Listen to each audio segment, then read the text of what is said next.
Black Country, drawings by Edward Wadsworth, the Leicester Galleries, January. Mr. Wadsworth has almost found himself in his Black Country pictures, or better, he has found a real object which coincides with his particular vorticist predilection. Continually is he obsessed with a certain forked lightning pattern, which zigzags over the world where it does not. He often puts it there, and partially removing the world leaves a pattern, however, in the slag heaps and belching chimneys and curved canals and splintered roofs of the Black Country. At any rate, sometimes this pattern comes back to earth, and the result is a striking picture. Vorticism and futurism, insofar as they are art tendencies, represent the scientist and businessman of the 19th century emerging painfully into emotional expression. Mr. Wadsworth and the futurists have not been the first to discover science and industry artistically, but hitherto stress has been laid on the general impressiveness, the mystery and atmospheric volume of the subject. Mr. Wadsworth's particular contribution concerns the sheer joy in brutal mechanical movement and in the deadly bulk and solidity of industrial products and byproducts. His best drawings are of ladle slag heaps consisting of metallic-looking boulders hurled out into a desolation that yet teems with the energy that made and discarded them. We have to congratulate Mr. Roman 500Y Cameron and Mr. George Henry on their election as Associates of the Royal Academy. Howard Henry. Music. The Resurrection of an Opera. It was Dr. Vaughan Williams who sometime about 1912 or 1913 suggested Purcell's opera The Fairy Queen for performance at Cambridge. In 1911, Mr. Clive Carey and a few others had organized at Cambridge a performance of the Magic Flute. Mozart's last and greatest work for the stage was in those days not so familiar to English audiences as it is now. It had not been seen in this country, as far as I am aware, since it was given by the students of the Royal College of Music about 20 years ago. That it should be attempted by Cambridge amateurs was regarded as preposterous. Even Covent Garden had shied at it, but the promoters of the Cambridge Opera were less nervous. If they had confidence, it was a confidence in Mozart and in the opera rather than in themselves. They knew the opera intimately enough to have convinced themselves that the chief difficulty of the Magic Flute lay not in the extreme compass of the two parts of Sarastro and the Queen of Night, but first in the necessity for a clear and logical exposition of the story, secondly, in the complication of the ensemble numbers, and thirdly, perhaps, in the psychology of what is really the most difficult part of all, the orator der Sprecher. If singers could be found who were prepared to sing the parts of Gabriel and Raphael in the creation, they could make at least a decent show of Sarastro. And the Queen ensemble singing was merely a matter of musicianship and hard work. The personality of the orator was of necessity a question largely of luck in finding the right man and coaching him intelligently. The producers of the Cambridge performance were guided by two principles: to aim at clearness and unity of style rather than at magnificence, and to pin their faith to a great dramatic composer rather than to a star cast. The reception given to the Magic Flute encouraged them to consider the possibility of performing another opera. In 1914, several operas had been passed in review when Dr. Vaughan Williams made his brilliant suggestion, a suggestion which was very quickly adopted. The opera was prepared for performance and put into rehearsal in the summer of 1914, with a view to bringing it out in December of that year. The musical portions of the first three acts were well in hand, and most of the dresses designed at the moment when war was declared. As soon as the war was definitely over and Cambridge had begun to resume something of its normal aspect, the opera was resumed, although a bare half-dozen of the original cast remained, and The Fairy Queen was finally presented for the first time to a modern audience on February 10th of this year.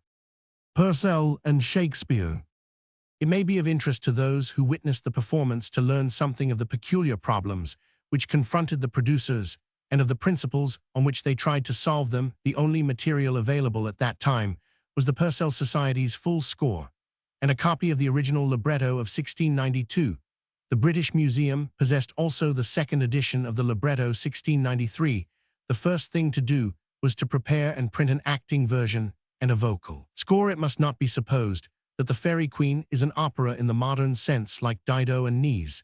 It is an abridged and altered version of A Midsummer Night's Dream, into each act of which is introduced a sort of ballad divertisement with songs and choruses. These musical episodes have practically nothing to do with the play. In Act Roman 1, Titania enters with her fairies and orders music to entertain the Indian boy. This is interrupted by the appearance of a drunken poet who is blindfolded and pinched by the fairies in Act Roman 2, instead of ye spotted snakes.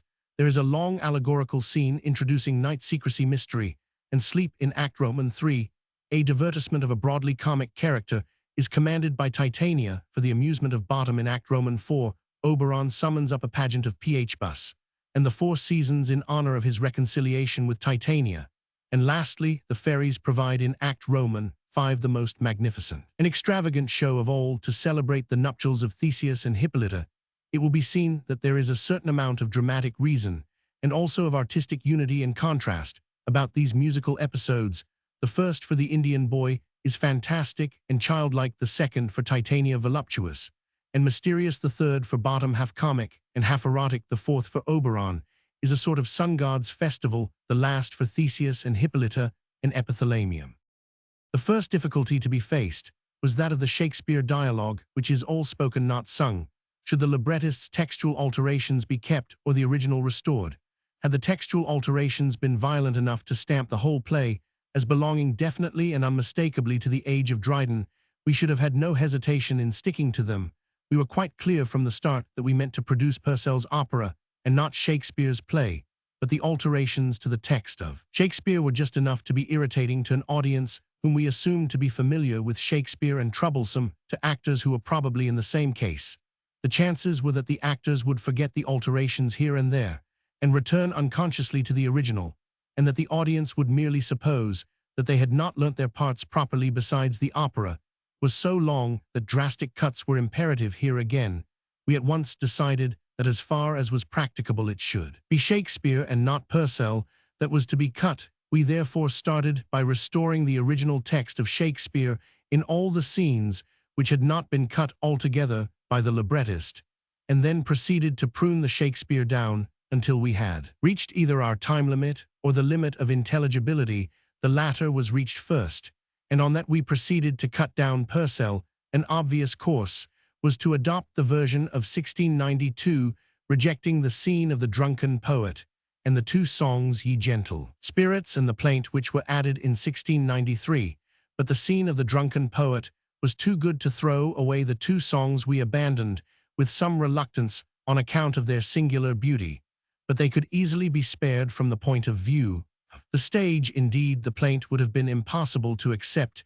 It is dragged in for no reason by special request of Oberon, and is not only extremely long, but profoundly melancholy and totally inappropriate to the cheerful atmosphere of the epithalamium. One of the librettist's alterations was to transfer the whole of Pyramus and Thisbe to the rehearsal scene in the wood. The players act it in our habits, as we shall play it before the Duke and the interruptions of Theseus, and the rest are assigned to Puck. Here again, we restored the original, if only to save time. The idea then occurred to us to save the play by having it acted in dumb show during the entry dance of Act Roman 5. This solved the problem of what to do with this particular danceatoon. It gave us additional time to prepare the Chinese scene behind the tableau curtain. It saved the time occupied by the play and spared us the very tedious mirth of all the knockabout business, which in A Midsummer Night's Dream has now become traditional. Further, it brought the clowns in again at the appropriate moment, and what was more important, it associated Shakespeare more closely with Purcell's music. The little pantomime was worked out at rehearsal entirely by the actors themselves. They first walked through the directions of the Pyramus and Thisbe play, then the music was played, and the action tried with it. No further alteration was needed at subsequent rehearsals, for it so happened that every one of the actors was musical, and they stepped and moved to Purcell's notes by natural instinct.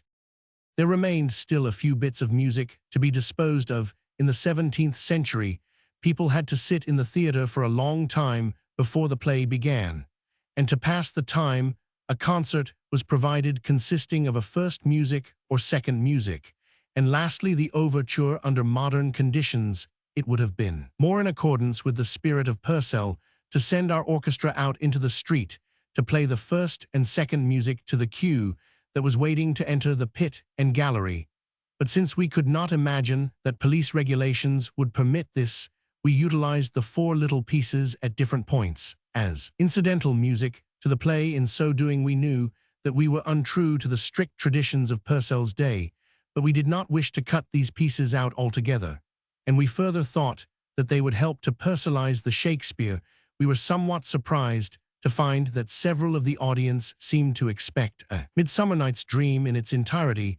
Once the play had started, our assumption, which apparently was wrong, was that everybody knew Shakespeare's play practically by heart, and that we need do no more than just indicate its outlines, leaving the rest to be filled up by the imagination under the inspiration of Purcell's music. Purcell and his orchestra. The opera is scored for the usual Purcell band. In the big instrumental numbers, 2 trumpets, kettle drums, and 2 hautboys are added to the string. A few numbers have 2 flutes, but flutes and hautboys never occur simultaneously, which leads me to think that in Purcell's days, the flutes and hautboys were generally played by the same players. The solos are accompanied sometimes by violins and bass, in 3 parts, more often by the harpsichord and bass, alone the other instruments, playing no more than the ritornelli. On the question of orchestration, we never had a moment's hesitation. We were determined from the very first that we would not add a single note to Purcell's score. This meant, of course, that a very serious responsibility would be thrown on the harpsichord.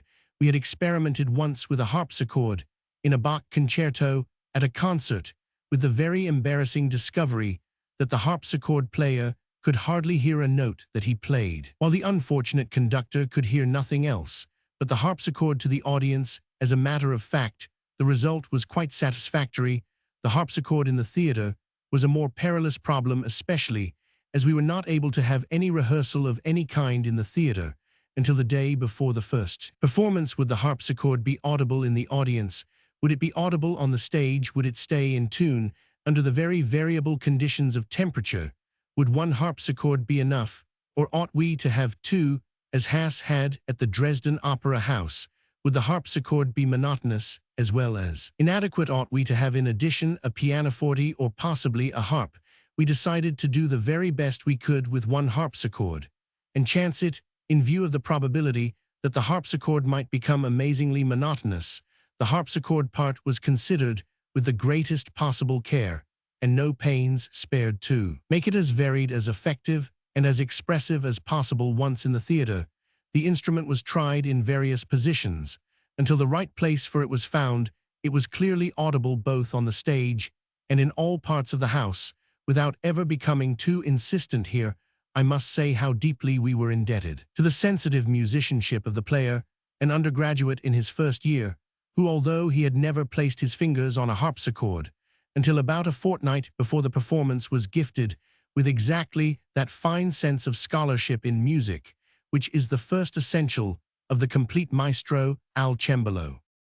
Edward J. Dent. Select list of publications. Anthropology.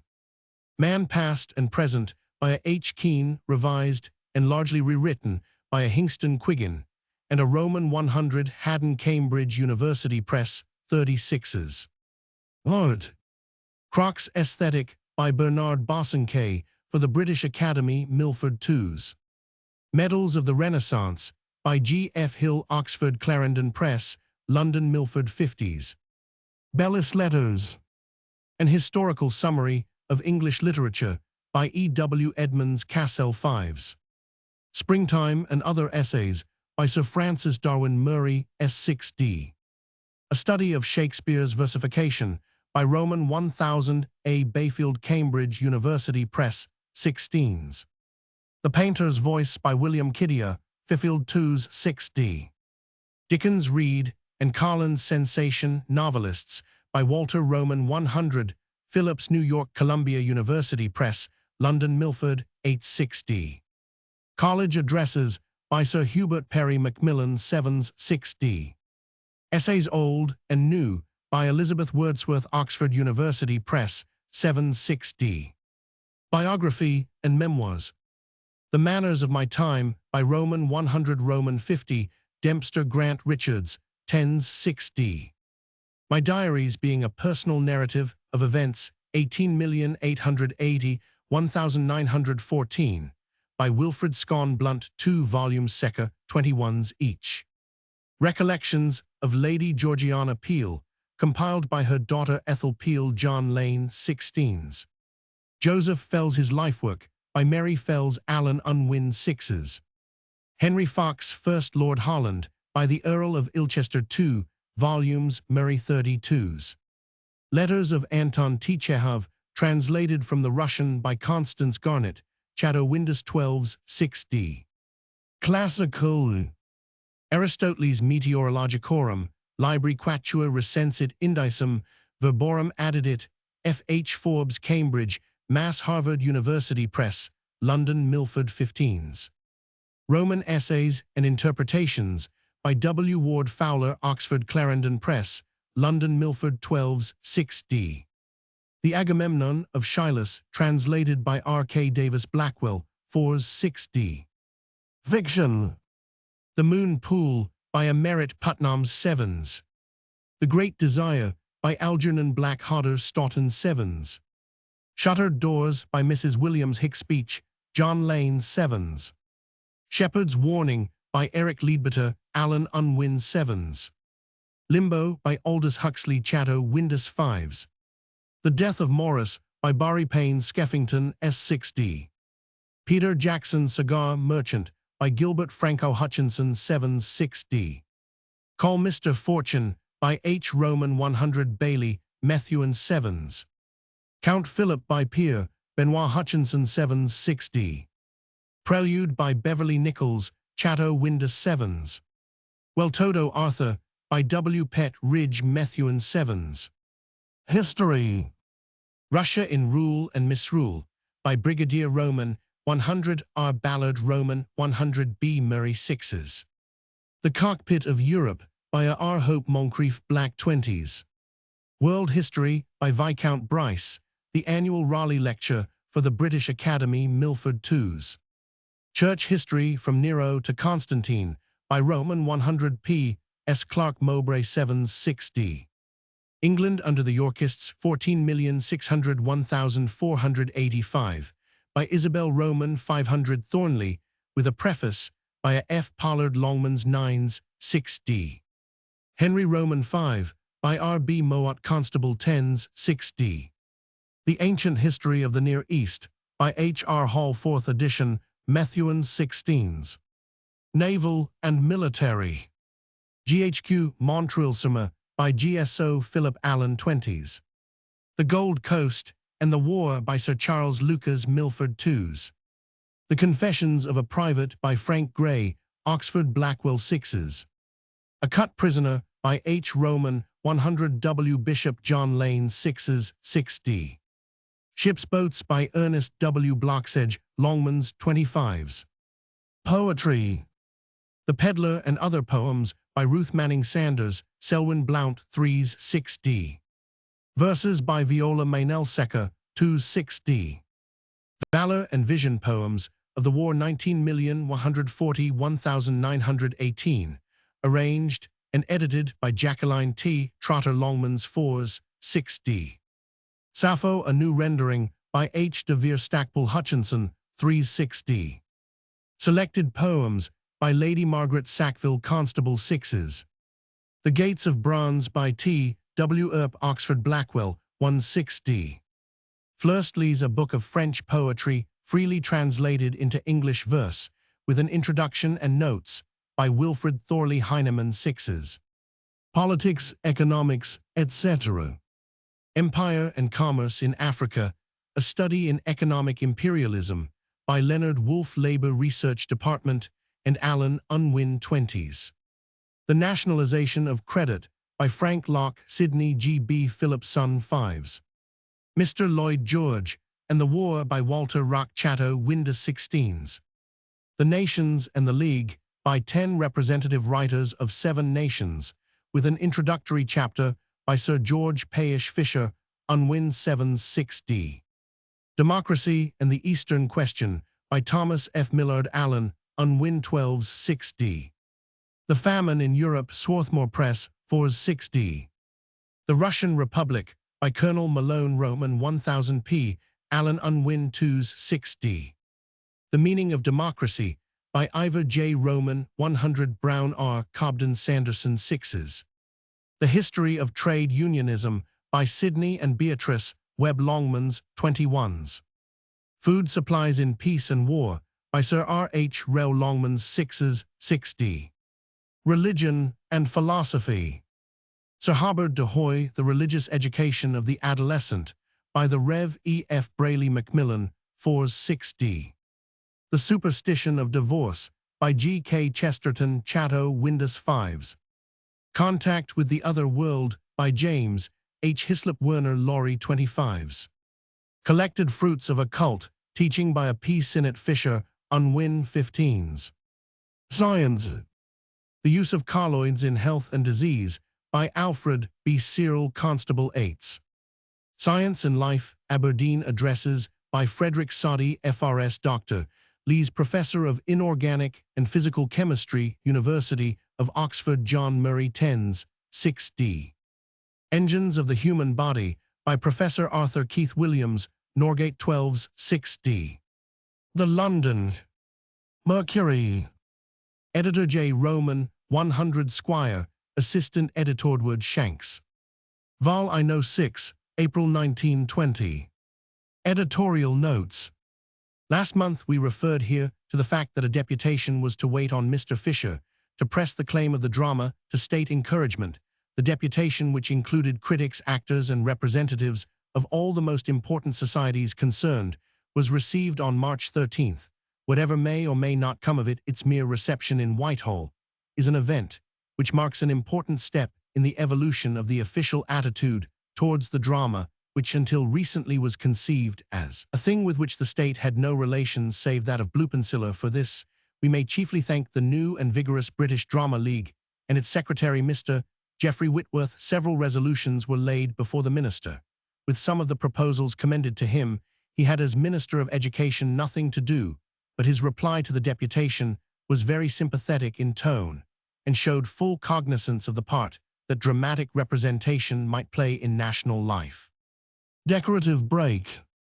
We do not propose to dwell at length upon all the suggestions which tentatively or confidently were made by the deputation or the conference which instructed it. One of them we frankly dislike, and that is the proposal that the universities should recognize the new status of the drama by establishing faculties of the drama. Those who propose this cannot mean merely that our dramatic inheritance should be studied as literature, for the encouragement of such study falls within the scope of the English schools, which are becoming more important and more intelligently conducted every year.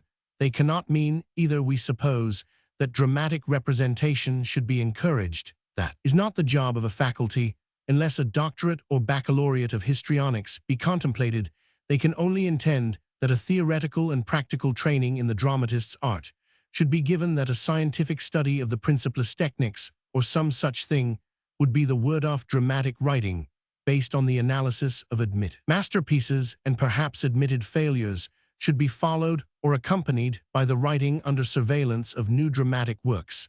It is conceivable. We met recently a lady who had won the doctorate of philosophy in an American university.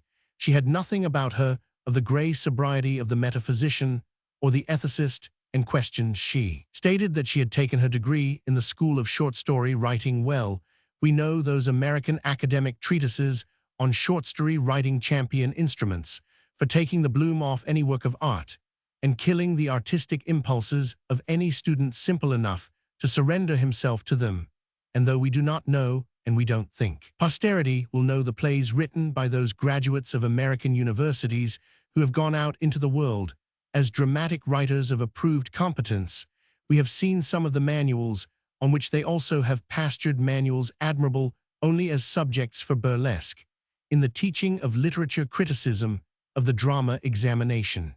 If you like of the elements of dramatic construction has its place with other forms of criticism, the history of the drama with other sorts of history, there is no harm done, and a certain stimulus may be given to the talented if students are encouraged to write original works, and if a certain amount of academic credit is given for such works.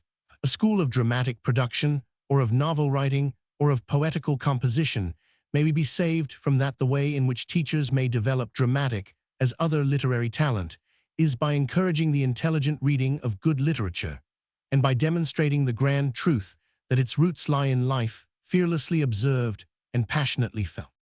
Decorative break.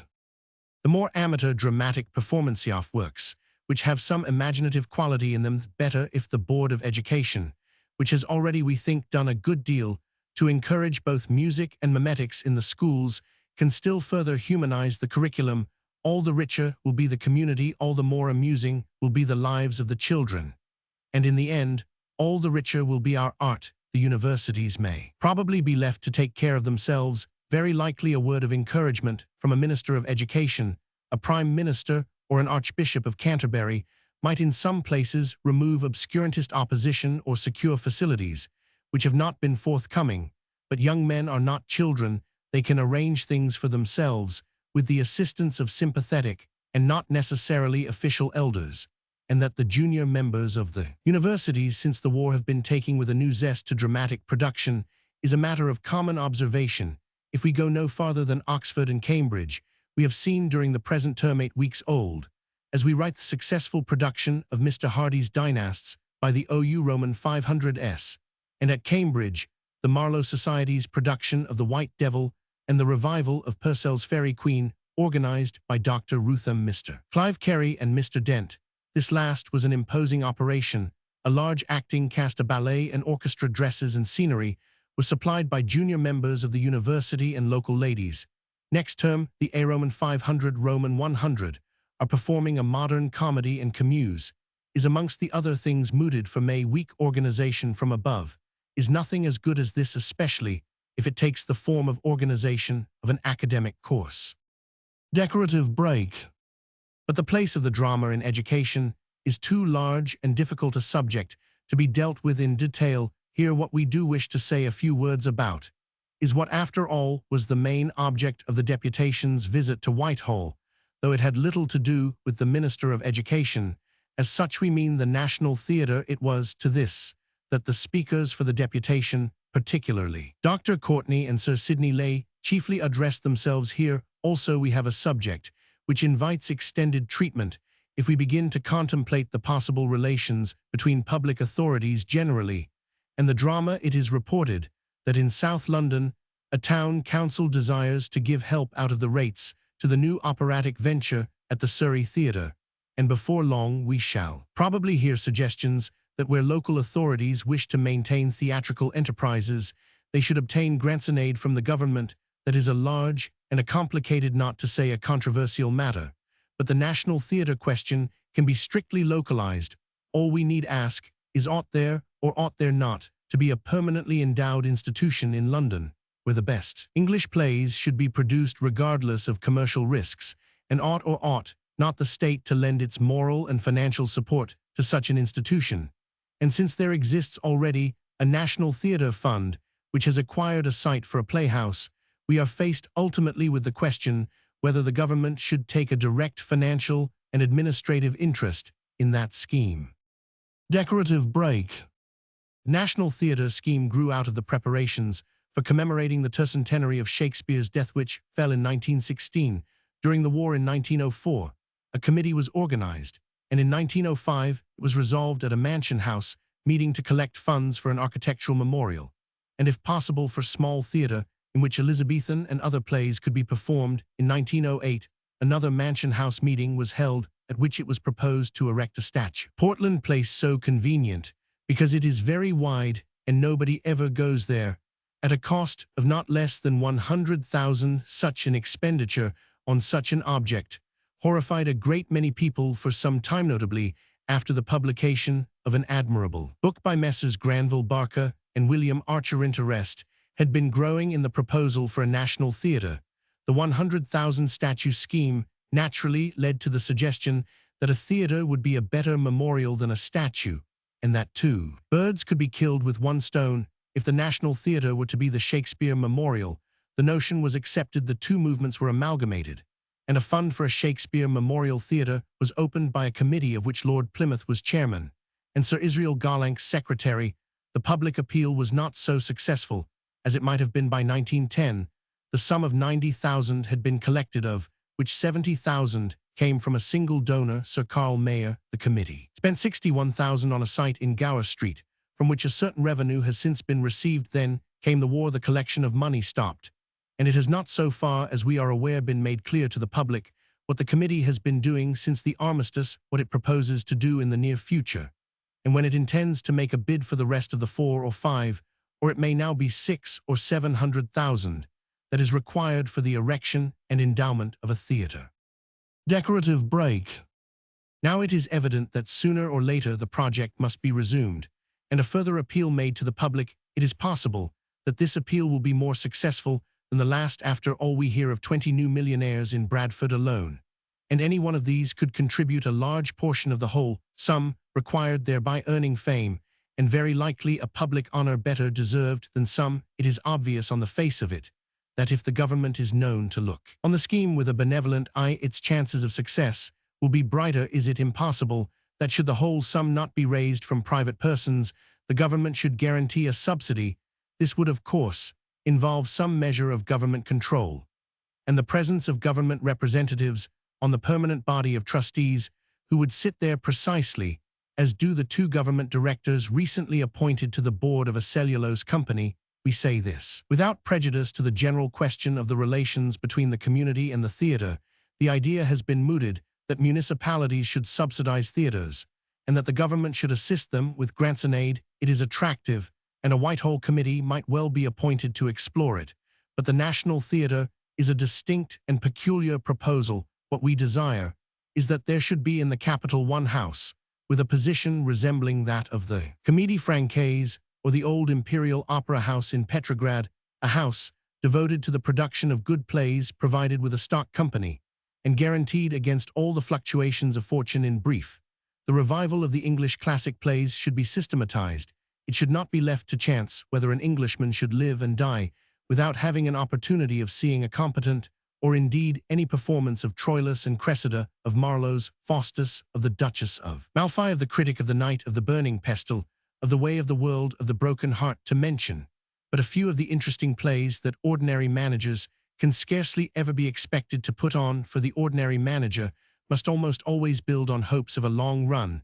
These plays probably would not hold the stage for long runs, and if one of them did have a long run, it would only mean that during that run no other play would be visible at the theatre where it was being produced. Some of Shakespeare's plays have scarcely any prospect of being produced in our time in a London theatre, save only at the old Roman 104, which has so finely struggled for existence, and so gloriously, though how far does its permanence rest on the continuance of a single life? Succeeded theatres are limited in number.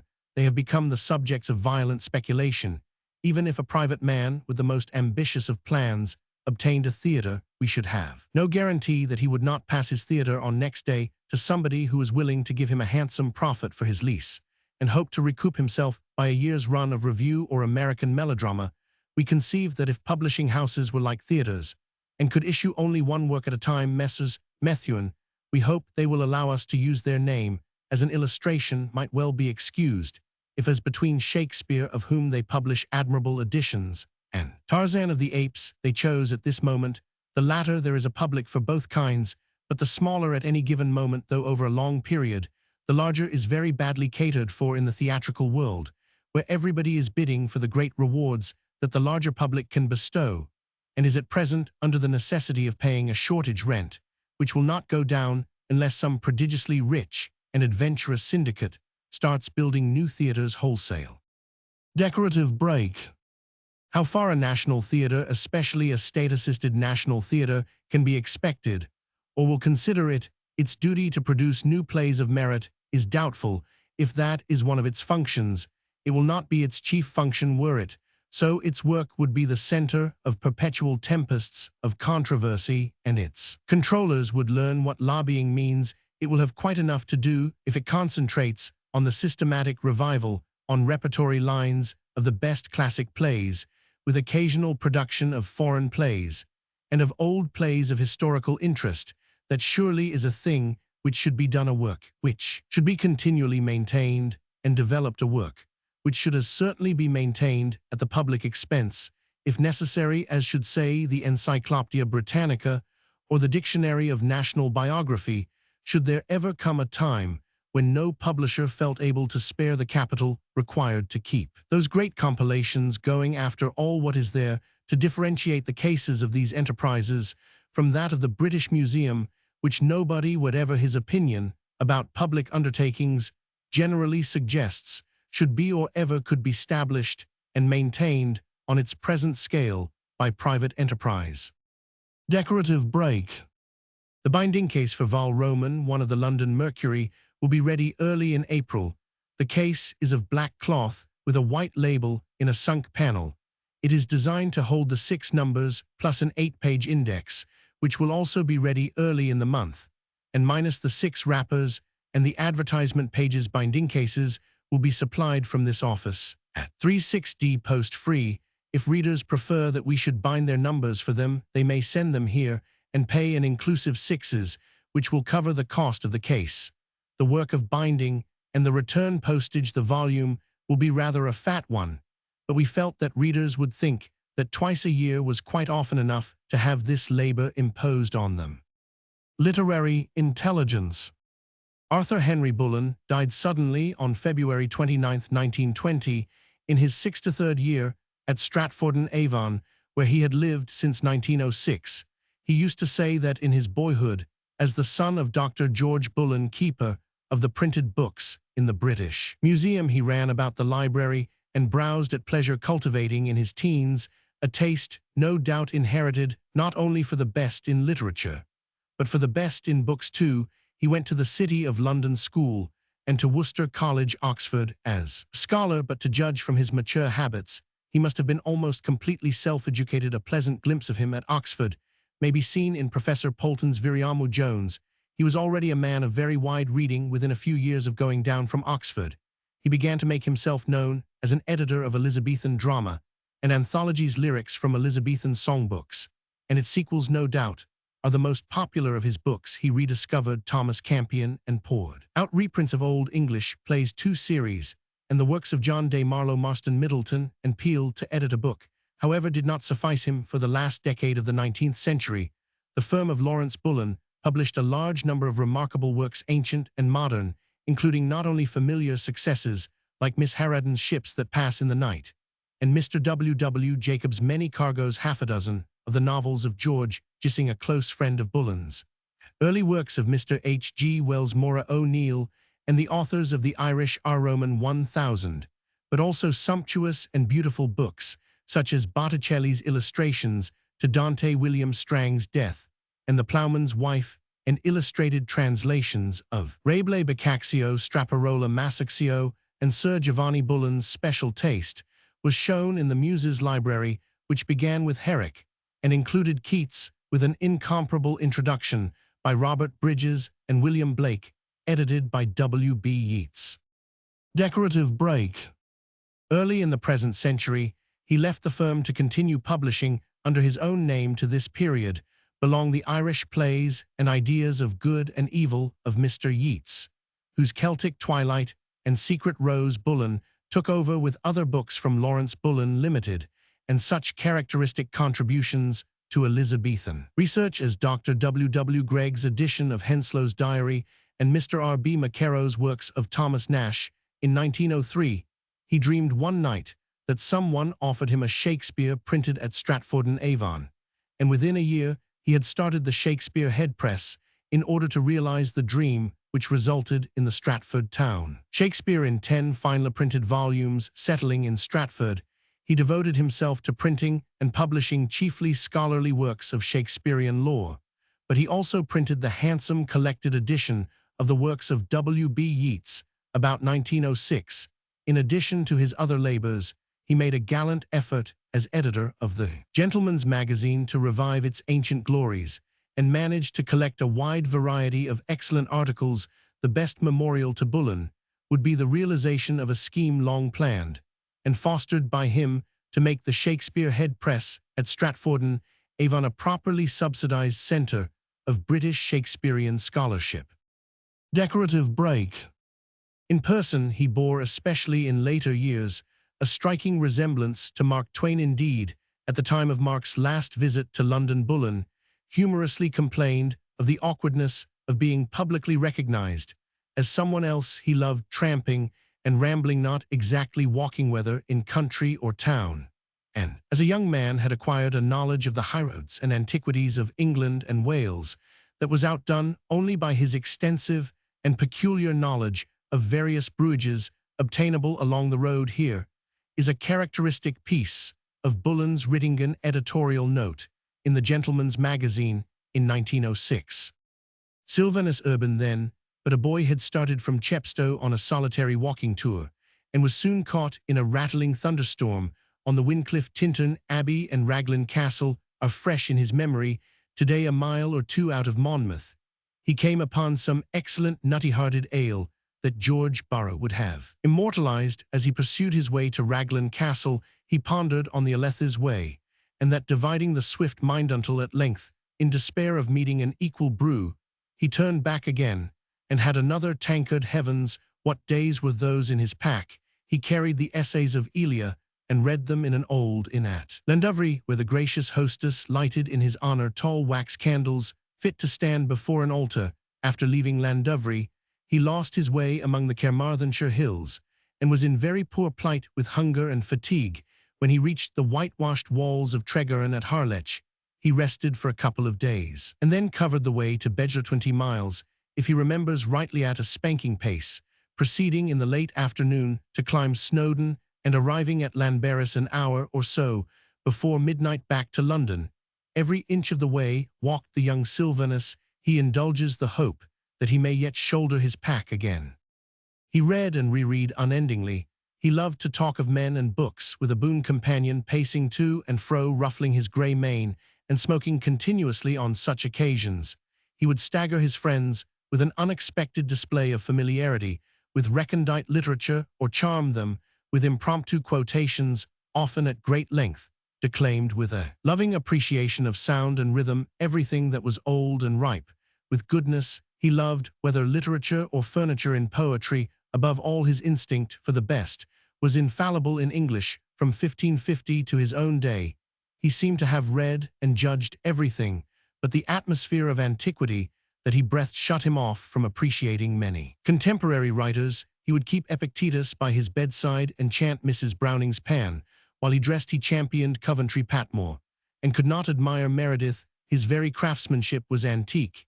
He could not ride a bicycle, infinitely preferring to walk. A typewriter was offensive to one who wrote innumerable letters, all in his own hand.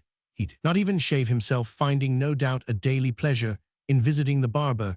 He was equally sound in his judgments on mezzotints or mutton, and preferred old English fare with beer to Frenchified fuss. A chivalrous and generous scholar and gentleman, those who knew him will call to mind the phrase in which Bullen would refer to a dead friend. No, with gut. Decorative break. Mr. G. Roman 500 Smith, the prince of book dealers, died suddenly in America early in the month.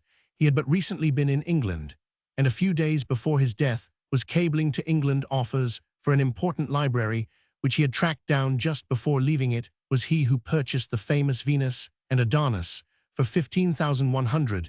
In the winter, he bought largely for the Huntingdon Library. When he or one of his millionaire clients really wanted a book in the English sale rooms, the prices might break records, but there was no doubt about the book's destination. Mr. Smith was, not to put it mildly, a reading man, but he had a wonderful nose for a good thing. And he was an agreeable man to deal with, a good businessman, but not one who attempted to trade unduly upon people's ignorance. Poetry. Skindles in Popering.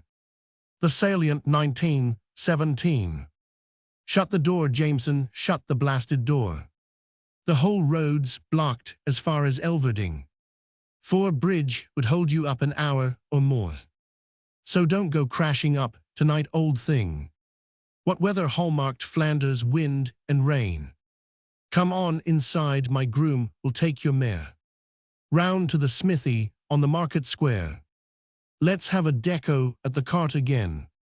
It's a posh lunch today Susan's a vision. And the room's lousy with the old division. Just now Mac Martin stopped me on the street with news from Amiens and Marguerite.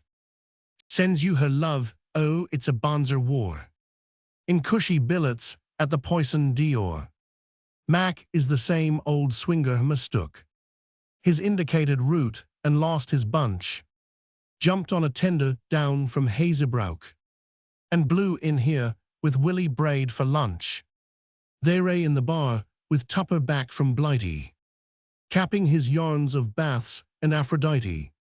Yes, I go back at dawn, we're on the ridge, over the Steenbeek by the Corduroy Bridge, past the big pillbox with the double cleft, to the main route, stumps on the skyline then half left. It's about an hour from the Laura stand unless you take the duckboards near the RE shaft. Quicker that way of course, but badly strafed. Y'all see a stranded tank there, that's the mess. What is it like now? Smelly Jim and muddy. Under restraint, I call it fairly bloody. Nothing like Newport, why it seems an egg. And yet the year is barely 4 months older since we got rounds up on the narrow gauge and visited Belgian outposts in the polder. That was the life, old Jimmy, now it's a black and gory business, slogging away by pack. Most of it salvage while the 5-9s crump. Our half-drowned Harrys staggering from the dump. Well, here's luck, Jim gone dry, why id forgotten. Another brand, Susan, this sweet stuff's rotten. There's a new mob tonight about the town. The whole back area's stiff with guns and troops. And proven roads chock-full with heavy groups. From 6-inch up they've put the tape lines down and moved the forward dumps to Pole Capel. Battle headquarters somewhere near the Bower. All day and night we're brassing off like hell. It's going to be a Brox at 0 hour. The Huns not loafing though's getting windy. Listen, even from here, you can hear the shindy. 2 nights ago, we caught it hell for leather. The new relief had just gone on ahead, leaving the altered signal green overt. There was a little mist and some soft weather. All quiet at 9 o'clock, hardly a sound. I took my gumboots for a last look round. Nothing was doing beside the usual cracks of long-range shrapnel on the duckboard tracks, and a crooning 8-inch humping along a load, meant for the siding on the Pilcombe Road. Clusters of very lights along the line flickered and plunged, they helped my eyes to mark our barrage lines across the Batteryuk. The pools were hoared with silver in the shine. Peaceful it was, I strolled and smoked and stared. There came a quickened rumble in the east. Down the battalion front, the lights increased. Machine guns raved and stuttered, a rocket flared. Scarlet and golden rains spouted and spread. Flares and skysails and stars and green overt. Watch for its sentry there, again yes. Battery action, SOS. Shadowy man after man leaps to a gun. Flash from the centrifuge, then flash as one. All round are flashes lighting the livid faces of straining gun crews. Vicious and vivid. Fire spirals and cataracts, knives, spikes of fire stabbing the dark batters and strikes. On the ears, the unutterable profound debauchery of sound. The roar and clutter and winter sustained obscene, as if the dead beasts of the Pleistocene, spawned of the essence of ravaged earth's womb and her churned putrescence, were howling over the mud, their lusts unclean. Then well, when every hollow's a belching mass of wrangling guns, guns bellowing to guns. You cannot tell a burst of ours from the Huns. Suddenly through the cordite I smelt the gas. Down went the warning through the roar and screech. The spitting splinters ploughed us like a squall. Half-blinded gunners wrestled with the breach. Gash-helmeted, smoke-drenched, you know it all. Then the 5-9s began, a salvo came, and number 4 went up in a gust of flame. I thought the whole of the line was smashed and finished. And then through the reek of the fog and the dropping mire, from the right flank steady and undiminished, came the assuring crashes of section fire. Timed and checked and relayed, we groped and plunged. To pull the stricken out, still droned the steady voice of the sergeants at the set and ready. Number 1 fire, the muzzle flamed and lunged. Number 2 fire. By God, those chaps are stunners. Search France Yowl, find no better than my gunners. But some good men went west, some of the best. Horses or men, the best must always go. Jim, it's a mad blind lunatic filthy show. Destiny's pitch and toss made manifest. I am sick to death of it. And yet, there's a hold somehow in this crazed eclipse of the normal orienter, hold that grips. Nothing in life, I suppose, lacks credit and debt. The battered brain may hanker for surcease, but under the brain, it's curious though, is peace. Hold on a bit. Last leave, I met a fellow who cornered me at the club and hiccuped crude optimist zeal and tub-worn platitude. You know the sort, slug-bellied, slushy mellow. He winked and wagged his tubby hands and spouted, break through next time, old boy. He knew. The final trap was laid, the Hun was outed. He had it straight from Jones at GHQ. And then, well, see you sportsmen back at Dover. Covered with gloriousary, it's all over. So I let fly, I fed the blaze with faggots. Hinted that on the whole, we liked the Huns. Roughed out a sketch of charnel heaps and maggots. The side of war that isn't sport nor fun. Flung a few phrases chosen from the camps. At it struck females dashing about in cars. To pose in sketchy frills at snide bazaars. At fat old profiteers and statesmen's ramps. Oh yes, I piled it on. He loathed the pill. And barged his way out rosy round the gill. But was the swine half right? It sounds like bliss. To sleep serene o' nights without surmise. Of SOS, lights screaming to the skies. Deep in the warmth of Blighty, out of this. It sounds like bliss, to forget the dugouts reeking. The bitter fog in the eyes, the life on a thread. The crazed crescendo of the mortars seeking. Half-callous living and the unheeding dead. And drowse in everlasting furloughs under the placid roofs of peacetime.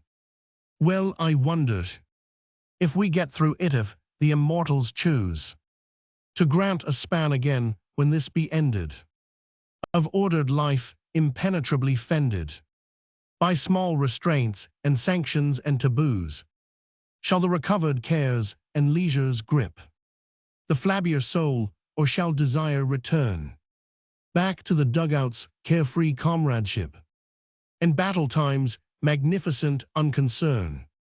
For dim tomorrows shall we find once more peace has its surfeits too, as well as war. Not the drab shadows only well remember, but all the colour, their washed browns and blues, down the deep shaft of Flemish avenues, the swaying harvests gold-drenched with September, and frosty mornings in the spring retreat, when the scrap opened out and it was good to choose a gunpark in the greening wheat, and pitch a hidden tent in Halnon Wood. Jimmy, old son, it made the pulses dance to see those Devon daffodils in France. We shall recall the eager clank and jingle of gun teams on the pave moving south, the long off-saddle in the midday drouth, feed in the cowslips by the wayside dingle, the journey's welcome end amid the cool clutter of sun-warmed barns and straggling pines, the urgent fuss around the wagon lines, sweat-roughened horses drinking at the pool, and then the morning's start with head chains ringing, swinging along at ease, the drivers singing And moments better still I thank the gods for one white perfect hour at Cantville, with Boches massing on the nearer hill, and open sights as near as makes no odds. Young Grant was with us, then the boy was daft, blind to the snipers, yelling like the damned. Oh good, oh bloody good, at every waft of 3 rounds gunfire, then left section jammed. And back the buzzers, private signal rolled. Sweat on it chum we've got the bastards cold. Such memories blaze their imprint under the traces of darker records on the palimpsest. The blacker the time, the deeper bites the zest of sudden sunshine on the open spaces. There's a rough justice fingering the scale, where greater guerdons risk the longer price. Hazard your neck and savor your cakes and ale. Seek Eden fruit and stake your paradise. For those smooth roads, good-going Jima kiss. Snatched at the edge of hell is tenfold bliss. One thing is sure, this crazy roundabout destroys the introspective attitude. Action uproots the dreamy Hamlet mood, and blithely cuts the yellow throat of doubt. Your job is clear before you catalogued. From dawn to dawn, you cannot miss the greens. Slice as you will, the fairway lies undogged by furtive maybesos and might have beens. Flank unto flank, no hesitation ghosts. The crude commands of corps direction posts. Leave it at that, then on your toes, old son. Still with a grin for plagues we can't abolish. The superfatted staff, the wily Hun. The army's tribal god of Spitan Polish. Blight seas, all. Ill wander now and burrows. A couple of blankets from the RTO. You can doss down with me an hour or so. Well trek together to the guns tomorrow. Finish your swipes, old Jimmy, while you can. Walk march the blooming ride bon chance. Suzanne. Roman 50, Roman 1000 Hastings. Nobis cum perint. Nobis cum perint amorum. Et dulcidines et decor. Tu nostrorum piar territorum. Anima mundi sis memo. On the mind's lonely hilltop lying, I saw man's life go by like a breath, and love that longs to be love undying, bowed with fear of the void of death. If time be master, I heard her weeping. How shall I save the loves I bore? They are gone beyond my keeping. Anima mundi sis memo. Soul of the world, thou seest them failing. Childhood's loveliness, child's delight. Lost as stars in the daylight paling. Trodden to earth as flowers in fight. Surely in these thou hast thy pleasure. Yea, they are thine, and born therefore. Shall they not be with thy hid treasure? Anima mundi sis memo. Only a moment we can fold them. Here in the home whose life they are. Only a moment more behold them. As in a picture small and far. Oh, in the years when even this seeming lightens the eyes of love no more. Dream them still in thy timeless dreaming. Anima mundi sis memo. Henry Newbolt. Beechwood. Hear me, oh bitches you, that have with ageless anguish slowly risen from earth's still secret prison into the ampler prison of airy blue. Your voice I hear flowing the valleys through. After the wind that tramples from the west. After the wind your bows in new unrest. Shake and your voice on voice, uniting voices. 1,000 or 1,000 flows. Like the wind's moody glad when he rejoices. In swift succeeding and diminishing blows. And drooping when declines death's ardor in his breast. Then over him, exhausted, weaving the soft fan-like noises of gentlest creaking stems and soothing leaves, until he rest, and silent too, your easied bosom heaves. That high and noble wind is rootless nor from stable earth sucks nurture, but roams on, childless as fatherless wild unconfined. So that men say, as homeless as the wind, rising and rising evermore, with years like ticks-ons as centuries gone, only within impalpable ether bound, and blindly with the green globe spinning round. He noble wind, most ancient creature of imprisoned time, from high to low may fall and low to high may climb, Andean peak to deep-caved southern sea, with lifted hand and voice of gathered sound, and echoes in his tossing quiver bound, and loosed from height into immensity, yet of his freedom tires remaining free, moulding and remoulding imponderable cloud, uplifting skyey archipelagian isles, sunnier than ocean's blue seas and white isles, aflush with blossom where late sunlight glowed, still of his freedom tiring, yet still free, homelessly roaming between sky, earth, and sea. But you, O beaches, even as men have root, deep in apparent and substantial things, earth, sun, air, water, and the chemic fruit. Wise time of these has made what laughing springs.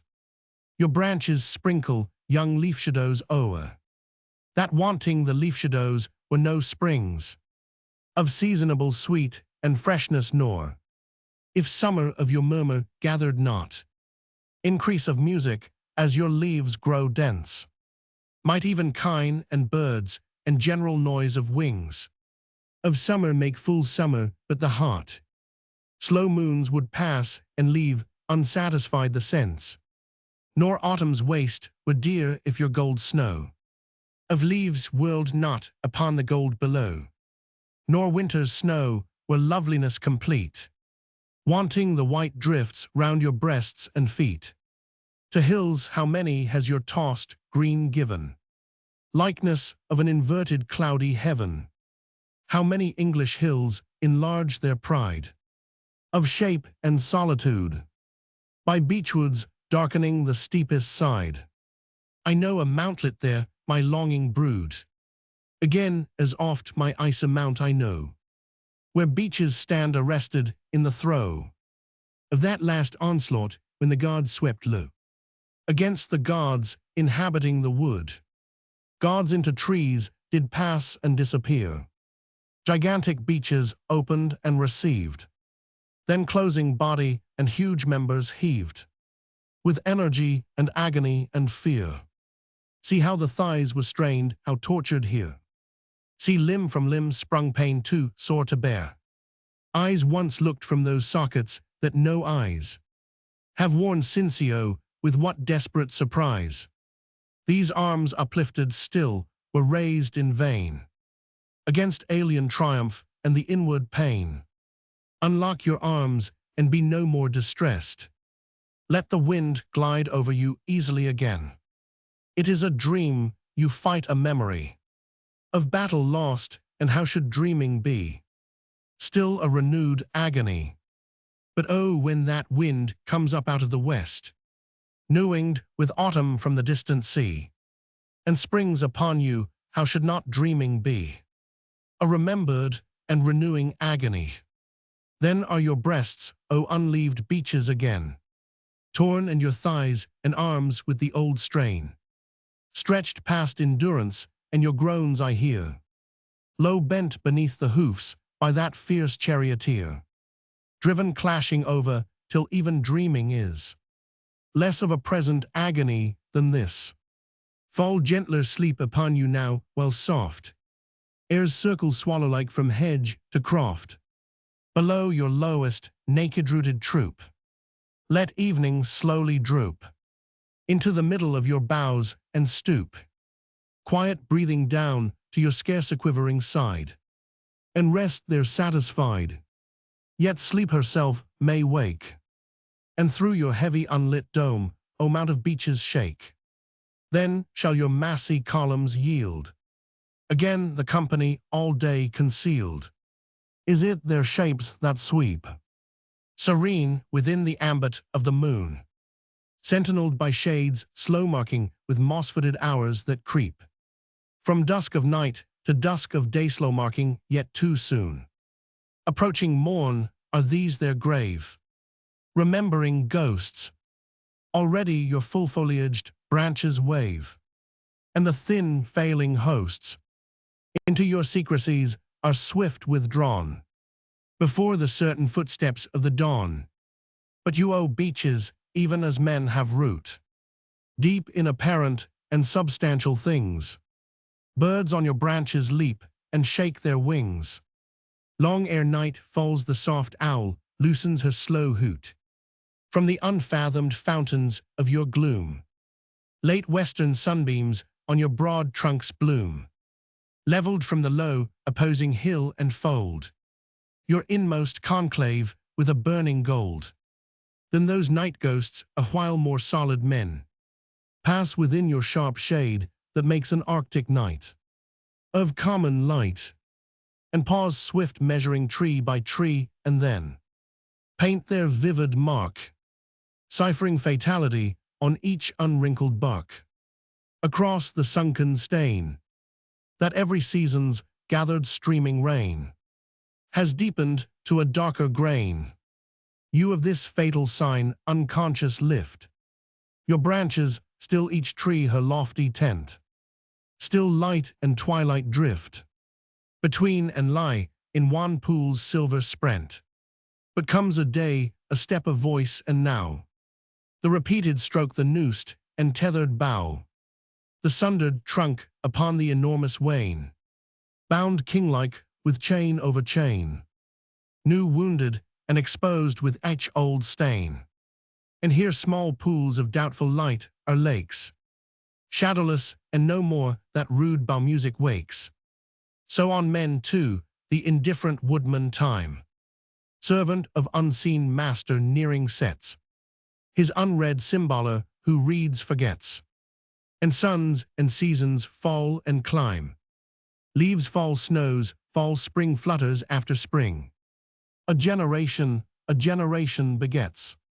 But comes a day, though dearly the tough roots cling to common earth, branches with branches sing, and that obscure signs read or swift misread by the indifferent woodman or his slave. Disease night wandered from a fever-dripping cave. No chains then needed for no fearful king, but light earth fall on foot and hand and head, now thick as stars leaves shake within the dome of faintly glinting, dusking monochrome, and stars thick hung as leaves shake unseen in the round of darkening blue. The heavenly branches wave without a sound, only betrayed by fine vibration of thin air.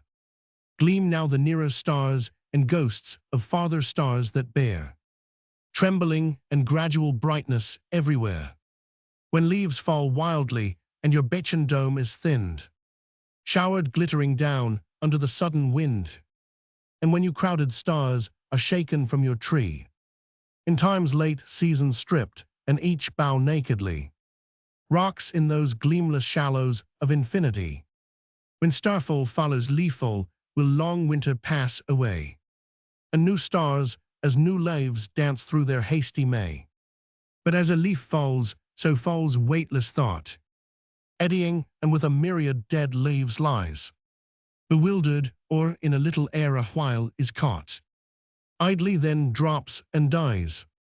Look at the stars, but in this wood, all I can understand is understood. Gentler than stars your beeches speak I hear, syllables more simple and intimately clear, to earth-taught sense than the heaven-singing word of that intemperate wisdom which the sky shakes down upon each unregarding century. They're lying like snow unstirred, unmelting on the loftiest peak, above our human and green valley ways. Lowlier and friendlier your beechen branches speak to men of mortal days, with hearts too fond, too weak for solitude or converse with that starry race. Their shaken lights, their lonely splendors and uncomprehended.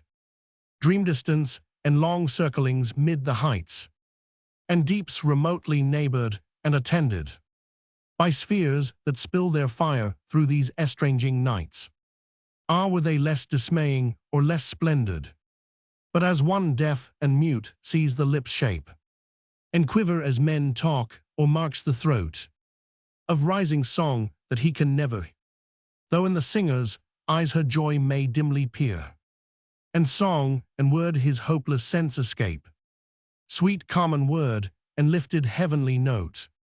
So beneath that bright rain, while stars rise soar and stoop, dazzled and dismayed I look and droop, and blinded look again. Return, return, O beaches, sing you then. I like a tree wave all my thoughts with you, as your boughs wave to other tossed boughs when first in the windy east the dawn looks through night's soon dissolving bars. Return, return, but I have never strayed. Hush thoughts that for a moment played in that enchanted forest of the stars, where the mind grows numb.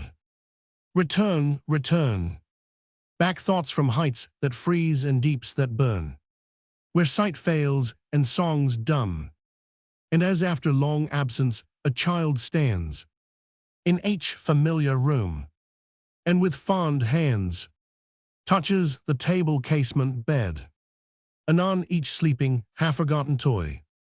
So I to your sharp light and friendly gloom, returning with first pale leaves round me shed, recover the old joy, since here the long-acquainted hill-path lies, steeps I have clambered up and spaces where the mount opens her bosom to the air, and all around gigantic beaches rise. John Freeman, Shobenge, from the Irish Gaelic. For my granddaughter Jenny, oh, not as the wife of a churl would wrap you in coarse country woolens so roughly to hap you, between two sheets of the silk ill lay you, a cradle of gold in the wind to sway you. Id rock you to rest, my bright newcomer, one dreamy day in the height of summer, under the eaves of whispering leaves, drowsed by the drone of the wee bee-drummer. May a dream of delight steal into your slumber, till evening makes way for the starry number, and with God's bright angels around to mind you, no finger of death I pray may find you. Alfred Percival Graves. Storm and stars, naked night, black elms pallid and streaming sky, alone with the passion of the wind, in a hollow of stormy sound lost, and alone am I. On beaten earth, a lost unmated mind, marveling at the stars, few strange and bright, that all this dark assault of surging air, wrenching the rooted wood, hunting the cloud of night, as if it would tear all and nothing spare, leave supreme in the height, against what laws, what powers invisible, sought not yet always found, cries this dumb passion, strains this wrestle of wild will, with tiger leaps that seem to shake the ground. Is it the baffled, homeless, rebel winds crying, or storm from a profounder passion wrung? A heart of man, is it you, the old powers defying, by far desires, by terrible beauty stung, broken on laws unseen, in a starry world dying, ignorant, tameless, young? Lawrence Binion. The Foreshore of London, by H. Roman 1000 Tomlinson. It begins on the north side of the city at Poverty Corner. It begins imperceptibly, and very likely is no more than what a native knows is there. It does not look like a foreshore, it looks like another of the byways of the capital. There is nothing to distinguish it from the rest of Fenchurch Street. You will not find it in the directory, for its name is only a familiar bearing used by seamen among themselves. If a wayfarer came upon it from the west, he might stop to light a pipe, as well there as anywhere, and pass on guessing nothing of what it is and of its memories.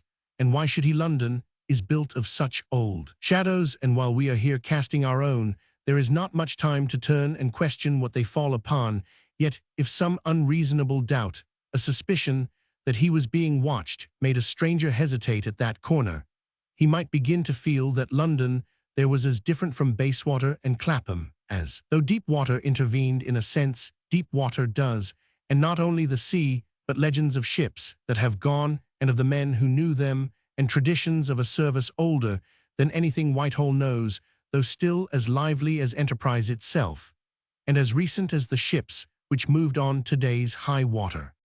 In a frame outside one of its shops hangs a photograph of a sailing ship.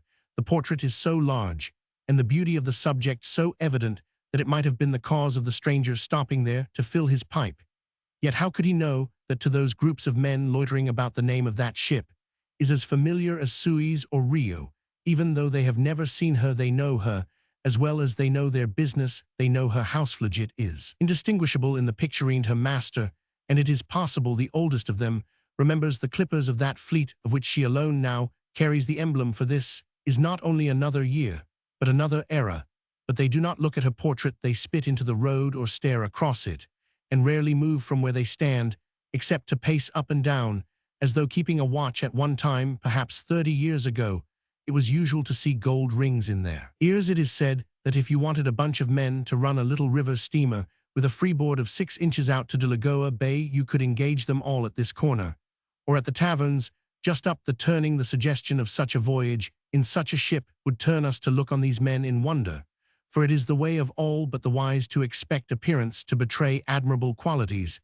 These fellows, though, are not significant, except that you might think of some of them that their ease and indifference were assumed, and that when trying not to look so, they were very conscious of the haste and importance of this great city, into which that corner jutted far enough for them. They have just landed, or they are about to sail again, and they might be standing on the shore eyeing the town beyond, in which the fate of ships is known by those they never see, but who are inimical to them, and whose ways are inscrutable. If there are any inland shops which can hold one longer than the place where that ship's portrait hangs, then I do not know them. That comes from no more, of course, than the usual fault of an early impression. That fault gives a mold to the mind, and our latest thoughts, which we try to make reasonable, betray that accidental shape. It may be said that I looked into this window, while still soft. The consequence, everybody knows, would be incurable in a boy who saw sextants for the first time, compasses, patent logs, sounding machines, signaling gear, and the other secrets of navigators. Not only those things either. There was a section given to books with classics like Stevens on stowage and Norrie's navigation volumes, never seen west of Gracechurch Street. The books were all for the eyes of sailors, and were sorted by chance knots and splices. Type Know Your Own Ship, the South Pacific Directory, and Castaway on the Auckland Islands. There were many of them, and they were in that fortuitous and attractive order. The back of every volume had to be read, though the light was bad on one wall between the windows. A specimen chart was framed. Maps are good, but how much better are charts, especially when you cannot read them, except by guessing at their cryptic lettering about the coastline. The fathom marks cluster thickly and venture to see in lines which attenuate or become sparse clusters, till the chart is blank, being beyond soundings.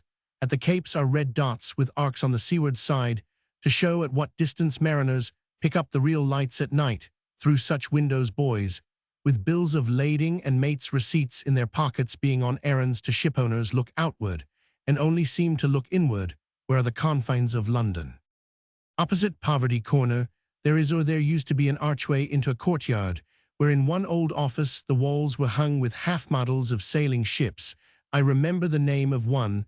The Winifred deed boxes stood on shelves, with the name of a ship.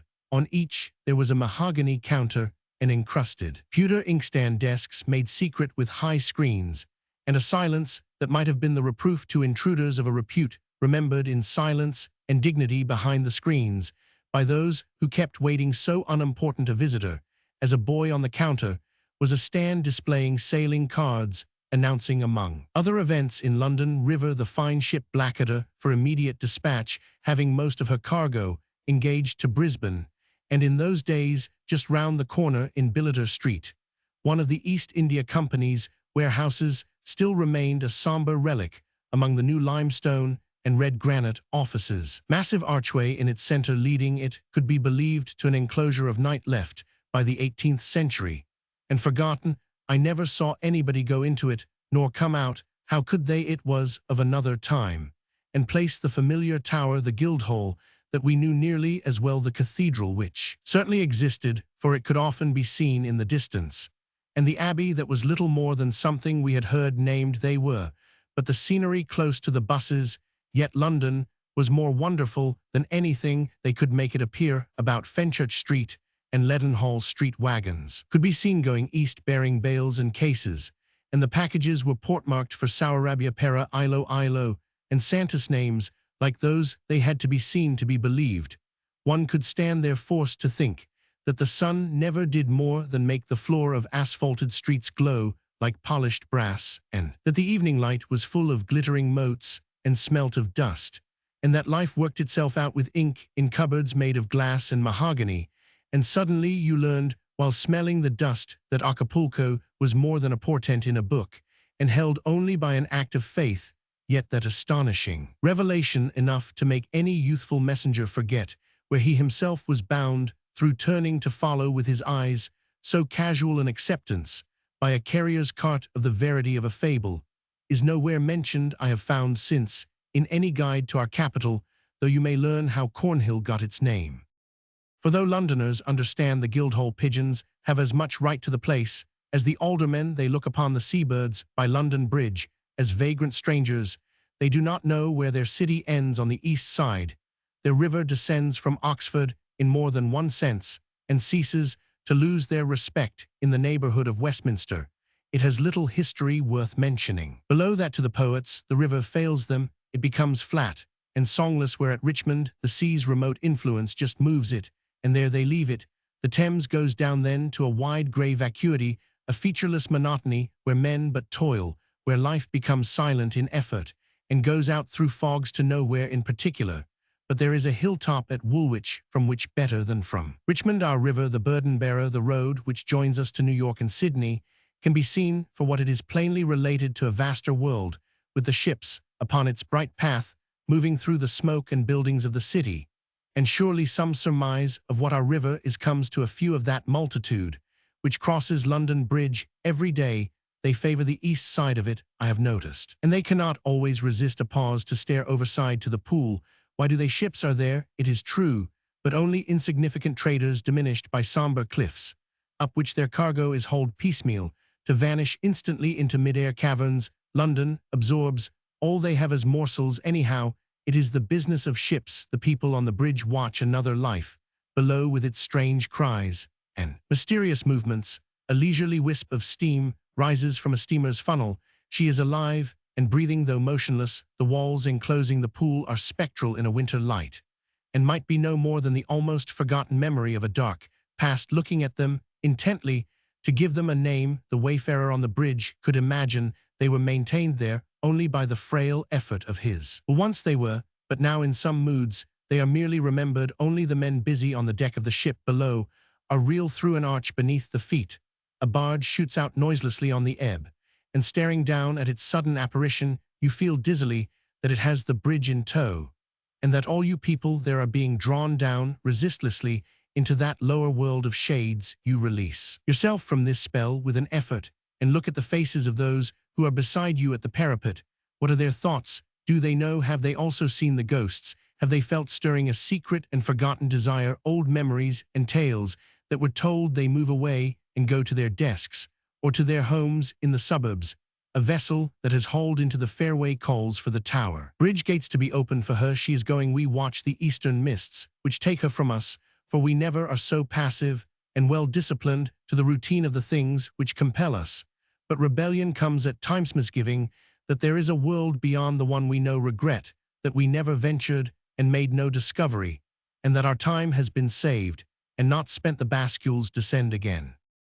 There where that ship vanished is the highway which brought those unknown folk, whose need created London out of reeds and mere. It is our oldest road, and now has many bypaths. Near Poverty Corner is a building which recently was dismissed, with a brief humorous reference in a new guide to our city. A cobbled forecourt, tame pigeons, cabs, a brick front topped by a clock-face. Fenchurch Street station. Beyond its dingy platforms, the metal track which contracts into the murk is the road to China, though that is perhaps the last place you would guess to be at the end of it. The train runs over a wilderness of tiles, a grey plateau of bare slate, and rockets expanse cracked and scored, as though by a withering heat. Nothing grows there, nothing could live there. Smoke still pours from it, as though it were volcanic from numberless vents. The region is without sap above its plains. Project Superior fumaroles their drifting vapors, dissolving great areas. When the train descends slightly, then holes appear in that cliff, which runs parallel with your track. The desert is actually burrowed, and every hole in the plateau is habitation. Something does live there. That region of burnt and fissured rock is tunneled and inhabited. The unlikely serrations and ridges, with the smoke moving over them, are porous, and a fluid life ranges beneath unseen.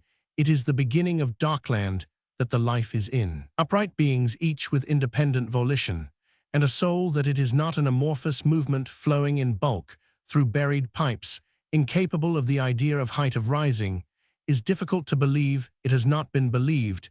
If life, you protest, is really there, has any sense which is better than that of extending worm-like through the underground, then why at intervals is there not an upheaval, a geyser-like burst, a plain hint from a power usually pent, but liable to go skywards? But that is for the desert to answer, as, by mocking chance, the desert itself almost instantly shows what possibilities are hidden within it. The train roars unexpectedly over a viaduct, and below is a deep hollow filled with light, with a floor of water, and a surprise of ships. How did that white schooner get into such an enclosure? Is freedom nearer here than we thought? The crust of roofs ends abruptly in a country which is a complexity of gasometers, canals, railway junctions, between which the long spokes of cabbage fields radiate from the train and revolve. And what is the grotesque suggestion of many ships in the distance, for through gaps in a nondescript horizon masts appear in a kaleidoscopic way. The journey ends usually in the rain among iron sheds that are topped on the far side by the rigging and smokestacks of great liners. There is no doubt about it. Now at the corner of one shed, sheltering from the weather, is a group of brown men in colored rags, first seen in the gloom because of the whites of their eyes. What we remember of such a day is that it was half of night, and the wind played castanets with the sheet iron, hummed in the cordage, and swayed wildly. The loose gear aloft, towering hulls were ranged down each side of a lagoon that ended in vacancy. The rigging and funnels of the fleet were unrelated. Those ships were phantom and monstrous. They seemed on too great a scale to be within human control. We felt diminished and a little fearful, as among the looming urgencies of a dream. The forms were gigantic, but vague, and they were seen in a smother of the elements, and their sounds, sonorous, melancholy, and prolonged, were like the warning of something alien, yet without form, which we knew was adverse, but could not recall when awake again. We remember that day, a few watchers insecure on an exposed dockhead that projected into sullen dreariness of river and mud, which could have been the finish of the land at the end of a creaking hawser. Was a steamer canting as she backed to head downstream. She was obviously exposed now to great adventureth tide, rapid and noisy on her plates, the reek from her funnel sinking over the water, and from the dockhead in the fuddle of a rain squall. We were waving a handkerchief probably to the wrong man, till the vessel went out, where all was one rain, river, mud, and sky, and the future. It is afterwards that so strange an ending to a brief journey from a city station is seen to have had more in it than the timetable hurriedly scanned gave away, or it would be remembered as strange if the one who had to make that journey so much as thought of it again, for perhaps to a stranger occupied with more important matters, it was passed as being quite relevant to the occasion, ordinary, and rather dismal, the usual boredom of a duty. Its strangeness depends very likely as much on an idle and squandering mind as on the ships, the river, and the gasometers. Yet suppose you first saw the river from Blackwall Stairs in the days when the windows of the Artichoke Tavern, an ancient weather-boarded house with benches outside, still looked towards the ships coming in. And how if then one evening you had seen a Blackwall liner haul out for the Antipodes while her crew sang a chanty, it might put another light on the river, but a light, I will admit, which others should not be expected to see, and if they looked for it now might not discover, for it is possible that it has vanished like the old tavern. It is easy to persuade ourselves that a matter is made plain by the light in which we prefer to see it, for it is our light. One day, I remember, a boy had to take a sheaf of documents to a vessel loading in the London dock. She was sailing that tide. It was a hot July noon. It is unlucky to send a boy who is marked by all the omens for a city prisoner to that dock, for it is one of the best of its kind. He had not been there Before there was an astonishing vista. Once inside the gates of sherry butts and port casks on the flagstones were pools of wine leys. There was an unforgettable smell. It was of wine spices oakum wool, and hides the sun made it worse. But the boy, I think, preferred it strong after wandering along many old quays and through dark sheds with wide doors that on such a sunny day were stored with cool night and cubes and planks of gold. He found his ship the mulatto girl she was. For the Brazils now it is clear that one even wiser in shipping affairs than a boy would have expected to see a craft that was haughty and portentous when bound for the Brazils, a ship that looked equal to making a coast of that kind. There she was, her flush deck well below the quay wall. A ladder went down to her, for she was no more than a schooner of a little over 100 tons, if that did not look like the beginning of one of those voyages that are reputed to have ended with the Elizabethans. Then, I am trying to convey a wrong impression. On the deck of the mulatto girl was her master in shirt and trousers, and a remarkable straw hat, more like a canopy, bending over to discharge some weighty words into the hatch. He rose and looked up at the boy on the quay, showing then a taut black beard and formidable eyes.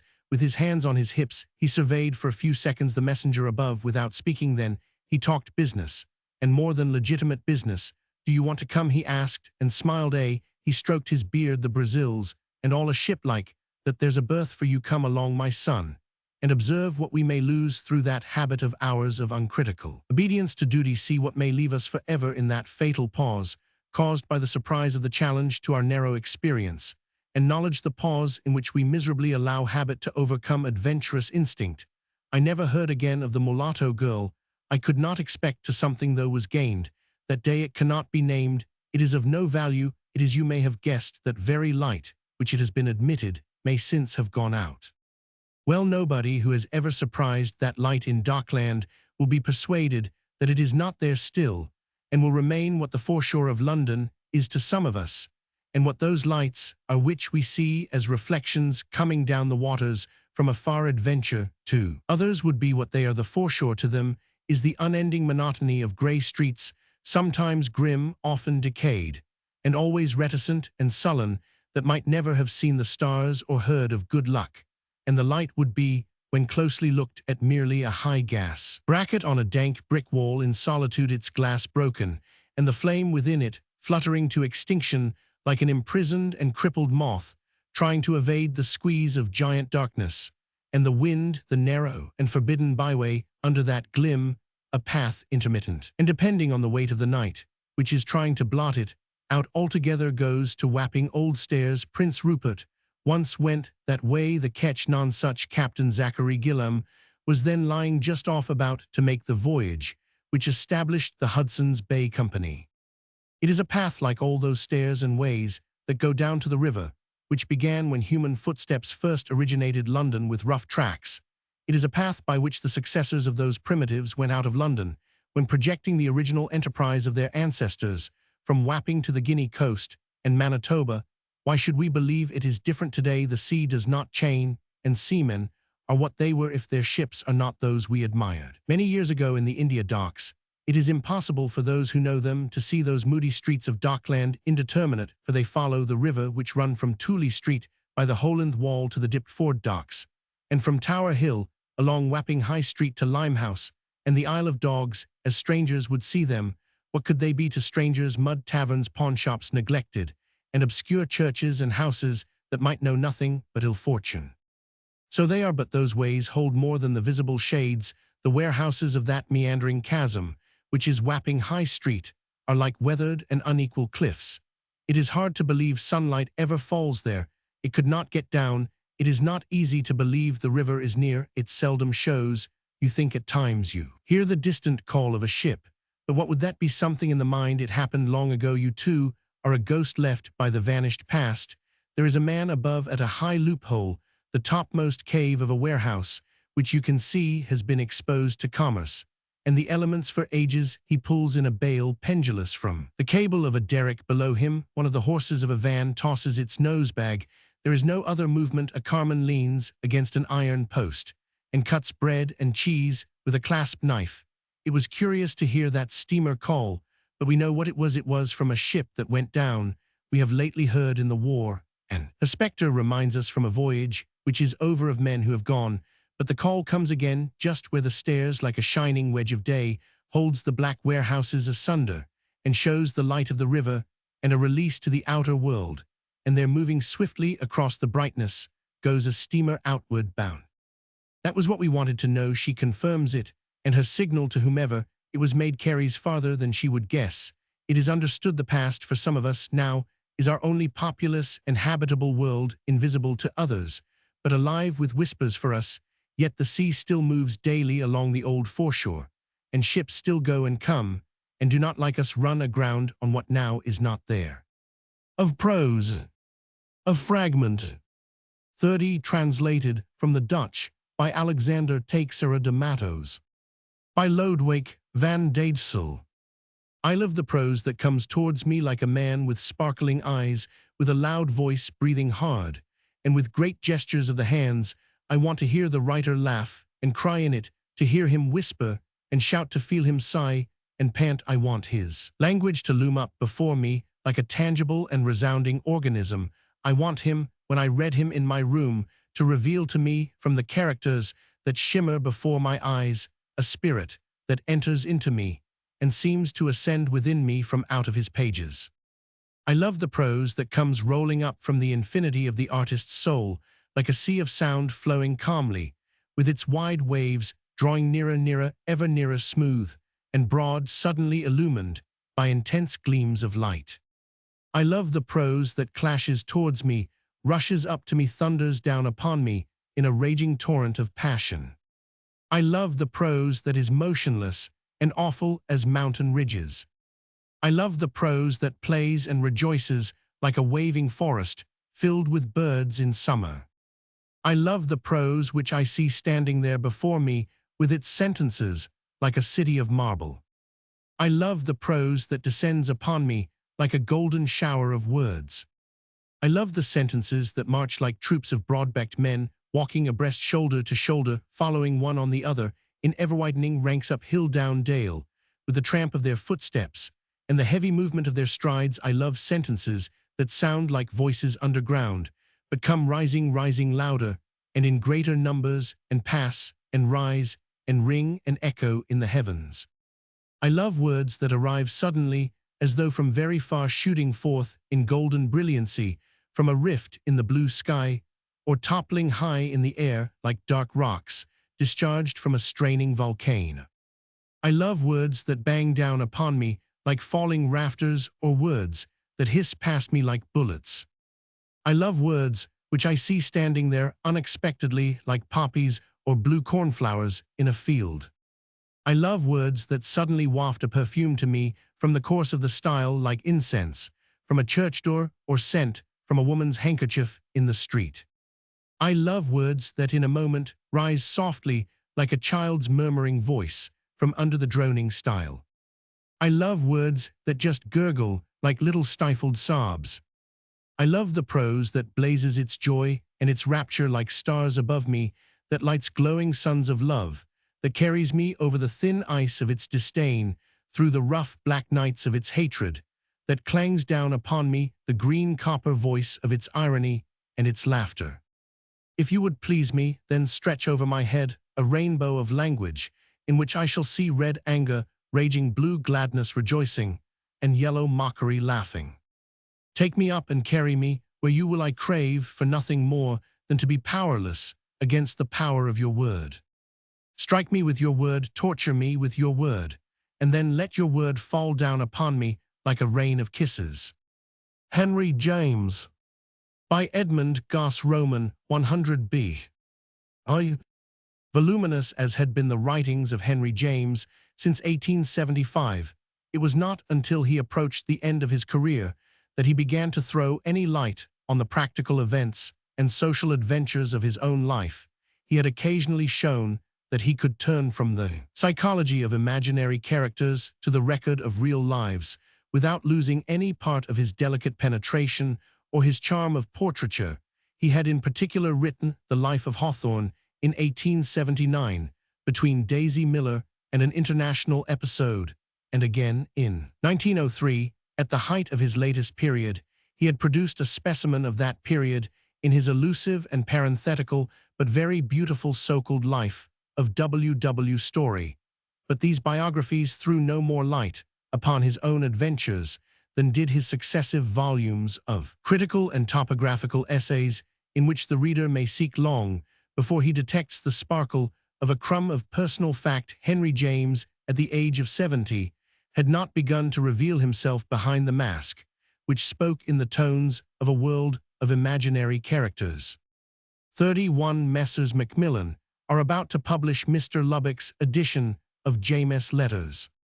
So saying, I do not forget that, in the general edition of his collected, or rather selected novels and tales, published from 1908 onwards, Henry James prefixed to each volume an introduction which assumed to be wholly biographical. He yielded, he said, to the pleasure of placing on record the circumstances in which each successive tale was written. I well recollect the terms in which he spoke of these prefaces.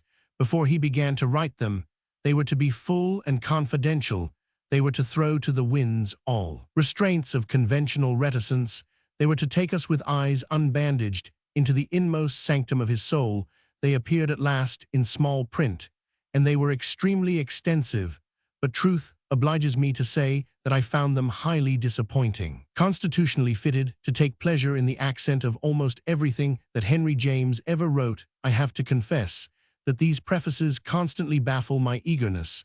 Not for a moment would I deny that they throw interesting light on the technical craft of self-respecting novelist, but they are dry, remote, and impersonal to a strange degree. It is as though the author felt a burning desire to confide in the reader whom he positively buttonholes in the endeavor, but that the experience itself evades him, fails to find expression, and falls stillborn, while other matters less personal and less important press in and take their place against the authors which Henry James proposed in each instance to disclose the contributive value of the accessory facts in a given artistic case. This is indeed what we require in the history or the autobiography of an artist, whether painter or musician or man of letters. But this includes the production of anecdotes, of salient facts, of direct historical statements, which Henry James seemed in 1908 to be completely incapacitated from giving, so that really in the introductions to some of these novels in the collected edition, it is difficult to know what the beloved novelist is endeavoring to divulge. He becomes almost chimera-bombinating in a vacuum. Had we lost him soon after the appearance of the latest of these prefaces that, prefixed to the Golden Bowl, in which the effort to reveal something which is not revealed amounts almost to an agoniet, would have been impossible to reconstruct the life of Henry James by the closest examination of his published writings. Ingenious commentators would have pieced together conjectures from such tales as The Altar of the Dead and The Lesson of the Master, and have insisted more or less plausibly on their accordance with what the author must have thought or done, endured or attempted.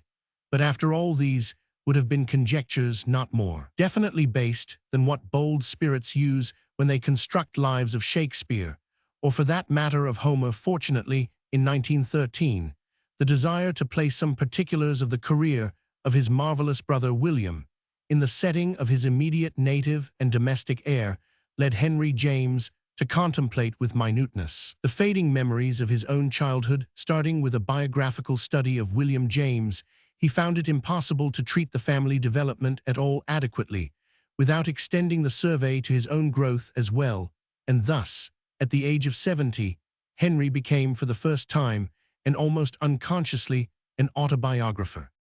He had completed 2 large volumes of memories, and was deep in a third, when death took him from us, a small boy, and others deals with such extreme discursiveness as is suitable in a collection of the fleeting impressions of infancy from his birth in 1843 to his all but fatal attack of typhus fever at Boulogne-sur-Mer in perhaps 1857. I say perhaps because the wanton evasion of any sort of help in the way of dates is characteristic of the narrative, as it would be of childish memories. The next installment was Notes of a Son and Brother, which opens in 1860, a doubtful period of 3 years being leaped over lightly and close as, I guess, from an allusion to George Eliot's Spanish Gypsy in 1868. The third installment, dictated in the autumn of 1914, and laid aside unfinished, is the posthumous The Middle Years, faultlessly edited by the piety of Mr. Percy Lubbock in 1917. Here the tale is taken up in 1869 and is occupied without much attempt at chronological order with memories of 2 years in London. As Henry James did not revise or perhaps even reread these pages, we are free to form our conclusion as to whether he would or would not have vouchsafed to put their disjected parts into some more anatomical order. Probably he would not have done so. The tendency of his genius had never been, and at the end, was less than ever in the direction of concinnity. He repudiated arrangement. He willfully neglected the precise adjustment of parts. The 3 autobiographical volumes will always be documents precious in the eyes of his admirers. They are full of beauty and nobility. They exhibit with delicacy, and sometimes even with splendor, the qualities of his character. But it would be absurd to speak of them as easy to read or as fulfilling what is demanded from an ordinary biographer. They have the tone of Veronese, but nothing of his definition. A broad canvas is spread before us, containing many figures in social conjuncture. But the plot, the single story which is being told, is drowned in misty radiance. Out of this chiaroscuro there leaps suddenly to our vision a sumptuous head, and throat a handful of roses, the glitter of a satin sleeve. But it is only when we shut our eyes and think over what we have looked at that any coherent plan is revealed to us, or that we detect any species of composition. It is a case which calls for editorial help, and I hope that, when the 3 fragments of autobiography are reprinted as a single composition, no prudery of hesitation to touch the sacred ark will prevent the editor from prefixing a skeleton chronicle of actual dates and facts. It will take nothing from the dignity of the luminous reveries in their original shape. Such a skeleton will tell us that Henry James was born at 2 Washington Place, New York, on April 15, 1843, and that he was the second child of his parents, the elder by 1 year being William, who grew up to be the most eminent philosopher whom America has produced there. Father Henry James, the elder, was himself a philosopher, whose ideas, which the younger Henry frankly admitted to be beyond his grasp, were expounded by William James in 1884. In a preface to their father's posthumous papers, Henry was only 1 year old when the family paid a long visit to Paris, but his earliest recollections were of Albany, whence the Jameses migrated to New York until 1855. They then transferred their home to Europe for 3 years, during which time the child Henry imbibed what he afterwards called the European virus. In 1855, he was sent to Geneva for purposes of education, which was soon abandoned, and the whole family began an aimless wandering through London, Paris, Boulogne-sur Mer, Newport, Geneva, and America. Again, nothing but the Civil War sufficing to root this fugitive household in one abiding home. Henry James' health forced him to be a spectator of the war in which his younger brothers fought. He went to Harvard in 1862 to study law, but was now beginning to feel a more and more irresistible call to take up letters as a profession, and the Harvard Law School left little or no direct impression upon him. He formed a close and valuable friendship with Mr. Howells, 7 years his senior, and the pages of the Atlantic Monthly, of which Mr. Howells was then assistant editor, were open to him from 1865. He lived for the next 4 years in very poor health, and with no great encouragement from himself or others, always excepting Mr. Howells. At Cambridge, Massachusetts, early in 1869, he ventured to return to Europe, where he spent 15 months in elegant but fruitful vagabondage. There was much literary work, done most of which he carefully suppressed in later life. The reader will, however, discover, tucked away in the 13th volume of the collected edition, single waif from this rejected epoch, the tale called A Passionate Pilgrim, written on his return to America in 1870. This visit to Europe absolutely determined his situation. His arrival in New York stimulated and tortured his nostalgia for the old world, and in May 1872 he flew back here once more to the European enchantment. Here practically the biographical information respecting Henry James, which has hitherto been given to the world, ceases, for the fragment of the Middle Years, so far as can be gathered, contains few recollections which can be dated later than his 30th year. It was said of Maravox that he cultivated no faculty, but that de ne vivre que pour voir et. Pour entendre. In a similar spirit, Henry James took up his dwelling in fashionable London lodgings in March 1869. He had come from America with the settled design of making a profound study of English manners, and there were two aspects of the subject which stood out for him above all others. One of these was the rural beauty of ancient country places. The other was the magnitude of inconceivable immensity. As he put it of London, he told his sister, the place sits on you, broods on you, stamps on you, with the feet of its myriad bipeds and quadrupeds from his lodgings in Half Moon Street, quiet enough in themselves. He had the turmoil of the West End, at his elbow Piccadilly, Park Lane, St. James's Street, all within the range of a 5-minute stroll. He plunged into the vortex, with incredible gusto, knocking about in a quiet way and deeply enjoying my little adventures. This was his first mature experience of London, of which he remained, until the end of his life, perhaps the most infatuated student, the most passionate pilgrim that America has ever sent us. But his health was still poor, and for his constitution's sake, he went in the summer of 1869 to Great Malvern. He went alone, and it is to be remarked of him that, social as he was, and inclined to a deep indulgence in the company of his friends, his habit of life was always in the main a solitary one. He had no constant associates, and he did not shrink from long periods of isolation which he spent in reading and writing, but also in a concentrated contemplation of the passing scene. Whatever it might be, it was alone that he now made a tour of the principal English cathedral and university towns, expatiating to himself on the perfection of the weathered dozen exquisite days of the English year, days stamped with a purity unknown in climates where fine weather is cheap. It was alone that he made acquaintance with Oxford, of which city he became at once the impassioned lover, which he continued to be to the end, raving from Boston in 1870, of the supreme gratifications of Oxford, as the most dignified and most educated of the cradles of our race. It was alone that during these enchanting weeks he made himself acquainted with the unimagined loveliness of English hamlets buried in immemorial leafage, and whispered to by meandering rivulets in the warm recesses of antiquity. These two found in Henry James a worshipper more ardent, it may almost be averred, than any other who had crossed the Atlantic to their shrine.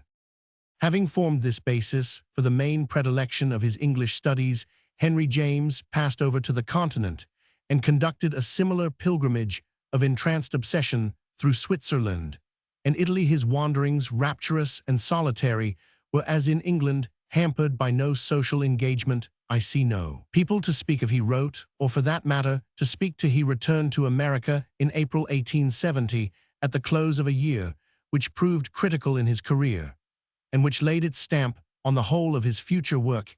He had been kindly received in artistic and literary circles in London. He had conversed with Ruskin, with William Morris, with Aubrey de Vere. But it is plain that while he observed the peculiarities of these eminent men with the closest avidity, he made no impression whatever upon them.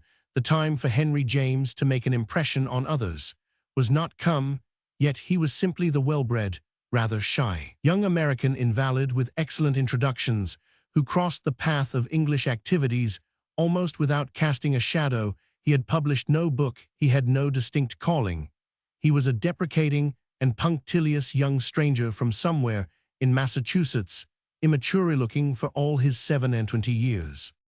Some further uneventful seasons, mainly spent in America, but diversified by tour in Germany and Italy, bring us to 1875, when Henry James came over from Cambridge, with the definite project at last of staying in Europe. For good, he took rooms in Paris at 29 Rue de Luxembourg, and he penetrated easily into the very exclusive literary society which at that time revolved around Flaubert and Edmond de Goncourt. This year in Paris was another highly critical period in Henry James's intellectual history. He was still at the mature age of 32, almost an amateur in literature, having been content up to that time to produce scarcely anything which his mature taste did not afterwards repudiate. The Passionate Pilgrim 1870, of which I have spoken above, is the only waif and stray of the pre-years which he has permitted to survive. The first edition of this short story is now not easy of reference, and I have not seen it. The reprint of 1908 is obviously, and is doubtless vigorously rehandled enough, however, remains, of what must be original to show that, in a rather crude, and indeed almost hysterical form, the qualities of Henry James's genius were in 1869 what they continued to be in 1909. He has conquered, however, in a passionate pilgrim no command, yet over his enthusiasm, his delicate sense of beauty, his apprehension of the exquisite color of antiquity. From the French associates of this time, he derived practical help in his profession, though without their being aware of what they gave him.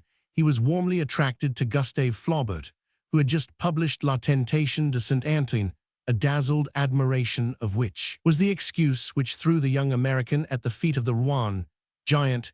This particular admiration dwindled with the passage of time, but Henry James continued faithful to the author of Madame Bovary. It was Turgenev who introduced him to Flaubert, from whom he passed to Guy de Maupassant, then an athlete of 24, and still scintillating in that blaze of juvenile virility which always fascinated Henry James. In the train of Edmond de Goncourt came Zola, vociferous over his late tribulation of having l'Assommoir stopped. In its serial issue, Alphonse Daudet, whose recent Jack was exercising over tens of thousands of readers, The Tyranny of Tears and François copy, the almost exact coeval of Henry James, and now author of Eludier de Cremone, which had placed him high among French poets. That the young American, with no apparent claim to attention except the laborious perfection of his French speech, was welcomed and ultimately received on terms of intimacy in this, the most exclusive of European intellectual circles, is curious. Henry James was accustomed to deprecate the notion that these Frenchmen took the least interest in him. They have never read a line of me, they have never even persuaded themselves that there was a line of me which anyone could read. He once said to me, how should they, poor charming creatures, in their self-sufficing Latin intensity, know what or whether some barbarian had remotely written? But this does not end the marvel, because read or not read, there was Henry James among them, affectionately welcomed, talked to familiarly about technique, and even about sales like a fellow craftsman. There must evidently have developed, by this time, something modestly impressive about him, and I cannot doubt that these Parisian masters of language more or less dimly divined that he too was in some medium not by them to be penetrated a master.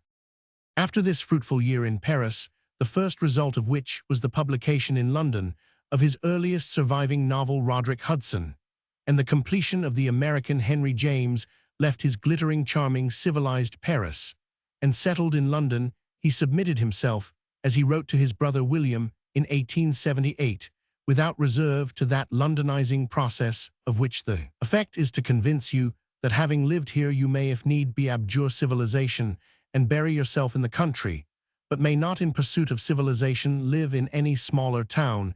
He plunged deeply into the study of London, externally and socially, and into the production of literature, in which he was now as steadily active as he was elegantly proficient. These novels of his earliest period have neither the profundity nor the originality of those of his middle and final periods, but they have an exquisite freshness of their own, and a workmanship, the lucidity and logic, of which he owed in no small measure to his conversations with Daudet and Maupassant, and to his, at that time, almost exclusive reading of the finest French fiction. He published The American in 1877, The Europeans and Daisy Miller in 1878, and An International Episode in 1879.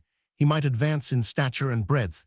He might come to disdain the exiguous beauty of these comparatively juvenile books, but now, at all events, were clearly revealed all the qualities which were to develop later, and to make Henry James unique among writers of Anglo-Saxon race. His welcome into English society was remarkable, if we reflect that he seemed to have little to give in return for what it offered, except his social adaptability, his pleasant and still formal amenity, and his admirable capacity for listening. It cannot be repeated too clearly that the Henry James of those early days had very little of the impressiveness of his later manner. He went everywhere, sedately, watchfully, graciously, but never prominently. In the winter of 187,879, it is recorded that he dined out in London 107 times, but it is highly questionable whether this amazing assiduity at the best dinner tables will be found to have impressed itself on any Greville or Crabbe Robinson, who was taking notes at the time. He was strenuously living up to his standard, my charming little standard of wit, of grace, of good manners, of vivacity, of urbanity, of intelligence, of what makes an easy and natural style of intercourse. He was watching the rather gross and unironic, but honest and vigorous English upper-middle class of that day, with mingled feelings in which curiosity and a sort of remote sympathy took a main part at 107 London dinners. He observed the ever-shifting pieces of the general kaleidoscope with tremendous acuteness, and although he thought their reds and yellows would have been improved by a slight infusion of the Florentine harmony on the whole, he was never weary of watching their evolutions. In this way the years slipped by, while he made 1,000 acquaintances and a dozen durable friendships. It is a matter of pride and happiness to me that I am able to touch on one of the latter. It is often curiously difficult for intimate friends who have the impression in later years that they must always have known one another to recall the occasion and the place where they first met. That was the case with Henry James and me. Several times we languidly tried to recover those particulars, but without success. I think, however, that it was at some dinner party that we first met, and as the incident is dubiously connected with the publication of the Hawthorne in 1879, and with Mr. now Lord Morley, whom we both frequently saw at that epoch, I am pretty sure that the event took place early in 1880. The acquaintance, however, did not ripen, as people say, until the summer of 1882, when in connection with an article on the drawings of George du Maurier, which I was anxious Henry James should write, having heard him express himself with high enthusiasm regarding these works of art, invited me to go to see him and to talk over the project. I found him one sunshiny afternoon in his lodgings on the first floor of No. 3 Bolton Street, at the Piccadilly end of the street, where the houses look askew into Green Park. Here he had been living ever since he came over from France in 1876, and the situation was eminently characteristic of the impassioned student of London life and haunter of London society which he had now become. Stretched on the sofa and apologizing for not rising to greet me, his appearance gave me a little shock, for I had not thought of him as an invalid. He hurriedly and rather evasively declared that he was not that, but that a muscular weakness of his spine obliged him, as he said, to assume the horizontal posture during some hours of every day in order to bear the almost unbroken routine of evening engagements. I think that this weakness gradually passed away, but certainly for many years it handicapped his activity. I recall his appearance seen then for the first time by daylight. There was something shadowy about it, the face framed in dark brown hair, cut short in the Paris fashion, and in equally dark beard, rather loose and fluffy. He was in deep mourning, his mother having died 5 or 6 months earlier, and he himself having but recently returned from a melancholy visit to America, where he had unwillingly left his father, who seemed far from well. His manner was grave, extremely courteous, but a little formal and frightened, which seemed strange in a man living in constant communication with the world. Our business regarding Du Maurier was soon concluded, and James talked with increasing ease, but always with a punctilious hesitancy, about Paris, where he seemed to my dazzlement to know even a larger number of persons of distinction than he did in London. He promised before I left to return my visit, but news of the alarming illness of his father called him suddenly to America. He wrote to me from Boston in April 1883, but he did not return to London until the autumn that year. Our intercourse was then resumed, and immediately on the familiar footing which it preserved without an hour's abatement, until the sad moment of his fatal illness, when he returned to Bolton Street. This was in August 1883. He had broken all the ties which held him to residence in America, a country which, as it turned out, he was not destined to revisit for more than 20 years. By this means, Henry James became a homeless man in a peculiar sense, for he continued to be looked upon as a foreigner in London, while he seemed to have lost citizenship in the United States. It was a little later than this that somewhat acidulated patriot Colonel Higginson, in reply to someone who said that Henry James was a cosmopolitan, remarked, "Hardly, for a cosmopolitan is at home even in his own country." This condition made James, although superficially gregarious, essentially isolated, and though his books were numerous and were greatly admired, they were tacitly ignored. Alike in summaries of English and of American current literature, there was no escape from this dilemma. Henry James was equally determined not to lay down his American birthright, and not to reside in America. Every year of his exile therefore emphasized the fact of his separation from all other Anglo-Saxons, and he endured in the world of letters the singular fate of being a man without a country. The collection of his private letters, therefore, which is announced as immediately forthcoming under the sympathetic editorship of Mr. Percy Lubbock, will reveal the adventures of an author who, long excluded from two literatures, is now eagerly claimed by both of them, and it will display those movements of a character of great energy and singular originality, which circumstances have hitherto concealed from curiosity. There was very little on the surface of his existence to bear evidence to the passionate intensity of the stream beneath this. Those who have had the privilege of seeing his letters know is marvelously revealed in his private correspondence. A certain change in his life was brought about by the arrival in 1885 of his sister Alice, who, in now confirmed ill health, was persuaded to make Bournemouth and afterwards Leamington her home. He could not share her life, but at all events he could assiduously diversify it by his visits, and Bournemouth had a second attraction for him in the presence of Robert Louis Stevenson, with whom he had by this time formed one of the closest of his friendships. Stevenson's side of the correspondence has long been known, and it is one of the main attractions which Mr. Lubbock holds out to his readers that Henry James' letters to Stevenson will now be published. No episode of the literary history of the time is more fascinating than the interchange of feeling between these two great artists.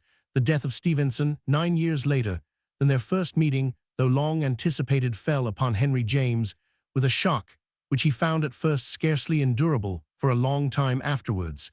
He could not bring himself to mention the name of R. Roman 50s without a distressing agitation.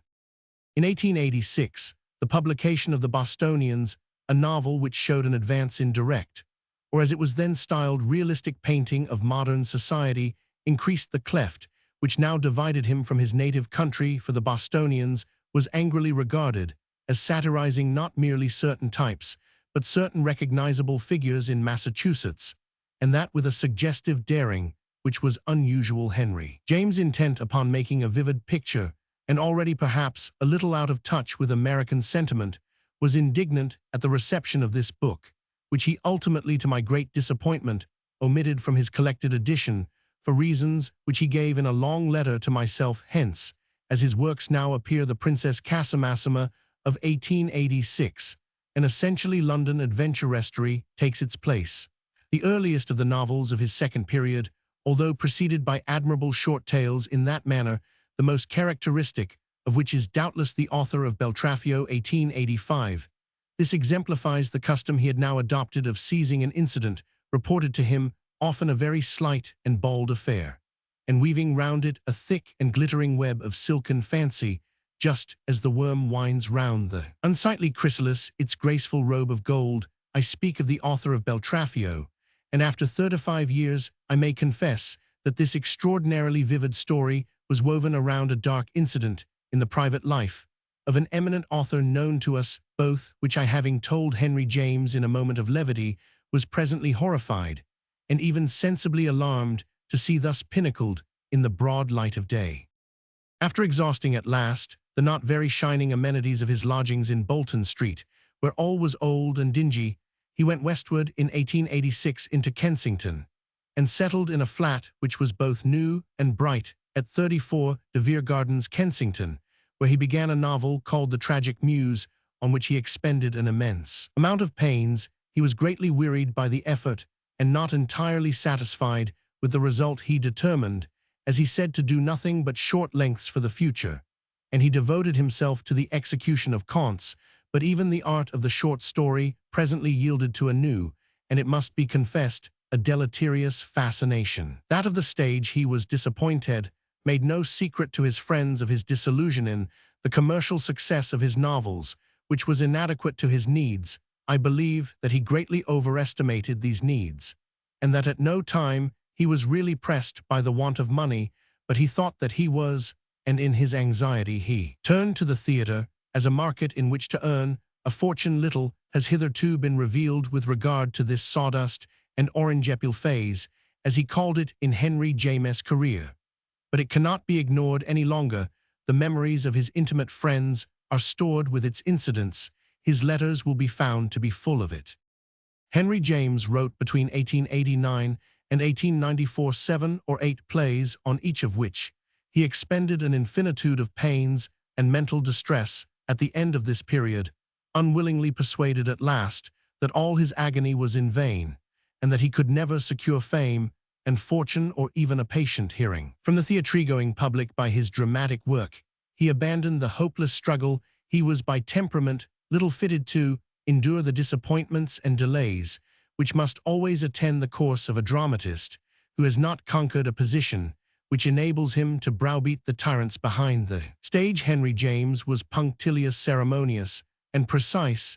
It is not to be denied that he was apt to be hasty in taking offense, and not very ready to overlook an impertinence. The whole existence of the actor is lax and casual. The manager is the capricious leader of an irresponsible band of egotists. Henry James lost no occasion of dwelling in private conversation on this aspect of an amiable and entertaining profession. He was not prepared to accept young actresses at their own valuation, and the happy-go-lucky democracy of the mimes, as he bracketed both sexes, irritated him to the verge of frenzy.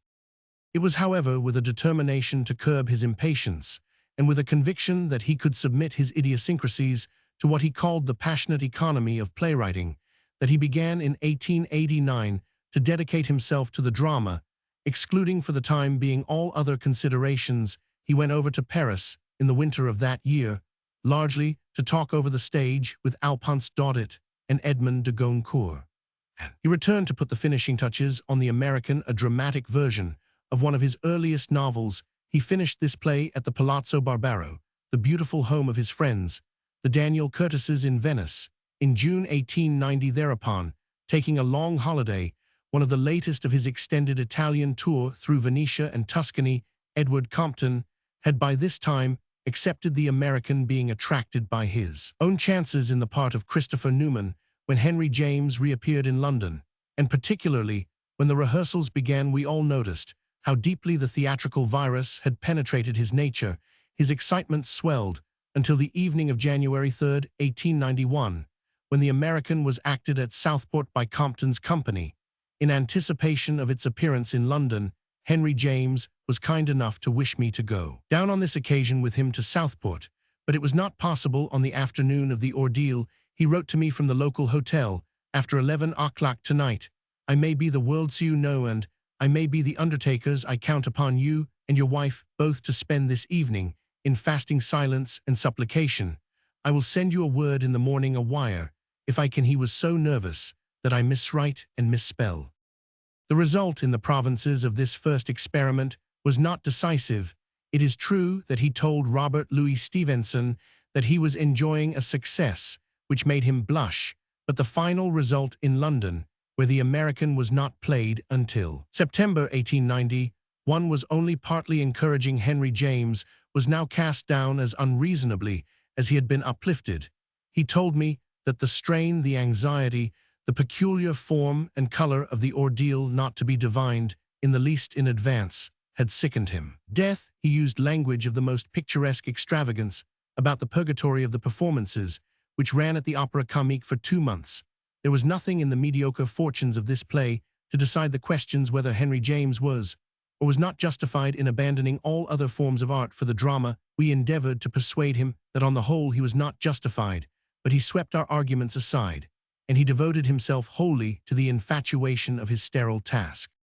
The American had been dramatized from a published novel. Henry James now thought that he should do better with original plots, and he wrote 2 comedies, the one named Tenants and the other Disengaged, of each of which he formed high expectations, but although they were submitted to several managers who gave them their customary loitering and fluctuating attention, they were in every case ultimately refused. Each refusal plunged the dramatist into the lowest pit of furious depression, from which he presently emerged with freshly kindled hopes.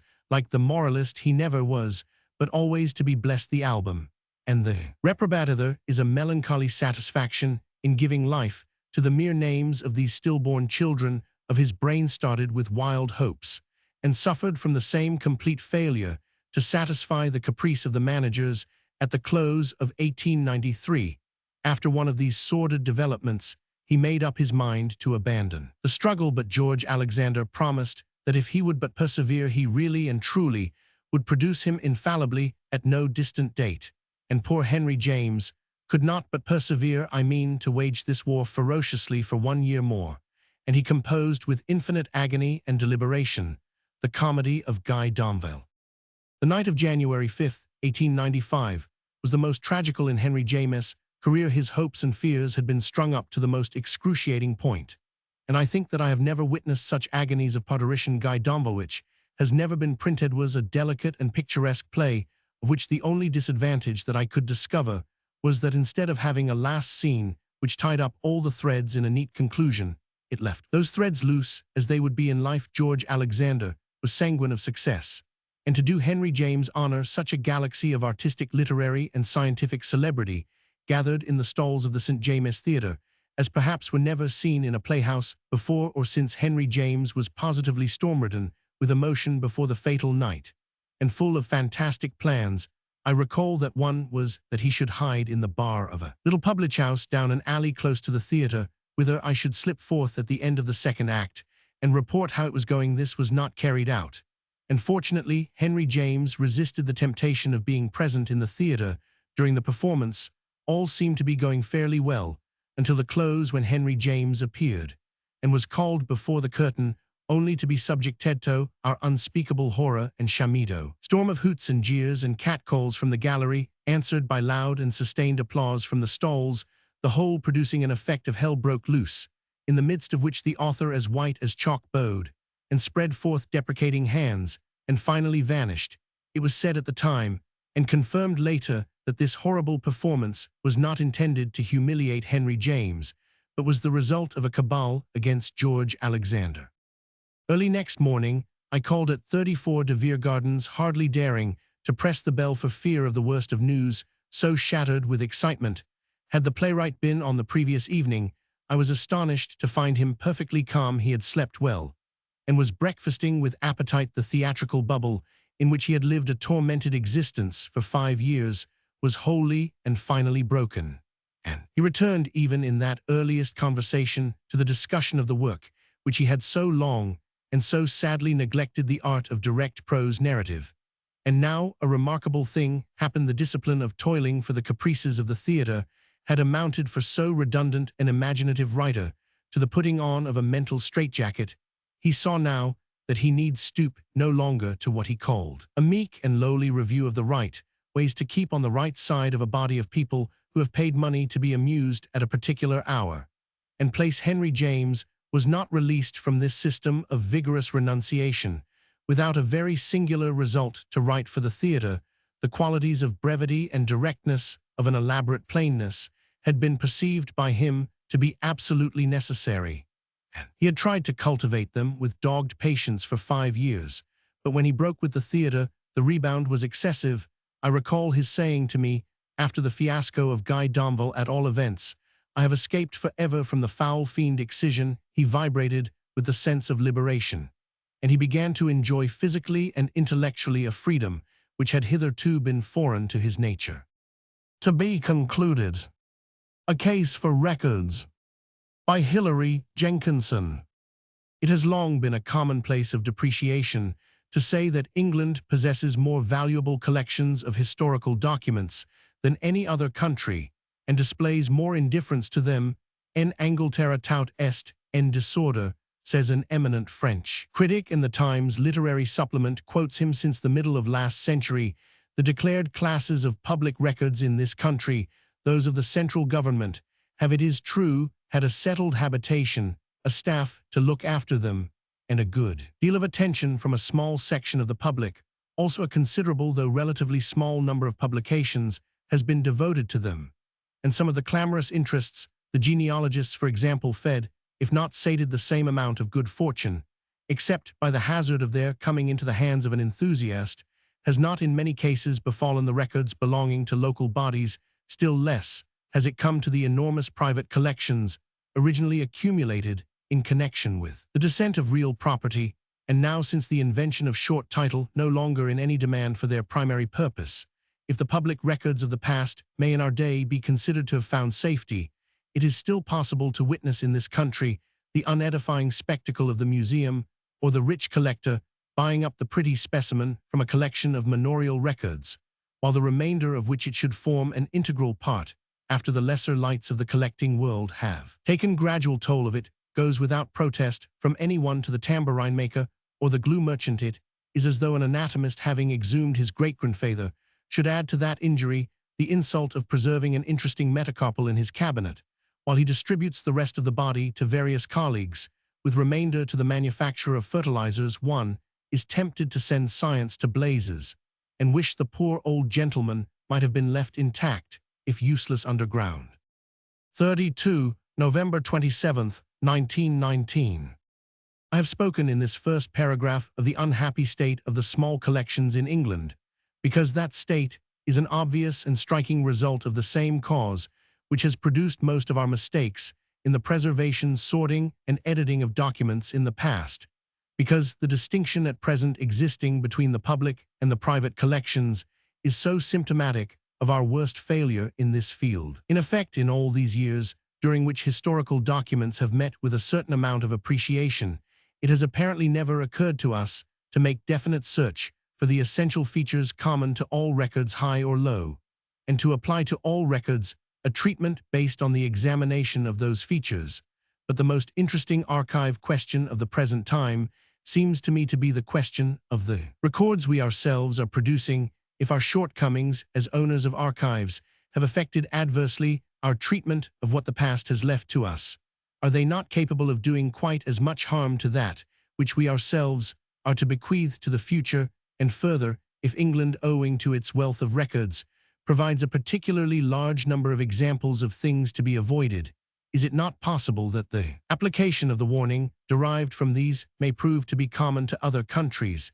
It is indeed no new criticism of the French school, the acknowledged leader of the world in this matter, to say that the circumstances under which the French national collections were put together have led it sometimes to consider the isolated document rather to the exclusion of that record which forms only a single link in a long chain.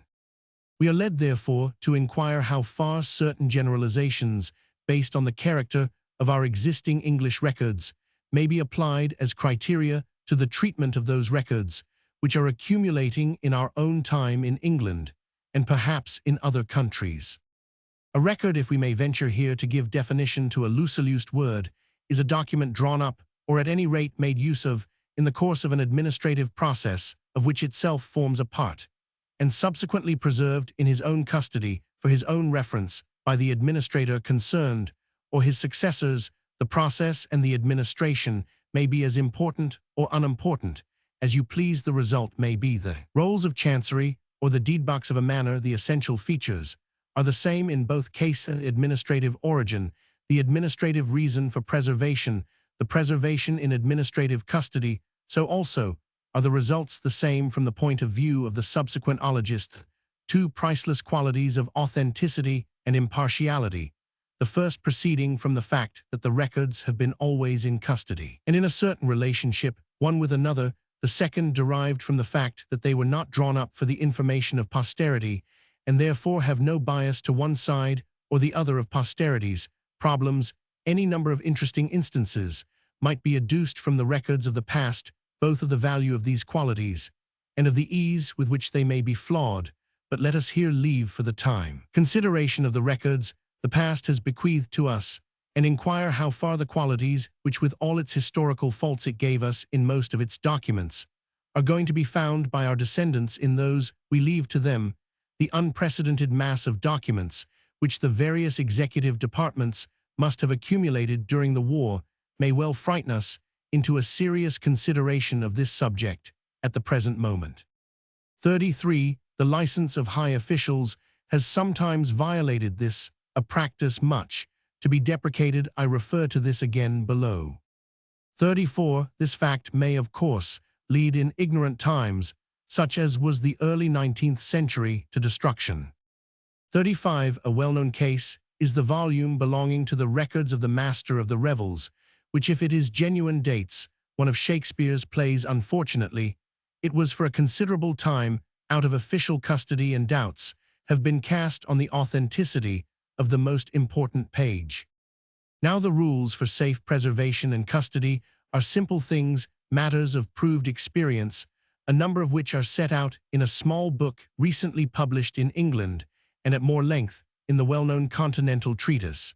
And though the standard of archive-keeping by local authorities is at present very uneven, we may, for the shortening of this article, dismiss that side of the question with pious hopes, assuming then that the documents of our own time, when they come to the state of archives, will be preserved in suitable places, and under proper rules of custody, assuming further that we are able to drill archivists into leaving their charges as far as possible in the physical order and state in which they find them, so as to preserve the old association of document with document we have to face as our chief danger, a threat not so much to the authenticity of the record as to its impartiality, most important of all its qualities, and one which once damaged cannot be restored. Interference with impartiality may occur at 2 points. In the first place, it may occur, as indeed it has sometimes done in the past, at or near the time of the documents, making the administrator who makes it may himself have an eye on posterity.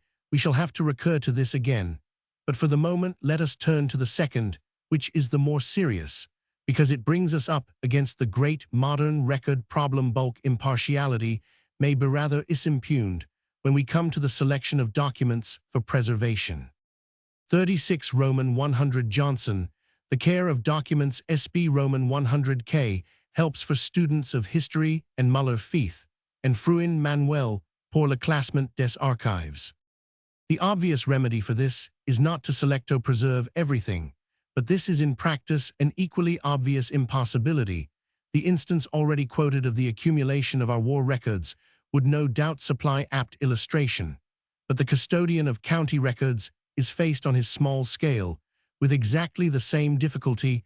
We are all confronted, in fact, with this main problem: how are we to reconcile our desire to preserve in our records certain qualities which have accompanied in the past an uncontrolled accumulation with the necessity of our own day for restriction up to now? In face of this problem, and in face of the system of selection or destruction which is actually in use, no one, not even the Royal Commission, which has obviously devoted much attention to the subject, has really gone further than to tell the selectors that they must be very careful. But can they let us take a case of public records, an imaginary class of, say, 200,000 pieces, to be dealt with in a limited space of time, by a limited number of people who have probably other work waiting to be done? How can they possibly say, since they have not the time to make a detailed comparison, that all the information contained in certain documents which they propose to condemn is to be found elsewhere? Or taking another criterion, how can they say that certain documents are going to be without interest for the future? There are classes of documents in the Public Record Office now frequently used and highly valued, which little more than 50 years ago might well have been destroyed as having no interest for any branch of human study then known. 37. Records so vast that in its last report 1919, the Royal Commission has found it necessary to alter its original 1914 recommendations regarding the provision of new repository accommodation. At this point, the natural thing is to seek the advice of the historian, who is indeed, being an enthusiast, anxious to give it now. The historian may fairly claim to have done much for records in the past. He is mainly responsible for the recognition of public records as things valuable, and to be kept carefully for other reasons than that of mere antiquity. And he has done something in England. One always hopes that he will do more presently for local and private collections, but he cannot predict the needs of future research workers who may not be historians at all any more than he was able to predict in the time of the old Record Commission. The needs of our own day witness the indexes quite useless to an economic historian of the very important chancery rolls of King John, published about 1830. Even if we grant that he may make a better guess than other men, we are met by a still graver objection in the fact that we cannot rule out at least the possibility, since he is human, and an historian of his having a predilection for the evidence which will establish a certain view or emphasize a certain line of inquiry, the use of an historian, or of any other person who uses records for research purposes as a selector, seems to me incompatible with the preservation of their characteristic impartiality. There will be a possibility, and the mere possibility is enough of suppressio veri if not of suggestio falsi, and what should have been a record preserved by circumstances which do not affect its value as evidence will become no more than the narrative or at most the piece justificative of a specialist. You might as well allow a botanist to produce a hybrid in order to prove not its possibility, but its existence as a natural form. But if we cannot use the historian for our purposes, we may perhaps call in the trained archivist.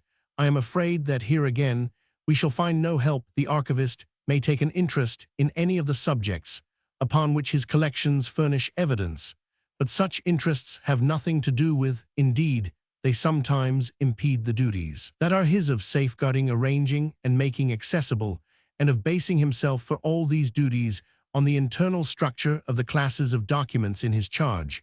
With the possible exception of the last, there is nothing in these qualifications to make him more fit than the historian for the work of selection and destruction. Is there then no possible way, will not say of dealing with our present accumulations, they, it may be on account of their sheer bulk, must be dealt with by such ad hoc methods as the circumstances admit of, and into those methods it is not our province here to enter, but merely for our guidance in the future.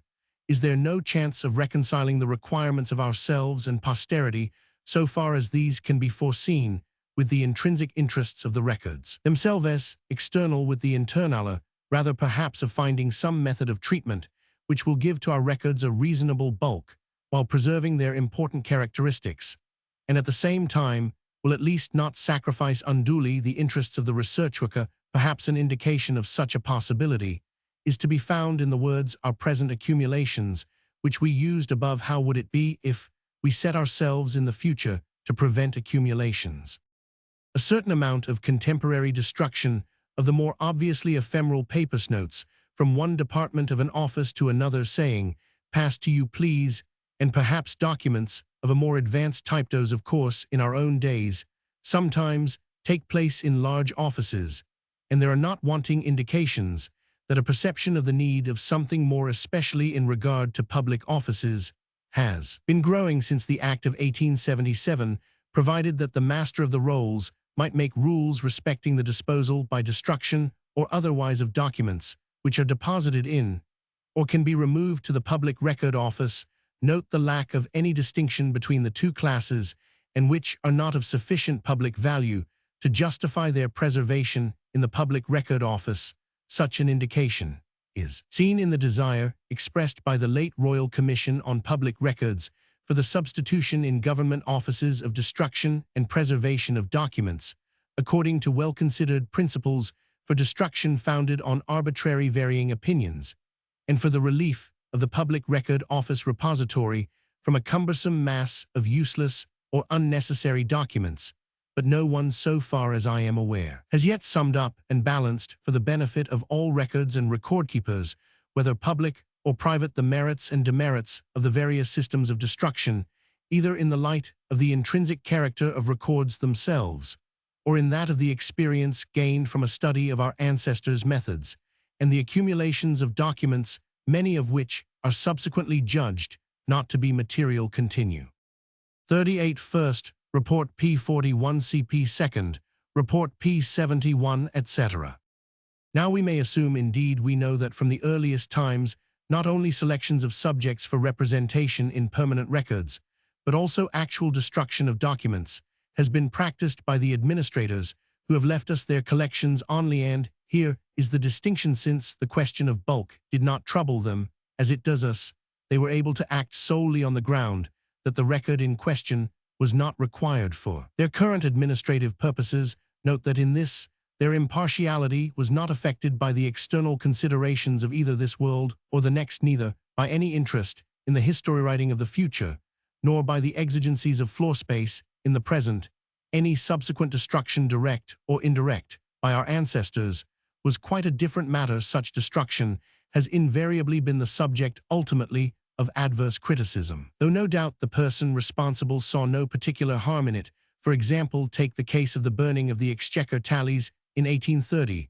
For the position of contemporaries is probably represented tolerably by that of Charles Dickens, who criticized the proceeding on the ground not only that it burned down the Houses of Parliament, but also that it was a wanton waste of firewood, which might have been given to the poor, yet already we not. 100 years after, are regretting it on the other hand, though historians are in the habit of saying vaguely that much which was of incalculable value must have been lost, they refer always to the losses due to various forms of carelessness. I have never heard anyone venture to criticize the Chancery, for example, because it did not preserve full copies of non-returnable writs, or the Exchequer, because certain draft accounts were destroyed. What in fact are the principal gaps in old records which affect us moderns? If we take two of the documents which have thrown light on the personal history of Shakespeare, not a matter of much moment to his contemporaries, we shall arrive at a clear distinction between two different kinds of destruction, or shall we say failure to preserve. On the one hand, we have a document signed by Shakespeare as a witness. All that mattered to the court here was that certain evidence had been given by some indifferent person, and accepted. Could we have blamed it if it had failed to preserve this signature which we find so intriguing, or had allowed it, as was sometimes done, to be written in by the scribe who took down the deposition? Or if it had preserved the whole document only in the form of a summary? Most certainly we could not. How was the court to know that we should be interested in Shakespeare's life and handwriting? On the other hand, take the case where Shakespeare himself was party to a fine. Had the Court of Common Pleas failed to preserve the foot of that fine, which was a recognized form of evidence of its own transactions, we should legitimately criticize its carelessness. It appears, therefore, that the only criticism posterity will be able to pass on us, if we adhere to the practice of our ancestors, will be one based on the extent to which we leave record behind us of the work of the various administrations, and our further queries then resolve themselves into two. If the answer to each of these questions is yes, then our problem is solved. It is not, of course, possible to answer them in detail here, because to do so would involve inserting a detailed scheme for the keeping of archives in a modern office. It would also involve going into such highly technical, and in some cases, controversial matters as the use and abuse of flimsies, the whole position of the typewriter in record-making, with an excursus on carbons and inks, the comparative merits of various filing systems, and as regards this country, at least liaison between government departments. But we may perhaps try in the most general terms to lay down a few first principles and see how far they indicate the possibility of an answer. We may premise that while no two accountants differ radically in their methods, the name of the various filing systems and practices is legion. While we have had Dublintree for 300 or 400 years, no one has yet hit on a system of filing correspondence, and the like, which commands general approval, from which we may draw the corollary that almost everywhere there are large redundancies. If then we are to educate our administrator, we should begin. 39. How important may be judged from the perusal of more than one modern volume, of more than one great statesman's private papersmony, of them public records, which have been taken out of custody. Perhaps the new diplomacy may do something to remedy this evil. Every office, no matter how small, must have a registry. Roman 1e must be divided up qua records into two branches, administrative and executive. It must have a small branch, which keeps and controls, distinct from the large, which makes and uses documents. Registry, the keeper and controller of office papers, is to lay down the way in which letters are to be written, and whether copies are to be made when they are made, or received if they come from without. All office documents are the property of registry, which is responsible for destruction or preservation, with, of course, the advantage of advice from the executive side in a large office, and for safeguarding and methods of arrangement. 40. I hope I shall not be accused of ignorance of the fact that registries do exist in some offices. The point is, first, that their existence is not universal. Second, that they have not yet been turned towards those functions which it is here suggested they should fulfill. 6924. Apart from this rule, the first principle should be economy, and economy, if registry is not to be overburdened with work, must consist largely in rules carefully thought out concerning not the documents which are to be destroyed, but the documents which are never to be made. For example, probably at least 50% of the copies of outletters, which are preserved in a big office, record nothing more than dispatch, which could be done in 2 words or less in a general register. The above suggestions are offered only as suggestions susceptible of much revision and needing much more expansion. The only claim made for them is that they do face the real difficulty of the record situation and do sketch lines along which the reasonable requirements of the historian or any other worker who may be destined in the future to pursue strange learning along unthought-of paths are adequately met. The question of bulk is met, and the present system of dealing in a hopeless kind of way with accumulations already formed and hardened is got rid of, and violence is not done to the structure of the records themselves. Criticism of the proposed system will probably be divided between statements that it does too much and that it does too little. We may reply that there is no inherent impossibility in the via media, that all alternative systems are destructive of the most essential qualities of records, and that ours is therefore at least worth a trial. Attempts are from time to time made in most large offices to secure the keeping of documents in a manner convenient to those who use them for official purposes, but why not something longer sighted? A little care for the records themselves? Why not a manual of record-making and keeping for clerks in government and other offices? On Interpretation in Music, by Sir George Henschel Musedock. The question of interpretation, especially in the field of music, and more particularly as regards song, has been prominent of late. Lectures on interpretation, books on the subject, have been announced in the papers under more or less attractive titles, but I fear I have never read the latter nor gone to any of the former. Indeed, I confess that throughout my life I have given little if any thought to interpretation, a fact not easily accounted for unless it be that when I was young people must have been more unsophisticated. Interpretation in music was a thing rarely spoken of. If, for instance, there was a Beethoven symphony on the program of a concert, people went because they wanted to hear the symphony, not how a conductor interpreted it. It evidently sufficed these good people to have confidence in the musicianship and skill of the members of an orchestra, and in the loyalty of their conductor as regards carrying out the composer's wishes as to tempo and expression. Confidence altogether in the efficiency of any artist ready to brave the test of publicity. Moreover, conductors were then stationary. The fashion of prima donna conductors traveling from one place to another, each trying to outdo his rival in so-called originality, had not come into being, and there was little opportunity for a comparison. Of course, I had read or heard of points in law being capable of different interpretation by different lawyers. Also was aware of the fact that interpreters are persons who, being masters of several languages, act between two people ignorant of each other's tongue, or whose office it is to translate orally in their presence the words of parties speaking different languages. But I never connected the term with music, which I thought, being a language spoken and understood all the world over, did not require the services of an interpreter.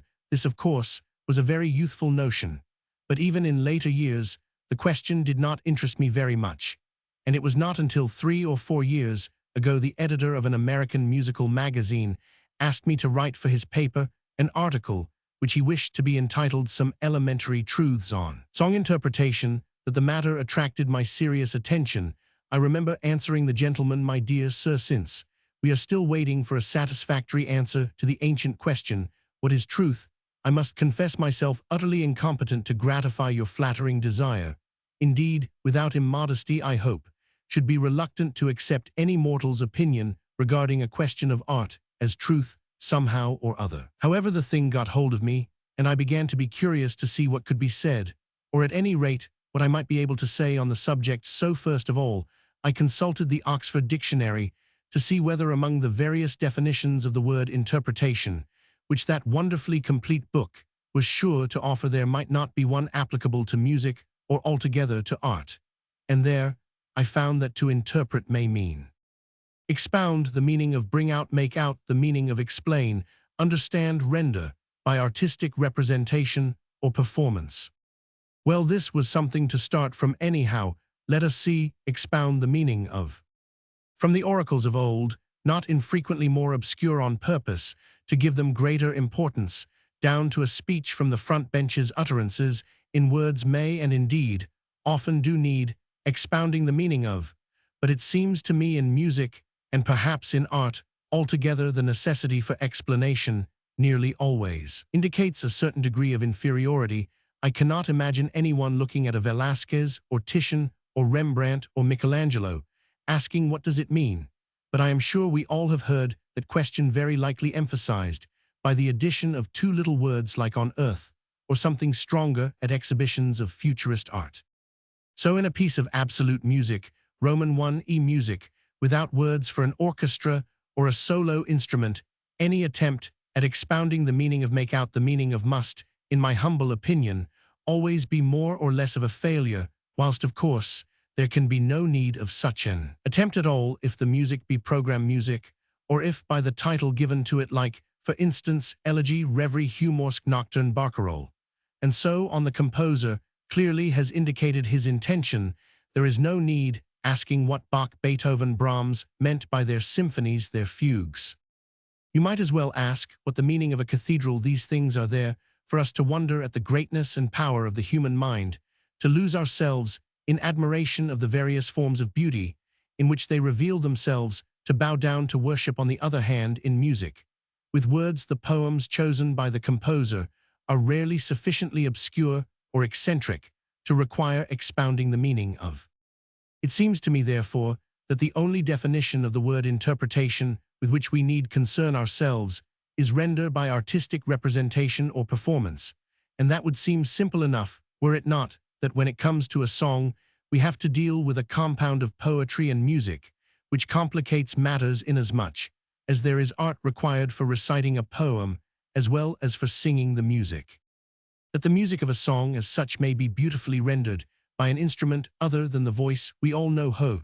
Quote, only one exemplar has not heard Schubert's Ave Maria played on a cello, and the words of a song detached from the music may find an ideal interpreter in the person of a talented reciter, who as regards music may not know one note from another.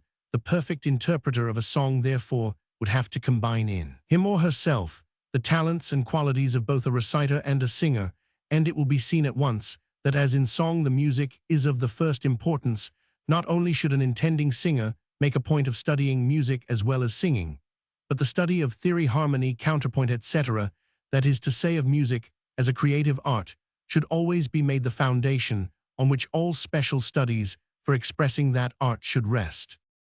I have just said that in a song the music is first in importance. Should therefore by any chance a composer have failed, as some of the best have been known to now, and then to make the music fit the words completely, it would be the duty of the singer to consider the musical phrase in the first instance, and fit in the words as well as possible under the circumstances, even at the risk of breaking between two words, which otherwise it would be better not to separate.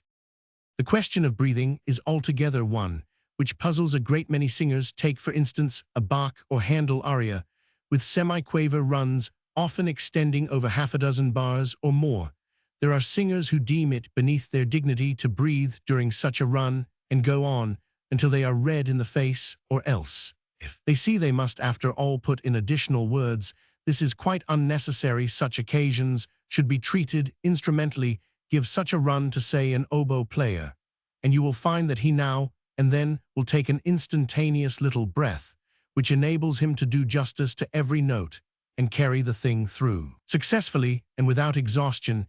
It is generally the childish fear of being thought lacking in physical strength which induces some singers to delay breathing until the thought of their bursting a blood vessel remains the only one left in the poor listener, rendering anything like interpretation and therefore artistic enjoyment of such a performance utterly impossible. If you know how to breathe Roman 1e, how to replenish your lungs in the twinkling of an eye, and imperceptibly, you cannot really breathe too often, for by such judicious breathing, you are infinitely better able to satisfactorily accomplish the task before you. I remember being asked years ago to hear, with a view to giving my opinion on her talent, and voice a young singer now quite famous, and being horrified at her utterly mistaken idea as to breathing, disregarding all thought of intelligent phrasing. She actually never breathed unless positively obliged to do so. I stood it as long as I could and then got really angry. I stopped her short and said, "My dear young lady, do you wish to show the people what wonderful lungs you have, or what a beautiful song it is you are singing? You can only do one of the two things at a time, supposing even your breathing be good, which being neither inaudible nor invisible. I am sorry to say it is not. You will have to learn that an accomplishment, be it ever so great, in anything pertaining to a detail in the mere technique of an art, becomes a fault the moment attention is drawn to it. A singer who, after the singing of a beautiful song, is complimented on the excellent management of his breath or the wonderful articulation of his words, should go home and resolve to do better next time, and not rest satisfied until he feels that the singer's highest aim should be the full appreciation and enjoyment on the part of the listener of the work. Interpreted, that aim being achieved, he need wish for no greater praise. For an intelligent and thoroughly satisfactory rendering of a song, it is absolutely imperative that the vocal technique of the singer and the breathing is as important a part of it as the actual singing, developed to a state of efficiency such as to need no more thought than, for instance, a pianist interpreting a Beethoven sonata should have to give to the fingering. All technical difficulties should have been overcome once for all, and technique itself become a matter of course before an attempt at interpretation is made. The two principal factors in the technique of singing are vocalization and articulation, the one referring to music, the other articulation to speech, each complementing the other. Though I hold that of the two, articulation is the more important, since it is not the vowels, but the consonants which enable a singer to bring out the meaning of Roman 1 e. To interpret a word, you may sing the vowel, for instance, of the word soul ever so beautifully. It is not until you add the L with the same intensity of purpose that the word puts on flesh and blood, as it were, and becomes a living thing. Or take the word remember. No actor impersonating, for instance, the ghost of Hamlet's father could make an impression with the word by dwelling on the vowel remi, but leaving the vowel quickly and continuing to sound the M. A good actor could walk almost across the whole stage, holding on to that consonant without exaggeration. Remember, it is the consonants, as I said before, which convey the meaning of a word, and they should be made the subject of special study.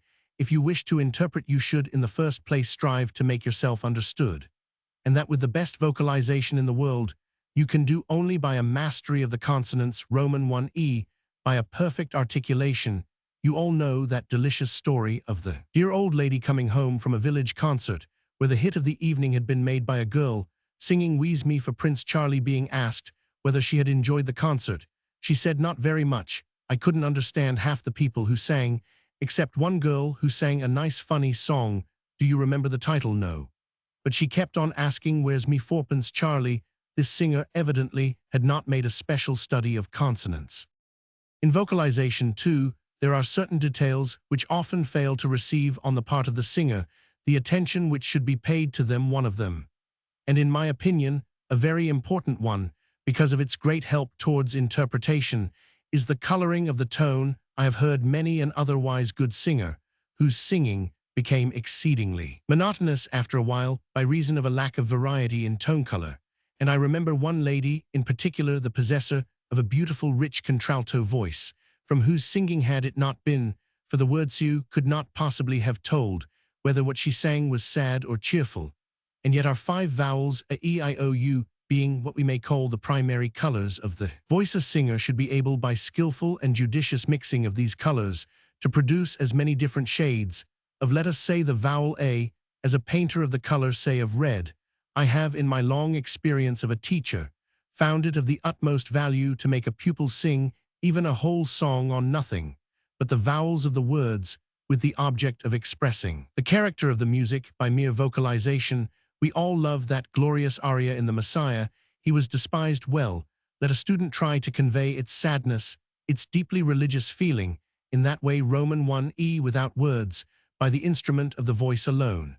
And if after a while she succeeds, she will have taken a very big step toward realizing Roman 1e toward interpreting the full beauty of that exquisite blending of words and music for a thoroughly artistic rendering of emotional songs of that kind, or of songs of dramatic character, such as ballads, in which the singer has to impersonate character and run up and down the gamut of passion. It is of the greatest importance that the singer should have under perfect control not only his technique, but his feelings too. If your feelings get the better of you before the public, you are apt temporarily, and for physical reasons, to lose the mastery of your technique. There is a story told of the famous American actor Edwin Booth, whose daughter, his severest critic, always at his request, had to be in the stage box where and whenever he acted. On one occasion, the play was Victor Hugo's The King's Jester, known to us all from Verdi's Rigoletto. The part of the jester was considered one of the best of Booth's many fine impersonations. When the harrowing scene came in, which the poor man finds the body of his murdered daughter in the sack, Booth, on that night for some reason or other, was so overcome by the situation that actual tears ran down his cheeks, and he thought he had never acted that scene better or with greater feeling. The first thing his daughter said to him, as they met in his dressing room after the play, was, "Were you quite well, father?" "Quite." "Why?" "Because that scene with Gilda's body never made so little impression on me, and on the people as far as I could see." And naturally, when you lose control of yourself, you must not expect to be able to control your audience. On the other hand, there was a great singer, Wilhelmina Schroeder, Devrient, the greatest exponent of the part of Leonora in Beethoven's Fidelio, in that wonderful scene in the underground prison, when disguised as the jailer's boy, and unrecognized by her unfortunate husband, the chained prisoner Florestan, she hands the starving man a crust of bread, singing too Beethoven's touchingly appealing notes, and in a voice choked with emotion, "There, take this bread, thou poor, poor man." That great singer was often known to actually crack a little aside joke with old Rocco, the jailer, whilst the front of the house was in tears. That is what I call art. Very likely she had cried herself many a time over that same scene when studying it. Of course the actor, and by that I mean the operatic singer, as well, has a not inconsiderable advantage over the concertsinger, in that he possesses in facial expression and gesture two additional aids to interpretation, both important and powerful. I say too, although facial expression is available to the concertsinger as well. But whilst that and gesture form an essential part in the training of the actor, facial expression is hardly ever systematically studied by the singer of songs, who in this respect is left to his own resources, with often rather curious results. I have listened to many a singer, I am sorry to say mostly of the fair sex, who, very likely for fear of making grimaces, maintained throughout a whole song, and heedless of the varying moods and sentiments expressed in it, a sickly, inane, apologetic sort of a smile, whilst on the other hand, I remember hearing a famous singer who in Schubert's great song Der Doppelganger allowed his features, already during the short prelude to the song, to assume a most ghastly expression of pain and terror, which, quite apart from such a proceeding being apt to have the opposite effect, was in this case quite the wrong thing to do, for the opening of the song is merely a sad recollection on the part of the unfortunate lover of happier times, when his beloved was still inhabiting the house. He is passing the night, is still, the streets are silent. 'Twas in this house my true love lived. The tragedy and horror only commence with "There too stands a man, and gazes up on high, and wrings his hands in agony of pain," reaching the climax with the words, "I shudder when I behold his face, the moon reveals to me my own image." But when this climax came, it was robbed of much of its impressiveness by the singer having anticipated it. He evidently took it for granted that his listeners knew Heine's poem and Schubert's song, or had made themselves acquainted with the words beforehand. By looking into the book of words, that is a great mistake. You should always sing as if the song you are interpreting had never been known or sung before, and you were the first to make it public. Every one of you, I am sure, has, at one time or other, told a little fairy story to a child. You know how deliberately such a story should be told, how distinctly the pronunciation of every syllable, every consonant, in order that the little ones may grasp the meaning of what you are saying the very moment you are saying it, so as not to lose the thread of the tale, to break the spell. Well, that's the way you should sing, even if you know that what you are singing is the most well-known, popular, hackneyed thing. Always imagine one person in your audience sitting in the very last roto, whom it is something absolutely new, and that imaginary person should be the child to whom you are telling a story. So you see, all these little details have to be thought out. The singer should even be careful in the selection of his songs. When I speak of him, and his I of course mean her and hers as well. The greater the singer's art, the more will he be able to force his hearers into forgetfulness of a possible discrepancy between, for instance, his personal appearance and the sentiment or character he is endeavoring to represent.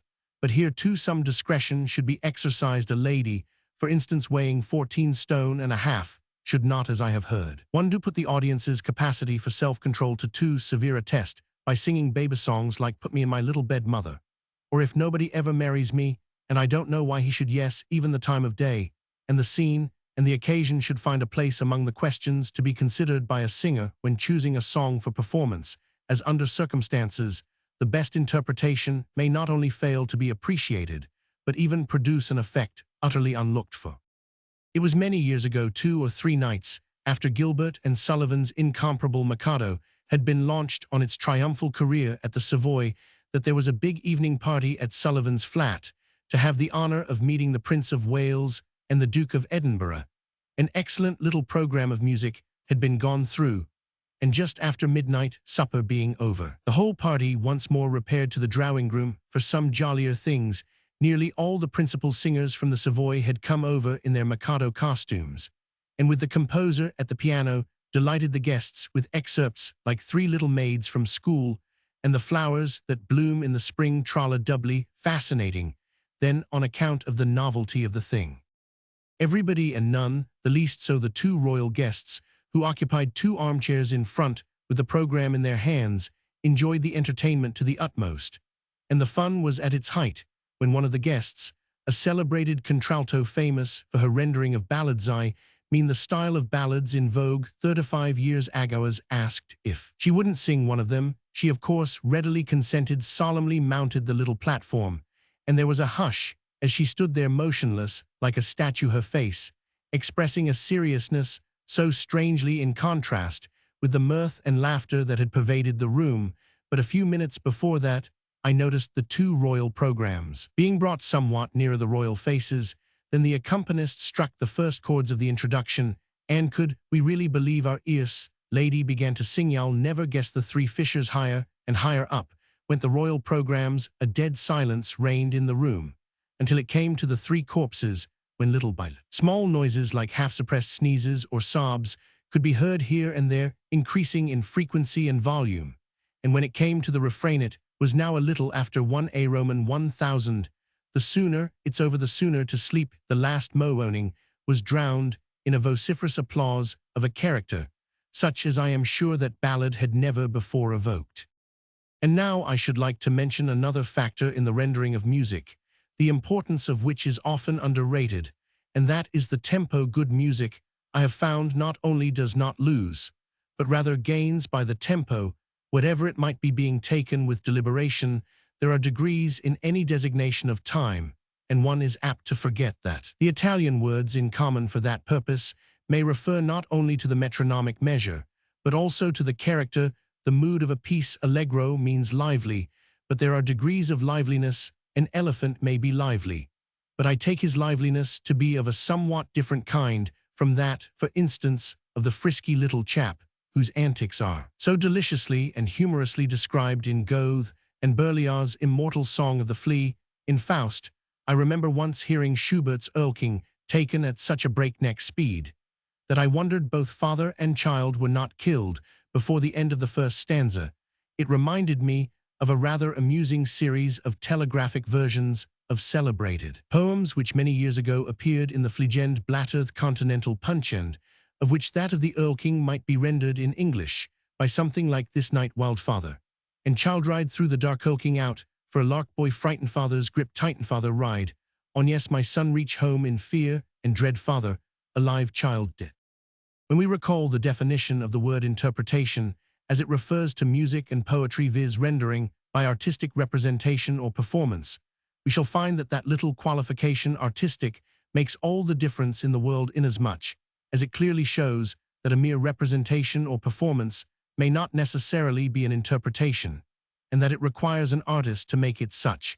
and it follows that there must be any amount of variety in the interpretation of one and the same thing. An old Latin proverb says, "Do si faciant idem non est idem."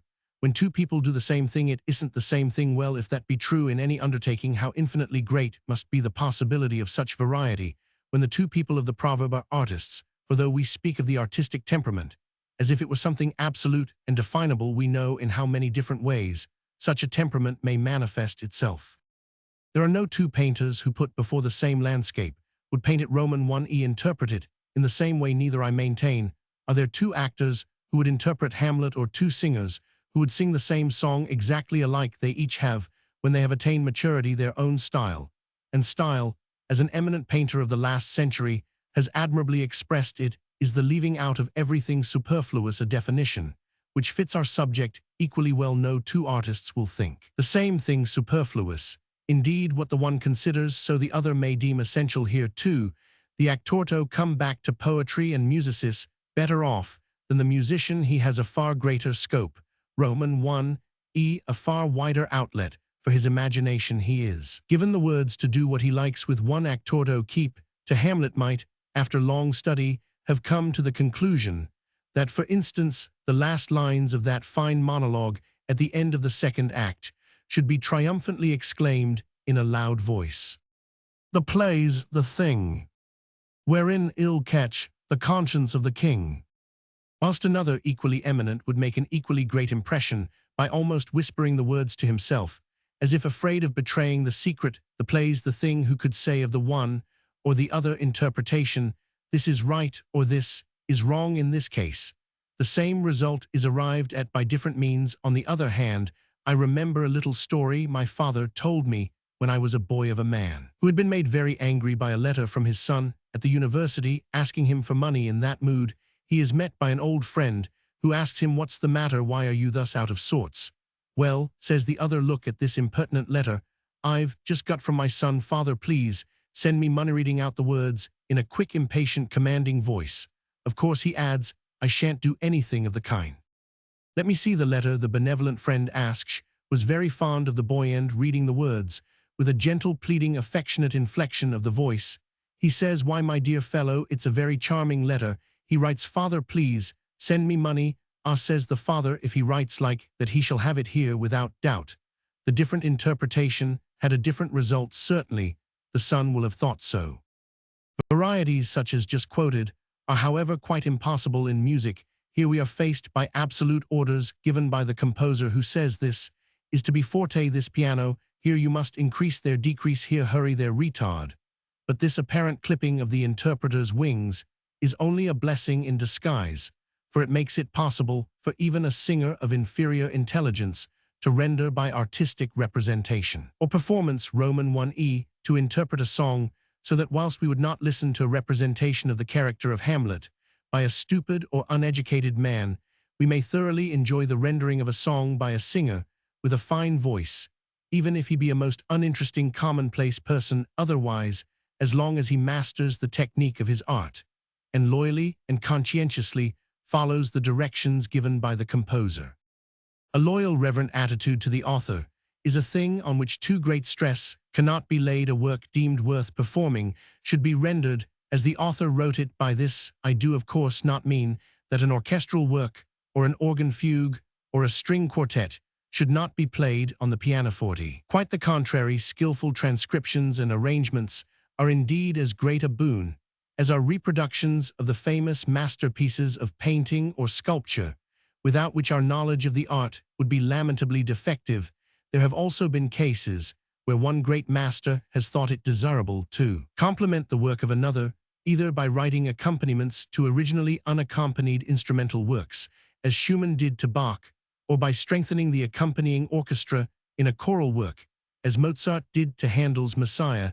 As far as I know, the original text has in all such cases been allowed to remain intact, and works thus treated being obtainable in the original as well as in the complemented version, the choice is left to the personal taste of the musicians responsible for the performance. What I mean is that the text of the composer should not be tampered with. There have now and then attempts been made at improving Beethoven's scores on the plea that some instruments employed by the master, like, For instance, the fluty have been developed so as to allow notes to be played on them now which were impossible at the time Beethoven wrote, and that very likely, had these notes been at the master's disposal, he would have made use of them. This may or may not be so, but it seems to me a dangerous theory to work upon, for once you commence meddling with a master work, it would be difficult to know where to draw the line, and there is no saying whither it would lead. Besides, every great period in the history of art has its own characteristics. A so-called full orchestra in Beethoven's time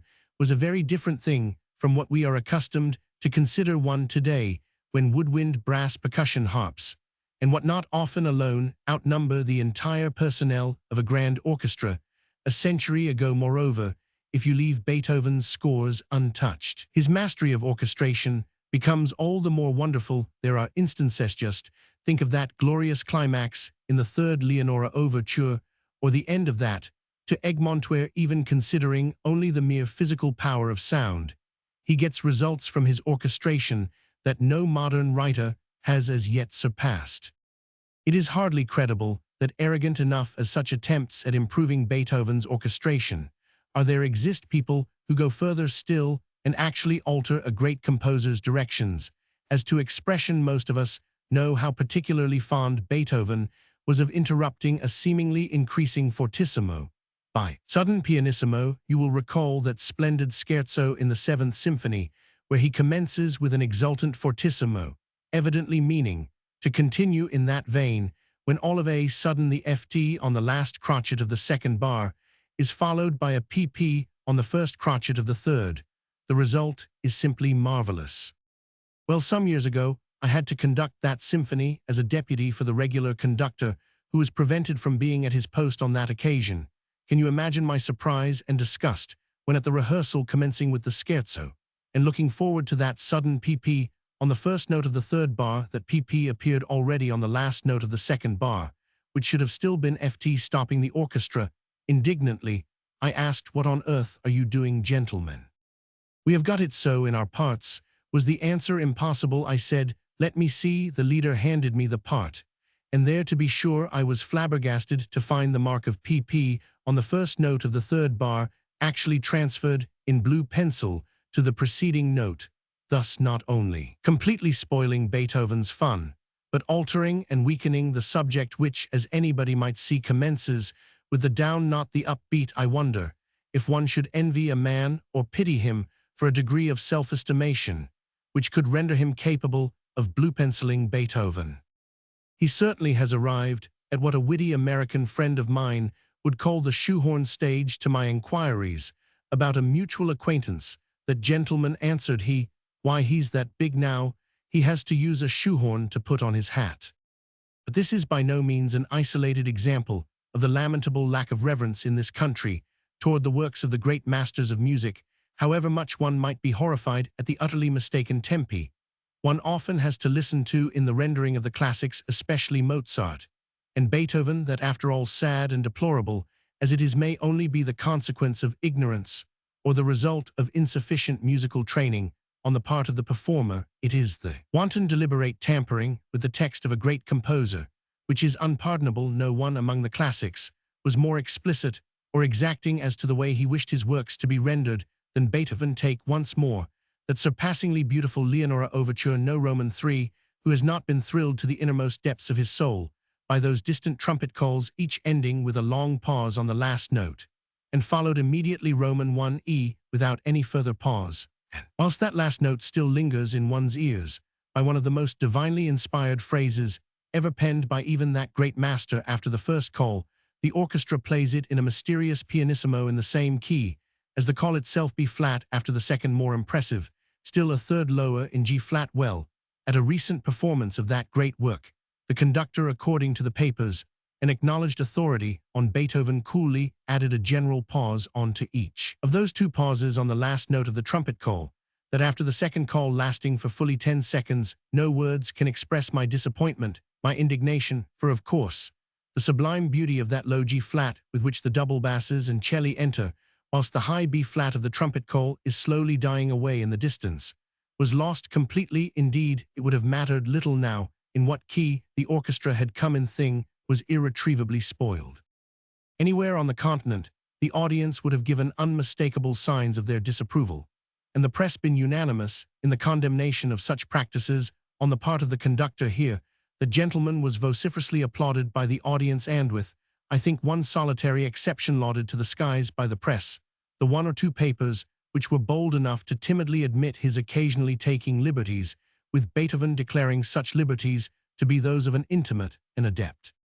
Intimate indeed, if 100 years ago, an intimate of Beethoven's had dared to do such a thing in Beethoven's presence, the master, as we know him from his letters, would have flung the score at his head, thundering, "Knave, canst thou not read, dost thou think?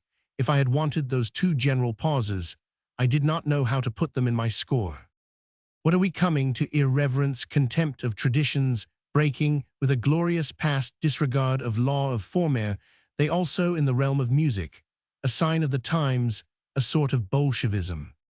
Fancy an actor tired of that everlasting to be or not to be, and thinking it too hackneyed surprising the audience, by commencing the great monologue for a change, with to exist or not to exist, or another, going one better, and considering the absence of rhyme in that monologue, rather a mistake of Shakespeare's hitting on the happy and original idea of correcting it into something like to be or not to be.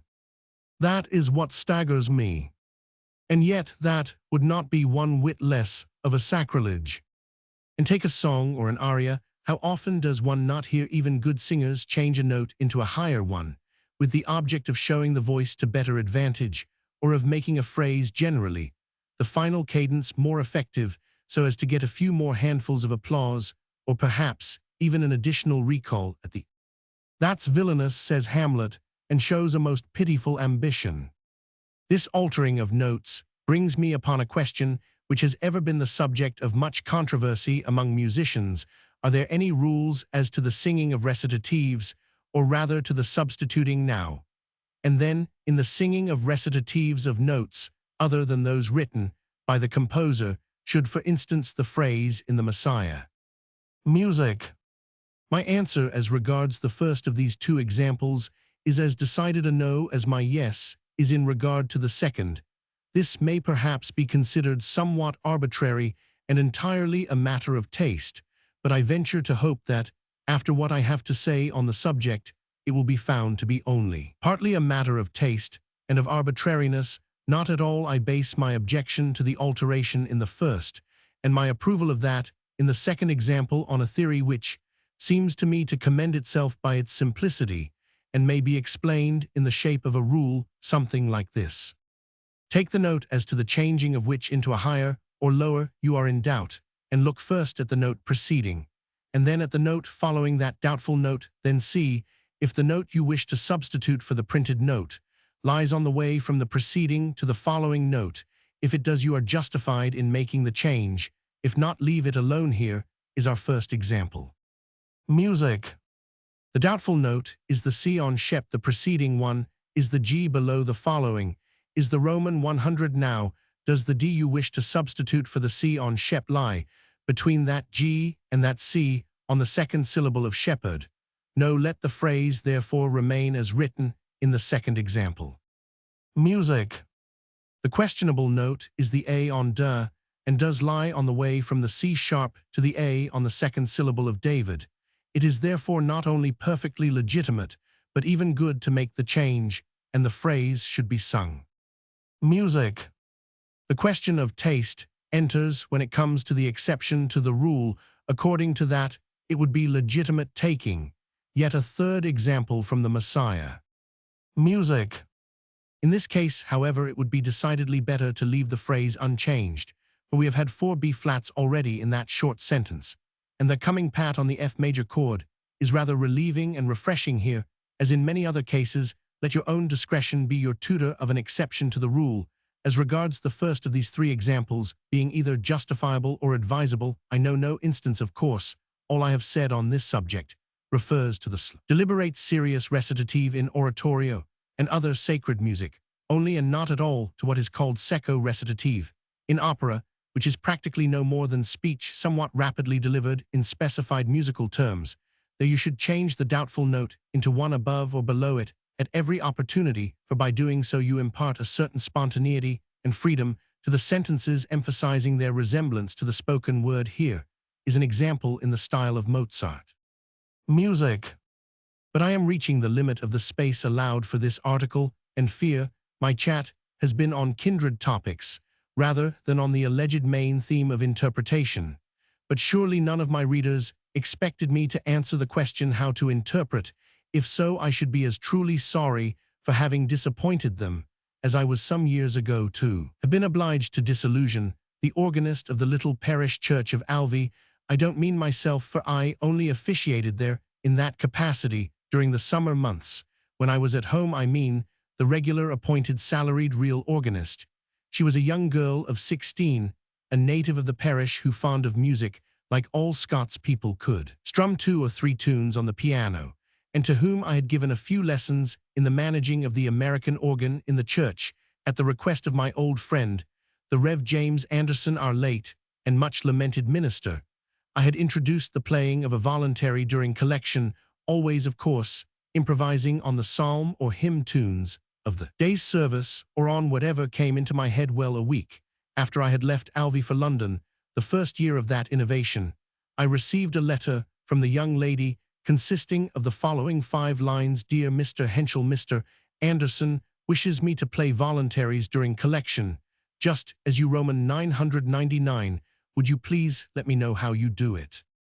I was touched by so much faith and innocence. The playing of an instrument, and singing as such, is but playing on the vocal instrument in our throats, may be taught, and with patience and perseverance brought to as near a degree of perfection as humanly possible. That is a matter of craft, of physical, I may say muscular skill. The mystery of what is best imperishable in any art lies in the soul, and in the brain. If dormant, it may be awakened and fostered; if absent, it cannot be acquired by teaching. Interpretation, though but recreative, certainly is an art, or at least part of one. And art is long and life is short, and of learning there is no end. To have a chance of becoming an artist, in the true sense of the word, the student fortunate in the possession of the heavenly gift of talent should from the outset resolve to strive for none but the highest ideals, refuse to be satisfied both in taking and giving with anything but the best and purest, and last, though by no means least, resist the temptations which the prospect of popularity and its worldly advantages, frequently the result of lowering that high standard, may place in his way. Robert Bridges, Lyrical Poems. 41 October, and Other Poems, by Robert Bridges Heinemann, 1925's Net Poetical Works, excluding the 8 dramas, by Robert Bridges, 1912, Oxford University Press. For other works, see bibliography in current issue. By J. Roman, 100 Squire. Mr. Bridges' new volume of poems, the first that he has published since he became poet laureate, must be read for what it is, the work of a man 75 years of age. This statement is not made as an excuse. There are weak occasional and patriotic poems in the book, but some also which are beautiful additions to his canon.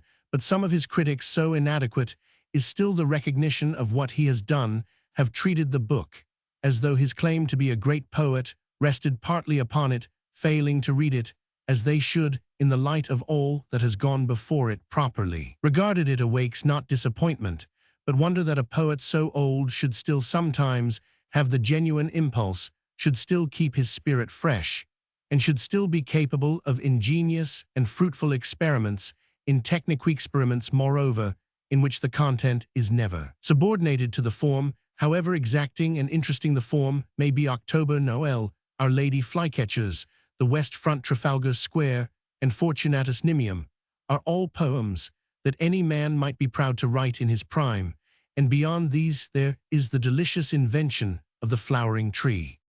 What fairy fanned my dreams while I slept in the sun, as if a flowering tree was standing over me.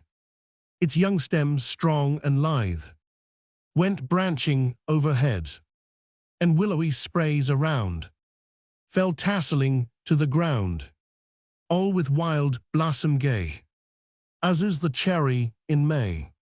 The sunlight was enmeshed in the shifting splendor, and I saw through on high to soft lakes of blue sky. So I slept enchanted under my loving tree, till from his late resting, the sweet songster of night, rousing, awakened me. Then thistly birdie's note was the voice of thy throat, which thou gav'st me to kiss. The occasion may suitably be seized to make a few notes on Mr. Bridges' shorter Never Mind the title and the word lyrical poems as a whole. Roman 2. Mr. Bridges is often written of as though he were primarily a technician. He has always taken a keen interest in prosody. He has written books and formulated theories about it. His experiments in classical meters and his notions about English spelling have, to those who have not troubled to discover the intellectual strength and the strong common sense which commonly marks his linguistic writings, given him something of the air of a pedant. But the theorizer and the innovator of the shorter poems has nothing to do with pedantry. There are poems in which the scrutinous eye may detect very elaborate pains. April 1885 is a fabric of internal rhyme assonance and alliteration, which it would be hard to parallel in English. Wanton with long delay, the gay spring leaping cometh. The blackthorn starreth now his bough on the eve of May. All day in the sweet boxtree the bee for pleasure hummeth. The cuckoo sends afloat his note on the air all day. Now dewy nights again, and rain in gentle shower, at root of tree and flower, have quenched the winter's drouths. On high the hot sun smiles, in banks of cloud up to her. In bulging heads that crowd for miles the dazzling south. That may be called a tour de force, as a rule, though Mr. Bridges' variety of stanza and rhythm is immense. The craftsman never intrudes his ingenuities, merely serve their purpose. His music cannot be separated from his sense. His rhythms are sought and found as the only suitable rhythms for the words and the scenes that are being expressed and described. How otherwise than in the beautiful movement used can we imagine the picture of a passer-by, the fresh blue day, the crowded sail, the vision of a queenly progress across the world to a far harbor in the south? It is one of 50 such feats, triumphs of fastidious art, never completely understood until the poems are read aloud. His power of music has developed steadily throughout his career, but scarcely a poem of any period can be quoted without illustrating his surpassing technical gifts. We shall come to many presently here, when we are thinking primarily of the skill with which he weaves a close-fitting garment of sound. For his thought we may take, as a single example, London's snow. When men were all asleep, the snow came flying, in large white flakes falling on the city brown, stealthily and perpetually settling and loosely lying, hushing the latest traffic of the drowsy town, deadening, muffling, stifling its murmurs, failing, lazily and incessantly floating down and down, silently sifting and veiling road roof and railing, hiding difference, making unevenness even, into angles and crevices, softly drifting and sailing. All night it fell, and when full inches 7, it lay in the depth of its uncompacted lightness. The clouds blew off from a high and frosty heaven. The accuracy of the description is extraordinary and continues as the town awakes and boys go snowballing to school. A few carts creak along, and the pale sun rises to awake the noisier day. But the observation, the accuracy, the response of the heart to the beauty of the scene might have been found elsewhere. The astonishing management of the rhythms, which even when divorced from the meaning of the words, translate the steady, falling, the wayward, crisscrossing, the lightness and crispness and soothing persistence of snow in an almost windless air, is peculiar to Mr. Bridges. Words and music are with him always inseparable. He is at the opposite pole from the man, often not unintelligent in other ways, who forces his material into a straitjacket of jingle. In this respect, his taste is as flawless, his subtlety as unfailing as any in the records of literature. Roman 3. It is possible, and it has often been stated, that Mr. Bridges will chiefly live as a poet of the English landscape. Certainly, he would live if only his landscape poetry were preserved. It may seem a large assertion, but no Englishman has written so large a body of good landscape poetry. There are two obvious things to be said about it. The first is that his landscape is the landscape of the south of England, more particularly of the Thames Valley, and the Downs by the Seatwoe regions, which he significantly chooses as typical, when in the voice of nature he wishes to point an argument. He never describes foreign or remote scenes, and it may be regarded as symbolic of his attitude to the more violent things of life. He never leaves the land for the sea, even British territorial waters. He never sails. There is much of the sea in his work, but it is the sea as seen from the shore, blue and smiling and dancing, or whipped by the wind, caught in a narrow peep between shoulders of the Downs, or watched from a hill through a telescope. There many an hour I have sat to watch, nay now. The brazen disk is cold against my brow, and in my sight a circle of the sea, enlarged to swiftness where the salt waves flee, and ships in stately motion pass so near, that what I see is speaking to my ear. Mr. Bridges' landscape is bounded by the English Channel. His hills are the Downs, his rivers are clear and gentle streams, his trees oak and beech, elm and larch.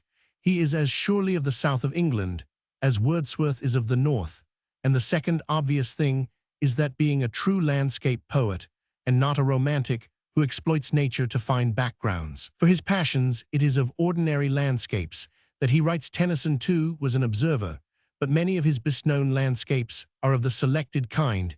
It is one thing to write of the sort of natural scene traditionally approved as remarkable: sunset on a marsh, sunrise on the Alps, stupendous cliffs, high cataracts and breakers in the moon. It is another to describe, giving the breath of life to your description, what any man going out on any day in any season will see when he looks over a 5-barred gate or takes a footpath through the woods. Mr.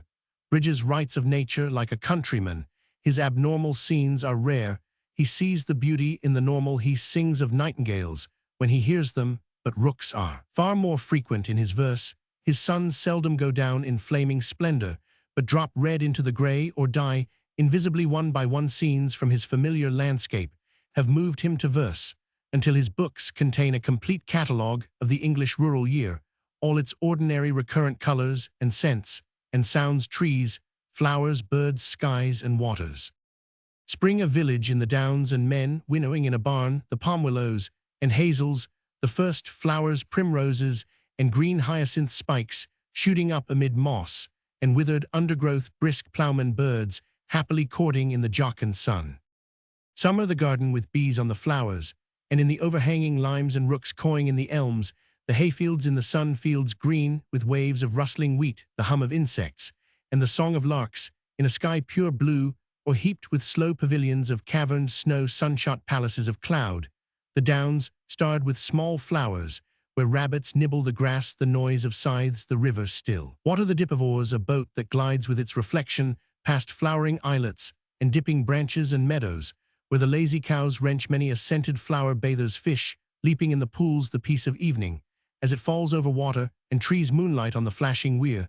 There are storms that blacken the sea and beat down the corn, but they pass, and the sun comes out again, gathering strength.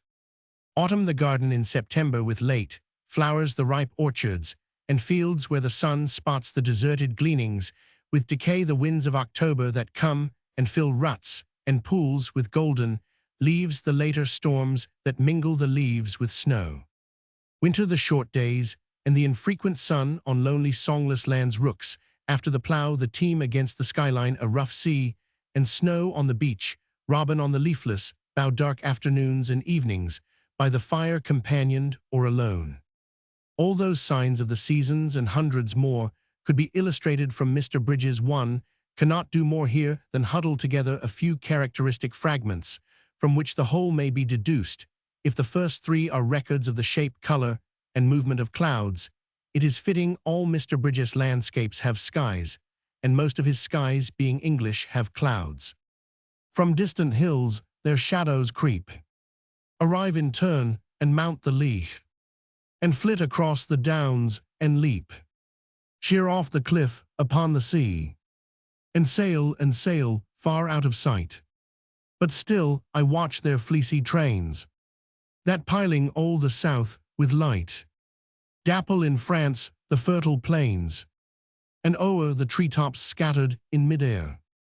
The exhausted clouds, laden with crimson light, floated or seemed to sleep, and highest there, one planet broke the lingering ranks of night. The upper skies are palest blue, mottled with pearl and fretted snow, with tattered fleece of inky hue. Close overhead the storm clouds go, their shadows fly along the hill, and o'er the crest mount one by one. The whitened planking of the mill is now in shade and now in sun. With gentle flaws the western breeze into the garden saileth, scarce here and there stirring the single trees.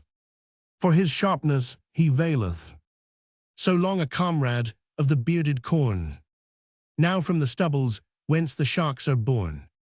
O'er dewy lawns he turns to stray, as mindful of the kisses and soft play, wherewith he enamored the light-hearted May, ere he deserted her, lover of fragrance and too late repents, nor more of heavy hyacinth now may drink, nor spicy pink, nor summer's rose, nor garnered lavender, but the few lingering scents of streaked pea and gillyflower and stalks, of courtly purple and aromatic phlox, and at all times to hear are drowsy tones of dizzy flies and humming drones, with sudden flap of pigeon wings in the sky, or the wild cry of thirsty rooks that scour a scare, the distant blue to watering as they fare, with creaking pinions or on business bent, if aught their ancient polity displease,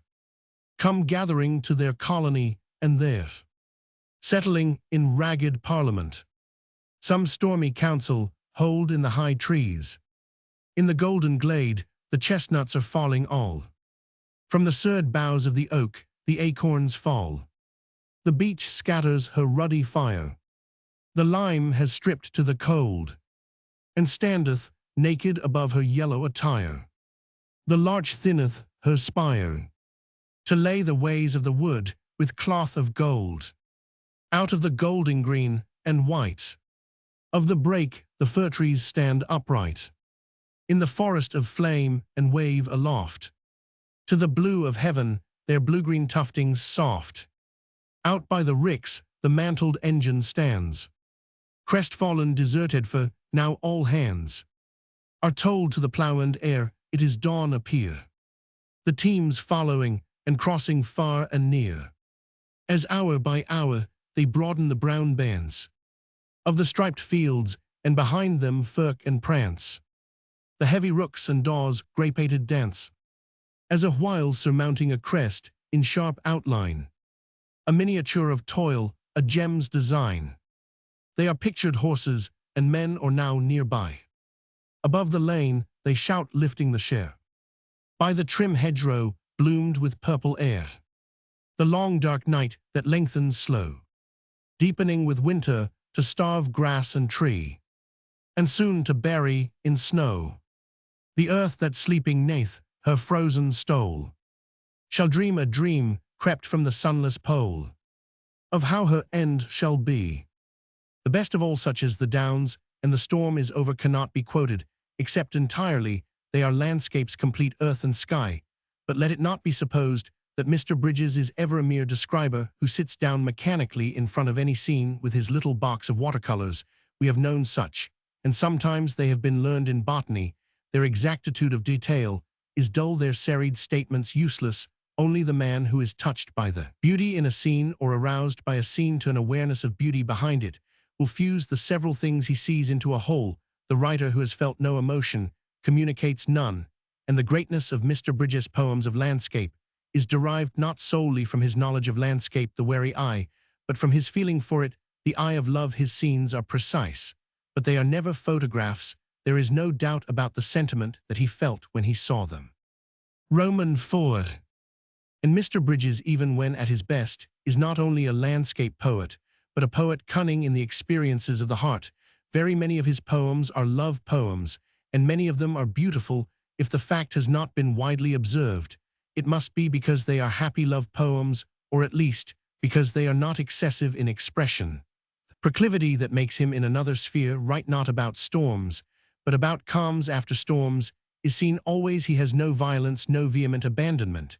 But there is little of that in Wordsworth and other poets, the depth of whose affections, the reality of whose suffering, cannot be doubted. Mr. Bridges' love poetry makes no brutal assault on us. His constant reference to Virgil, Mozart, and the old composers is significant. He never declaims, never raves, despairs, or burns in print, but he knows the ways of lovers' hearts, and his quiet stanzas, whether their subject be the pain of doubt or separation, or the joy of union or calm affection, by the warm domestic hearth, have a truth and strength which outwear the ardors of many poets. In When My Love Was Away my spirit sang all day, I will not let thee go, and 20 more. He lovers' calendar is written as that of the seasons elsewhere. And if his praise is soft and measured like the old music, in which he so constantly delights, love's fine extravagance is for all the tempered sound, nevertheless there. Her beauty would surprise gazers on autumn eves, who watched the broad moon rise upon the scattered sheaves. He is self-controlled, and never shouts. He does not hunt the universe for new and strange sorrows, nor harrow himself overmuch with the problems of existence. But those griefs that fall to the common lot of mankind have come to him and drawn beautiful poetry from him. Many poets have written habitually of death. Few have said as little about death as Mr. Bridges, but he has said all he has to say and need say about death, loss, and sorrow in 2 poems. The poem which begins, I never shall love the snow again, since Morris died, and the other, on a dead child, perfect little body, without fault or stain on thee. So I lay thee there, thy sunken eyelids closing. Go lie thou there, in thy coffin, thy last little bed, propping thy wise, sad head, thy firm pale hands across thy chest disposing. So quiet doth the change content thee. Death, whither hath he taken thee? To a world due, I think that writes the disaster of this, the vision of which I miss, who weep for the body and wish but to warm thee and awaken thee. Our little at best can all our hopes avail us, to lift this sorrow or cheer us when in the dark, unwilling alone, we embark, and the things we have seen and have known and have heard of fail us. In winter nightfall, there is all the complaint of ailing old age. In pater filio, the passionate anxiety of parent for child, the normal inevitable griefs and dejections, are all here expressed with gravity, yet always with poignancy. But normal and inevitable, they are. One gets the impression that beyond the common lot, the poet has had few distresses. Intense joinabody has given it better definition than highs as rare as intense sadness, but ordinarily he is happy, or at worst not uncomfortably melancholy, and the happiness has become more pervasive as he has grown older. He is the poet of a leisured country life, led by a sensitive, physically healthy man with whom the major things of life have gone well, and who in those circumstances is temperamentally inclined to a grateful contentment. Mr. Bridges has not made the easy appeal by violence of expression, and he has not made the easy appeal by violence of doctrine. If he has been less discussed than many inferior writers, it is not so much that he is without doctrine as that he is without novel doctrine, and has never been a doctrinaire. Any noisy demonstrator with a new lie may attract attention if it is only the attention of those who wish to dispute with him, and it is easier to dispute or agree with the man whose views are explicit than with him who leaves them implicit. The mere fact that Mr. Bridges' practical philosophy has been held by hundreds of millions of ordinary people in many ages does not prove that he has no philosophy. He is a Christian, but he says little about that he is politically skeptical of systems, but he says little about that he accepts life with its pains and pleasures, and he is happy that his life has been cast in an ordered traditional civilization. He sees life in proportion with the greater goods, clear childhood, the love of a woman, and of children, the beauty of the earth, days of peace, joyful work, friendship. He does not proclaim a way of life, but it will be easy for his critics to deduce one from his poetry. If he does not tell people how to enjoy life, it is because he is too busy enjoying it himself. And if he does not expound his religion, it is because he probably holds it to be the religion of all sensible men. he never loses hold of his settled philosophy. In depression, he does not imaginatively revel in the gloom of a universe gone black, but consoles himself out of his knowledge. O soul, be patient, thou shalt find. A little matter mend all this. Some strain of music to thy mind. Some praise for skill not spent amiss. In the peace of a churchyard he can write. Nay, were my last hope quenched, I here would sit and praise the annihilation of the pit. He lives through the moments of dejection and awaits with sure hope those moments when life and joy are one who know not why. As though our very blood, long breathless lain, had tasted of the breath of God again. There are times when he is at almost that pitch of bliss for days together, and he says, with each evening, that I have known no day in all my life like this. And with any dawn may come the exhilaration and the resolve. I too will something make, and joy in the making. Very rarely some slight dogmatic statement is actually present, the affirmation of something which is not necessarily false, because it is as old as man, and modestly put for house where man hug his care the best of his art, is gay, he sees spring in winter more often than winter in spring.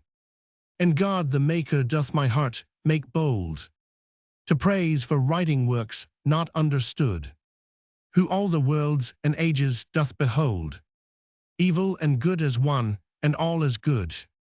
It may by some be called an easy acceptance, by others the answer will be made that the refusal to accept does not get us much further. Mr. Bridges' own answer would perhaps be like Ahmed's.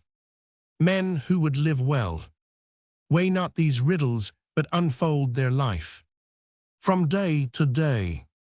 No attempt has been made in these brief notes to do more than indicate the artistic virtues, and the outlook of Mr. Bridges. The elucidation is scant enough, and there was no space for reasoned criticism or for discussion of the qualities which he lacks, and which other poets have possessed, but it may in conclusion be repeated that he is as an artist as careful and skillful as any poet who has ever written, and that as a man he has never lied, never posed, never assumed a factitious mood, because it might impress, or a factitious opinion, because it might startle. He is sensible, and he is in the best sense commonplace in his outlook, and in his affections and admirations.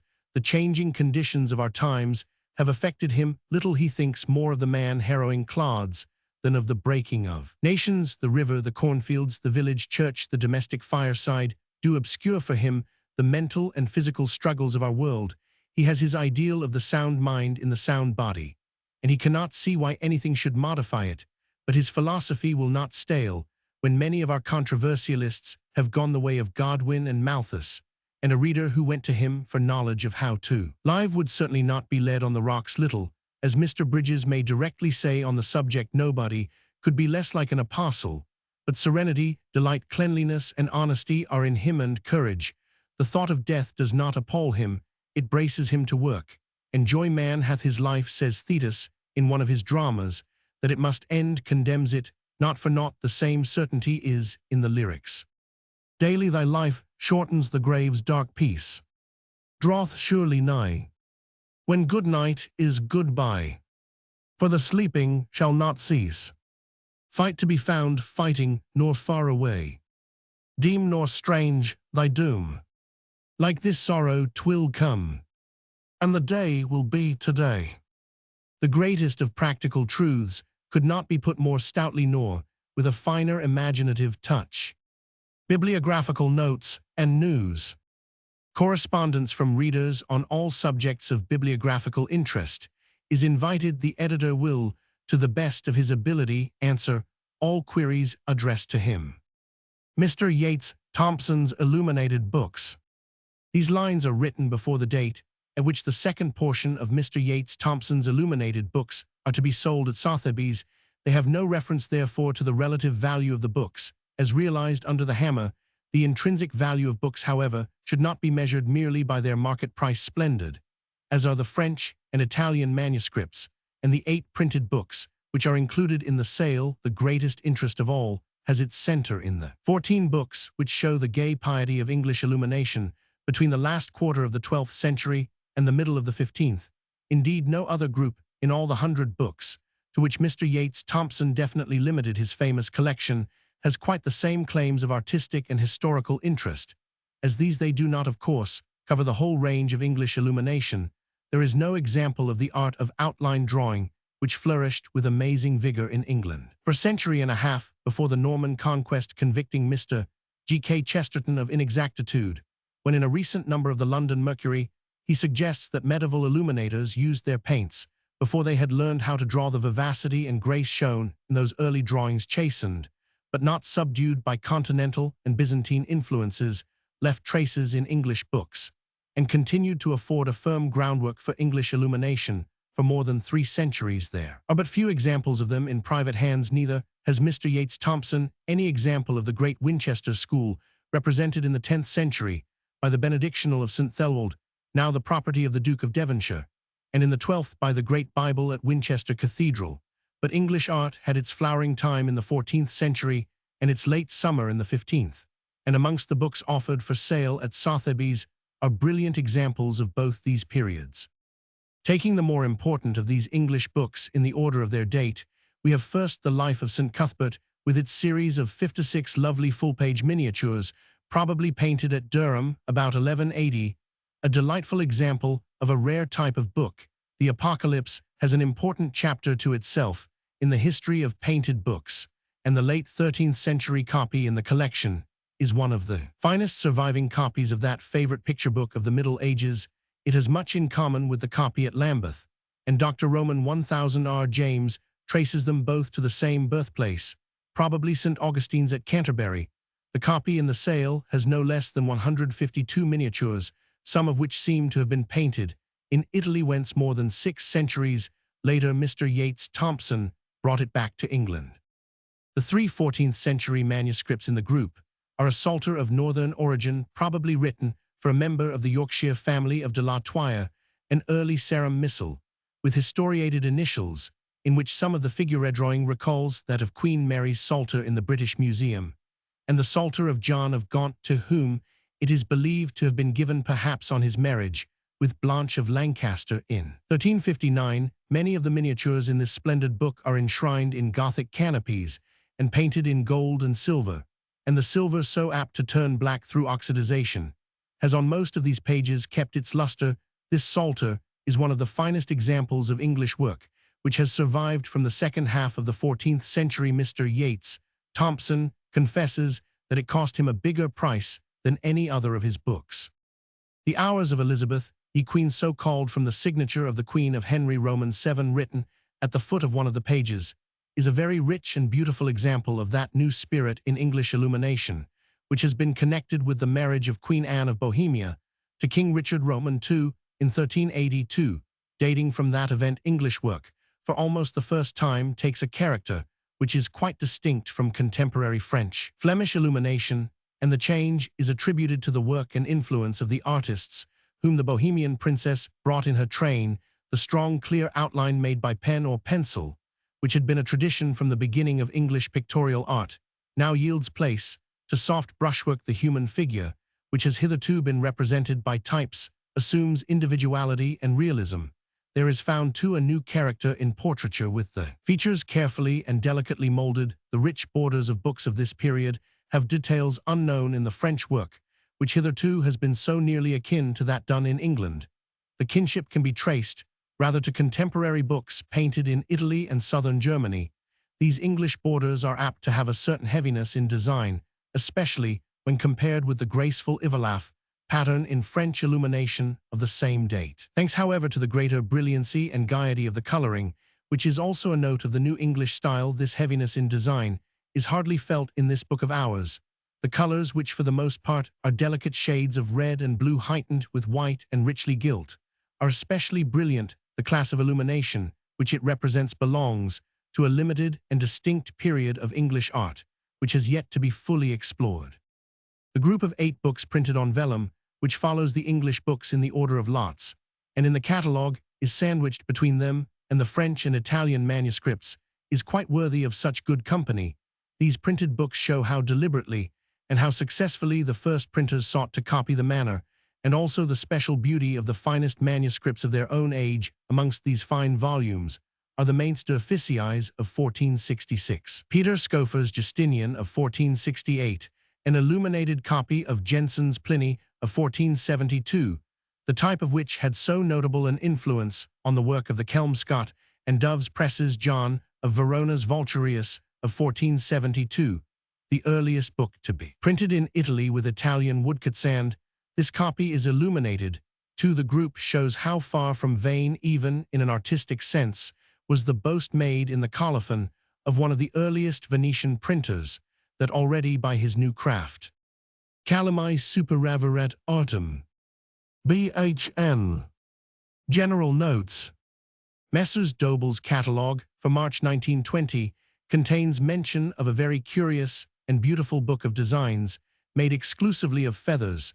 There are about 150 of these designs, which were made according to the inscription on the title page by Dionisio. Minaggio Giardinero di Sa e Gubernator del Stat di Milano, inventor et fexit l'anno del 1618. His Excellency, the Governor of the State of Milan, was fortunate in possessing so talented a gardener. Dionisio Minaggio was in his way a remarkable artist. His feather pictures, which include a beautiful series of birds portrayed in their own plumage, a series of hunting scenes, illustrations of musical instruments, and a number of charming figures from the old comedy, are often quite enchanting. The designs are reminiscent of the best sampler work, while the feathers give a richness, variety, and unexpectedness of coloring, such as no sampler has ever possessed. Feather work of a much later period is not uncommon, but we should imagine that so large a series of such an early date is something quite unique.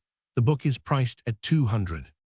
The catalogue of the library of Mr. Walter Thomas Wallace, which is to be sold in the last days of March by the American Art Association in New York, has just reached us. Mr. Wallace's astonishingly rich collection includes copies of the 4 folios of Shakespeare and of several of the quartos. Among the Elizabethan rarities are The Palace of Pleasure, Sidney's Arcadia, The Fairy Queen, and other poems of Spenser. Among the 18th century treasures is to be found one of the 2 known copies of Goldsmith's Threnody.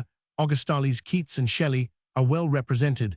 There is a very complete collection of Tennyson first editions, and an almost unique series of Lamb books, including a copy in the original binding of the almost extinct first edition of Poems for Children 1809.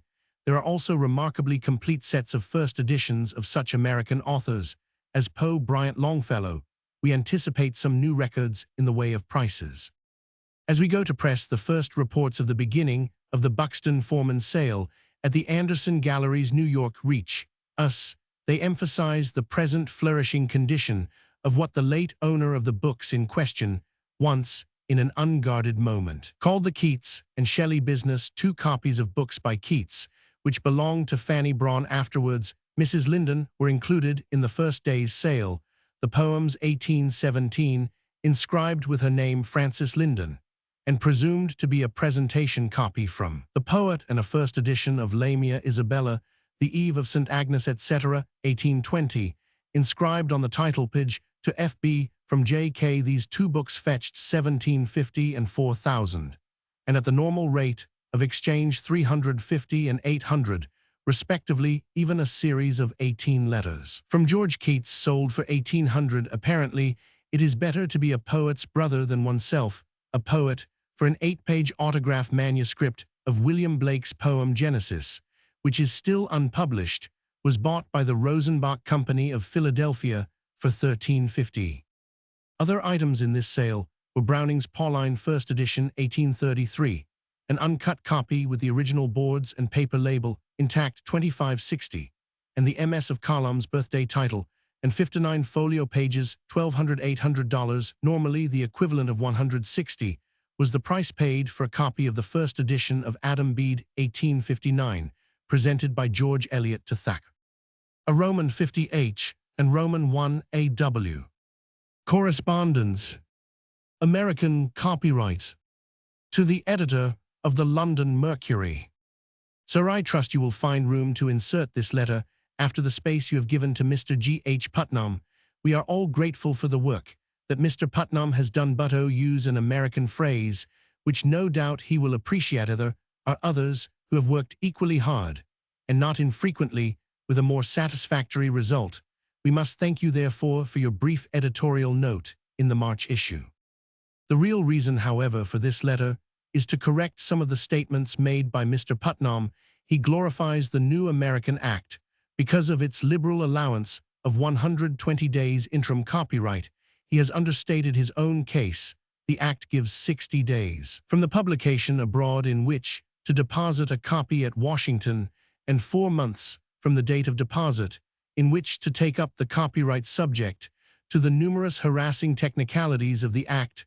An author, therefore, has 180 instead of 120 days. In Mr. Putnam's second statement, he tries to score a point against Great Britain. As in the former paragraph, he understated his case. In this, he would overstate it. He complains that American authors have to make a bona fide publication in Great Britain within 14 days of the publication in the United States. He italicizes bona fide.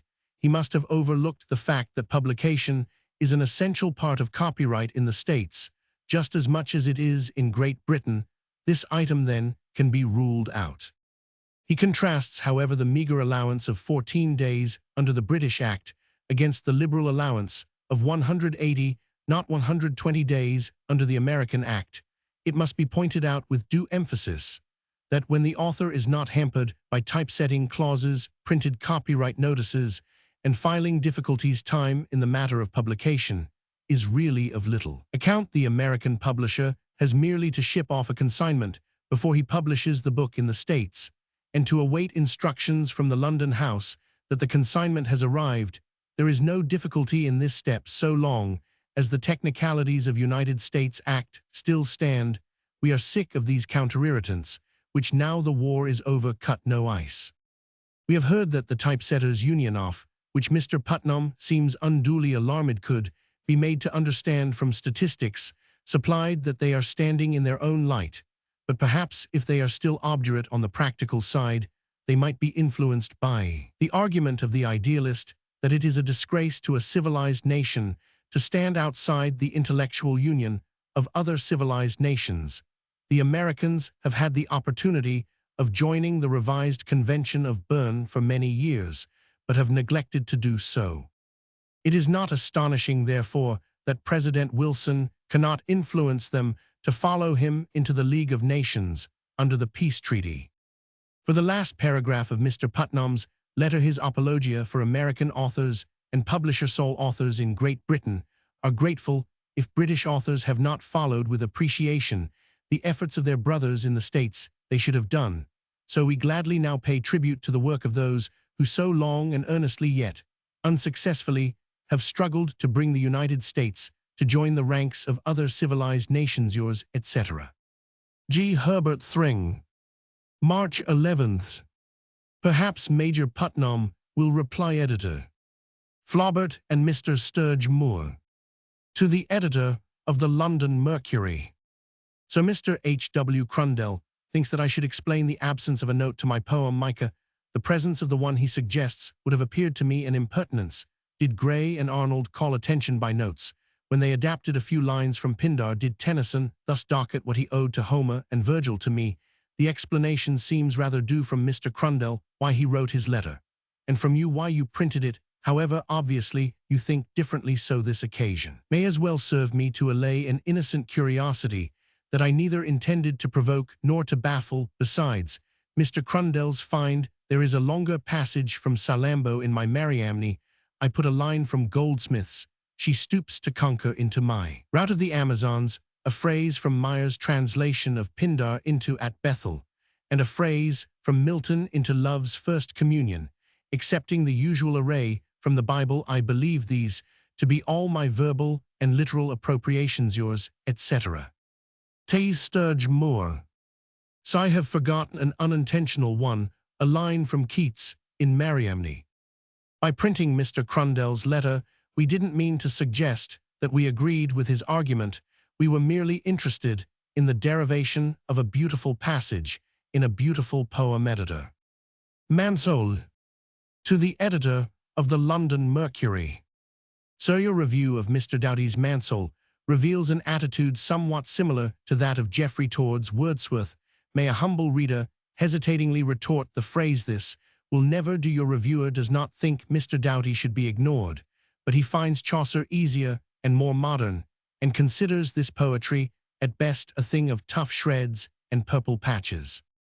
With this opinion I do not contend, for I do not clearly understand upon what principle of criticism your reviewer is acting, but I should like to suggest that his opinion springs from a misconception which ought not to be nourished by the London Mercury. He seems to think that Mr. Doughty's guttural obscurity of speech, his style in general, is a vital fault. I submit that he assumes rather than proves such a degree of obscurity, and that he puts an excessive value upon the merely formal and conventional graces of English blank verse. He does not recognize that Mr. Doughty is making not only his own poem, his own style, and that the poetry is to be judged not exclusively by its conformity with traditional verse, false standard of the 18th century, but by the success with which its style empowers and lucidly presents the author's conception, casual rhynuses, unaccustomed inversions, idiosyncratic punctuation. Forgive, dear Cobbett, the long words do not affect this central question. Your reviewer admits the greatness of the poet's conception, admits that it has the substantial elements of noble poetry. I mean such elements as we find in Paradise Lost, and the dynasts, but is unwilling to admit that his form is his natural form, the form that expresses not only his explicit intention, but his implicit character, and therefore a good form. I submit that Mr. Doughty's style in poetry is the inevitable expression of his mind at work upon imaginative themes. I submit that a true poet does not and cannot choose his style, and that the test of his style is not its degree of conformity with Chaucer's simplicity, Milton's lofty sweetness, Tennyson's effusive delicacy, but the fullness with which it expresses his own imaginative vision. Mr. Doughty has written not a few miscellaneous lyrics, but a vast body of poetry in which a perfectly clear apprehension of past and future is presented. His themes are unfolded with such fullness as enables us to judge whether the expression of them, unusual as it may seem, ruins them or preserves them unspoiled, sustains or dulls their brightness with extreme diffidence. I suggest that your reviewer has not addressed himself to this proposition, and that this proposition remains an elementary principle of criticism, and I would remark that Mr. Doughty's own observations upon his style note to the Dawn in Britain Volume 6 might suitably be referred to for a precise statement of his attitude towards the English language. The principles of criticism do not change, but may be eclipsed or clouded. They are familiar, yet need constant reassertion and illustration, difficult as it may be to reduce these abstractions to clear and useful formula. I think it would be a service to letters if you, sir, would state and clarify them afresh. Wanting definition and illustration, creation and criticism may become discordant with unhappy results. For each it is my suspicion of a faint discord that must form the apology for the length of this letter. Yours, etc. S.A. We did not dispute that Mr. Doughty's style is natural to him. We merely said that that is his and our misfortune. Editor John Donne. To the editor of the London Mercury. Sir, after reading the most interesting paper on John Donne in the last number of the London Mercury, I wonder whether Browning had not him in mind when he wrote the grammarian's funeral and hydroptic immoderate desire of human learning and languages, consumed the soul by droptic grammarian. No less than Donne, like Donne, even to the crumbs he defane, eat up the feast, I nor feel queasy. He knew nothing, it is true, of the queasy pain of being beloved and loving. His was a passion of mind, only though, like Donne, he knew the sickness of the body overwrought. The analogy could be traced further.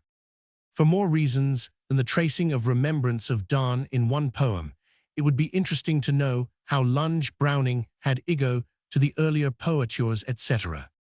J.R. Rackham. Queen Mary High School for Girls, Anfield Road, Liverpool, February 13th. A point in Sheridan. To the editor of the London Mercury. Sir, in one of the scenes of Sheridan's School for Scandal occurs the following passage.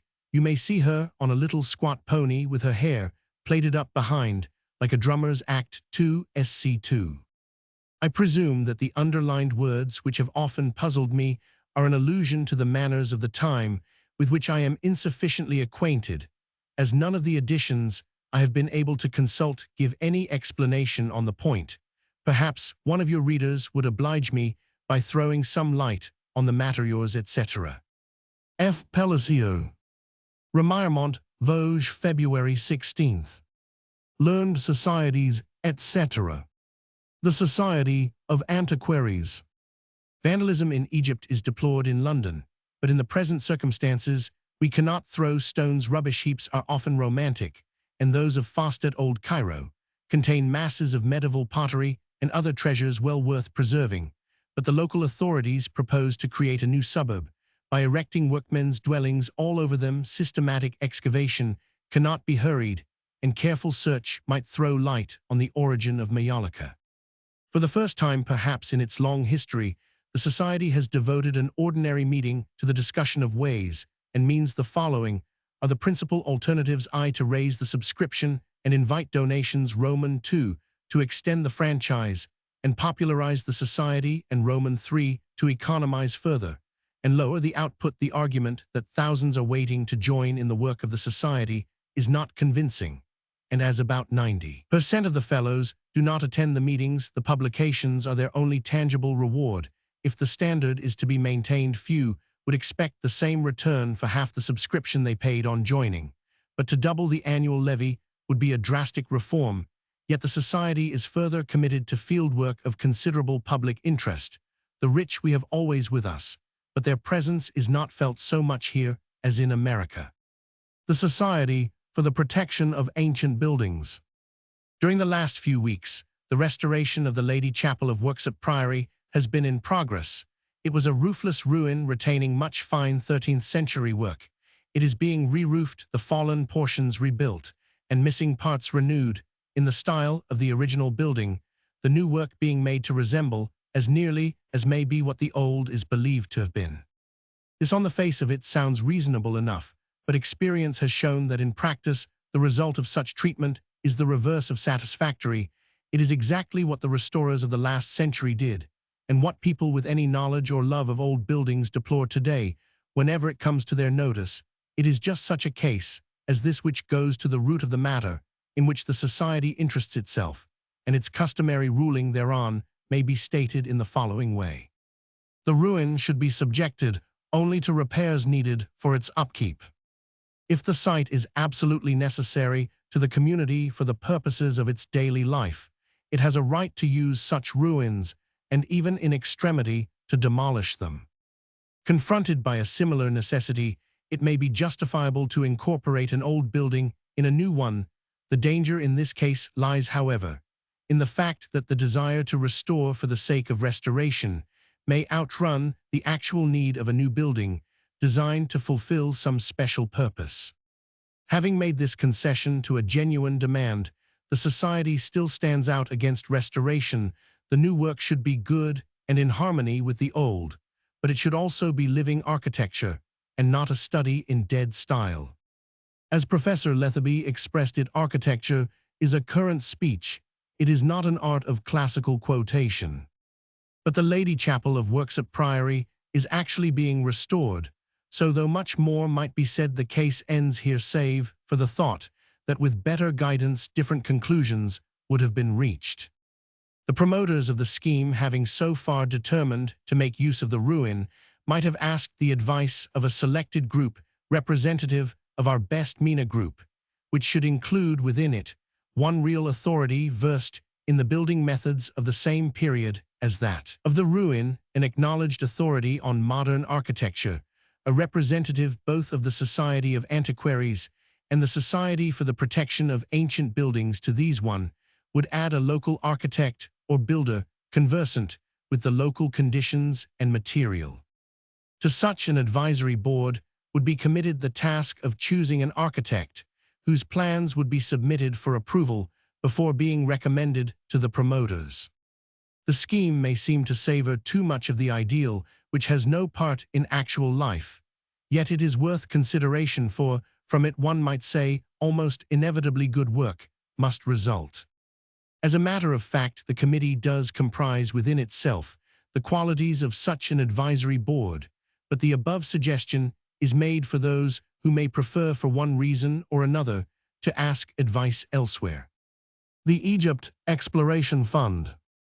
The work of this society has two main branches. The first is the excavation of Egypt's buried treasures and the publication of careful records of the finds. The second is the preservation and translation of the inscriptions, including papyri, found in the course of excavation. The society has already published hundreds of papyri, the most important being included in the Oxyrhynchus papyri, edited by Professors Grenfell and Hunt. In a lecture given at the rooms of the Royal Society Burlington House on Friday, February 20th, on the historical value of Greek papyri, Mr. H. Idris Bell, a member of the staff of the British Museum, gave a scholarly review of the work already done in the publication of papyri, both in this and in other countries, and laid stress on the necessity for further work in this direction. He pointed out that although this country was holding its own in the matter of publication of fresh material, it was falling behind other countries in the work of comparing and computing results and the tabulation of the information thus obtained. The lecturer said papyri help to correct the false perspective in which we see history. We tend to see it as a succession of dramatic events, and of great personalities and economic processes attain a precision and clearness which is not obvious to contemporaries. But this is not our attitude towards our own time, and documents show us that it was not that of our predecessors. Great events of history occur but seldom, and when they do, they are recorded from the purely personal point of view. The historian cannot chronicle minor interests, but the papyri serve as the acid test of the objectivity of his narrative. And for this reason, it is well that the student should supplement his reading of history by some study of documents, and for no department of ancient history have we a body of documentary evidence comparable to the papyri. Papyri make us acquainted with the ordinary man, his style of living, his domestic relations, and his family life. It thus becomes possible to study the popular psychology of Greco-Roman Egypt, and so, by analogy to some extent, the Greco-Roman world. With regard to administration, papyri show us the actual working, not the theory of administration, and the two rarely exactly coincide. So too, with law, the practice of the law usually differs from the theory of law, and papyri reveal the practice and show us the applied law. Turning to religion, papyri mostly illustrate the popular attitude towards religion. There is not much on mystery cults, but they show the attitude of the individual towards the deity. It is also possible from them to trace the borrowings of Christianity from paganism, and to contrast the Christian and the pagan attitude.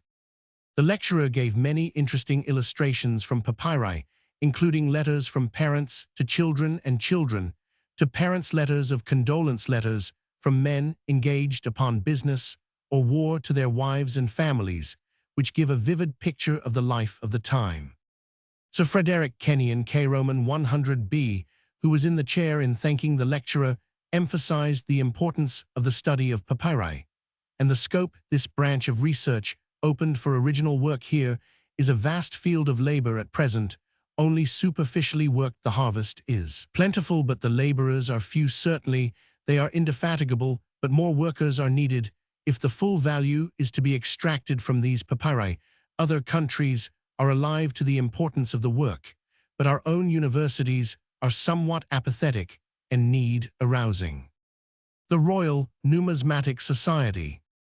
At the monthly meeting of the Royal Numismatic Society on February 19th, Mr. Percy H. Webb exhibited a portion of a find of late Roman coins from Egypt. The find covered the period A. Roman 500,313, Domitius Domitianus Maximinus Daza, and was said to have comprised nearly 2 bushels of coins.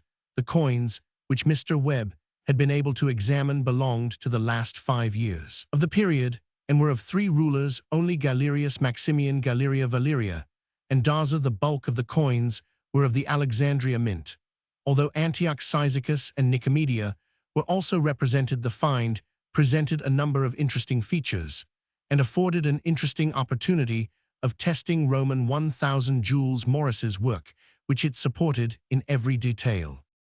Mr. G. Roman 100 Brooke read a paper by Mr. R. Roman 100 Lockett on the coinage of Offa. The most reasonable suggestion for the date of the beginning of the Mercian coinage was after the Battle of Otford in 774, but it might be as late as the Council of Chelsea 786. The mint was probably Canterbury, as 7 of his moneyers struck coins for Cohen Wolf, and 3 of these worked for Eadbert Cuthard, and Baldred coins bearing the name Eadbert were probably to be attributed to Eadbert, Bishop of London, 772,787. Another penny, with the name hitherto not read satisfactorily, should probably be attributed to Higbert, Bishop of Lichfield, who was made Archbishop in 787. Sinithrath's coinage was evidently struck in Offa's lifetime, either as a complementary issue or in a period of regency during Offa's absence. A classification of the pennies of Offa was proposed based on their affinity to the coinage of Yinbert and Thilherd. Books of the Month. Poetry. Flowers in the Grass by Maurice Hewlett, Constable 5's Net.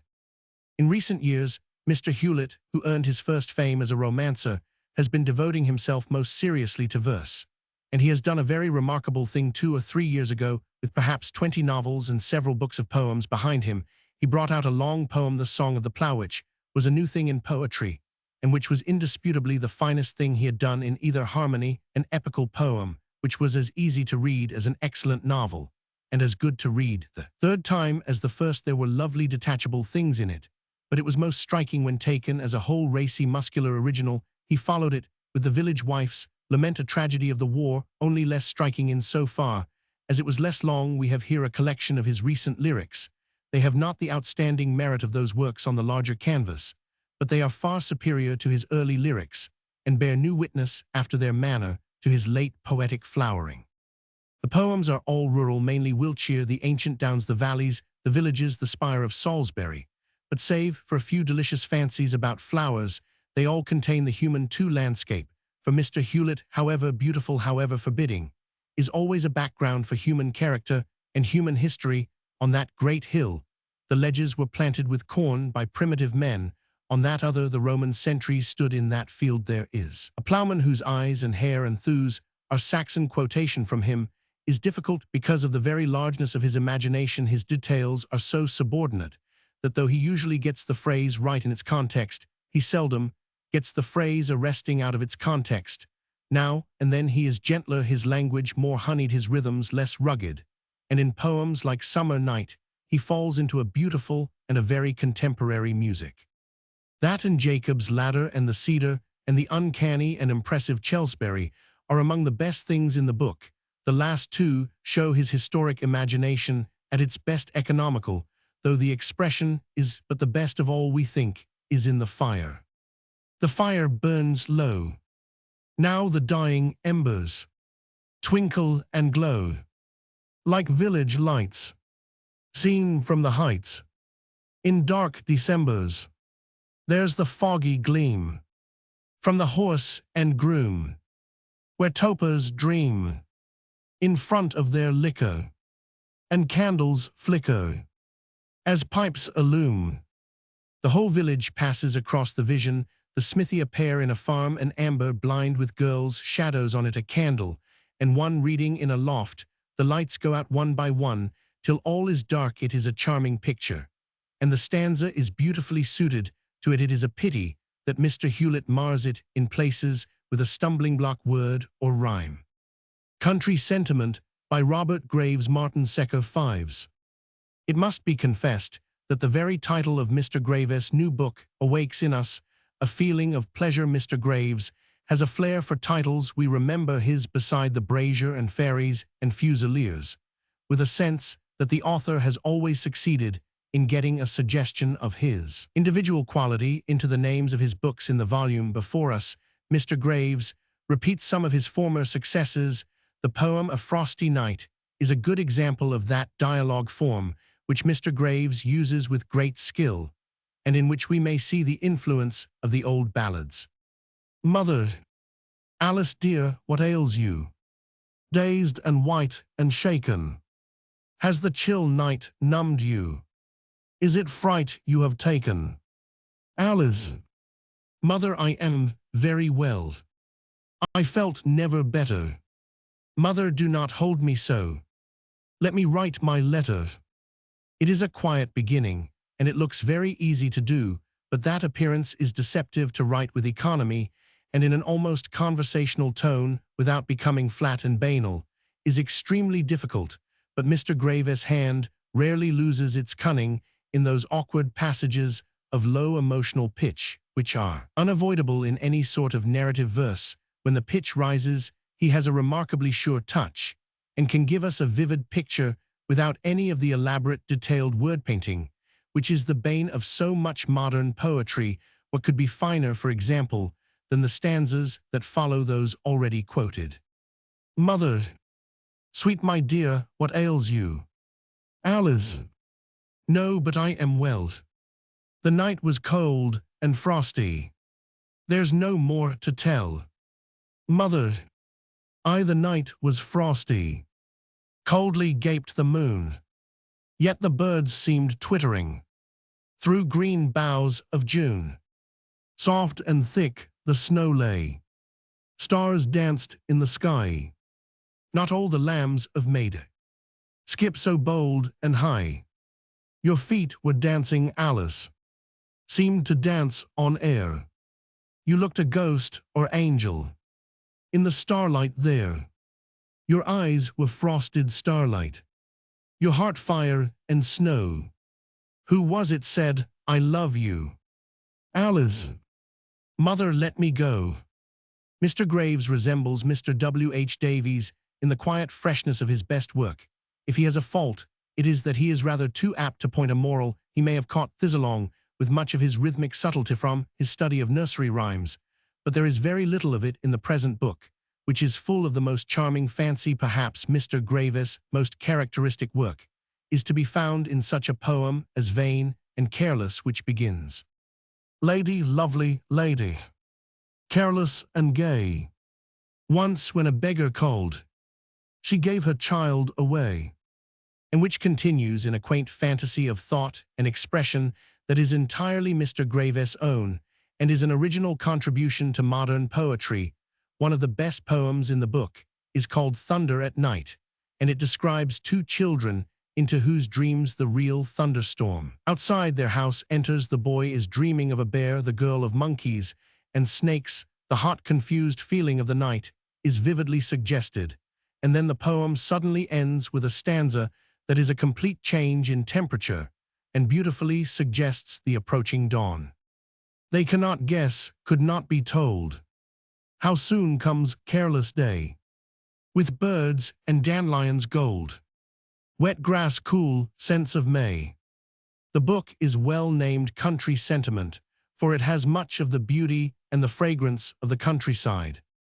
Lines of Life by Henry W. Nevinson Allen, Unwin 360. The Peddler and Other Poems by Ruth Manning Sanders, Selwyn Blount 360. Skylark and Swallow by R. Roman 50 Gales, Erskine MacDonald 5s. Of the authors of these three books of verse, Mr. Henry W. Nevinson is the only one who has made a reputation as a prose writer, and it is not surprising that his work should show the widest range of thought and expression. His poems maintain a high level of accomplishment. Here, for example, is a sonnet. A German winter. On leagues of solid land, the snow lies deep. The snow falls crumbling from the leaden sky. All but the fir is white with timorous eye. Strange little birds in at the window peep.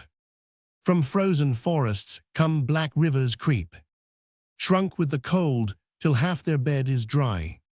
Along the ice-hung osier reeds and by the wooden villages with gables steep, huddled around their spires. Oh, far away, a purple mountain rises from the sand, the golden sand beneath the golden day. Down the bright steep, the waterfall plunges free, from ledge to radiant ledge, and on the strand sounds the long murmur of the eternal sea.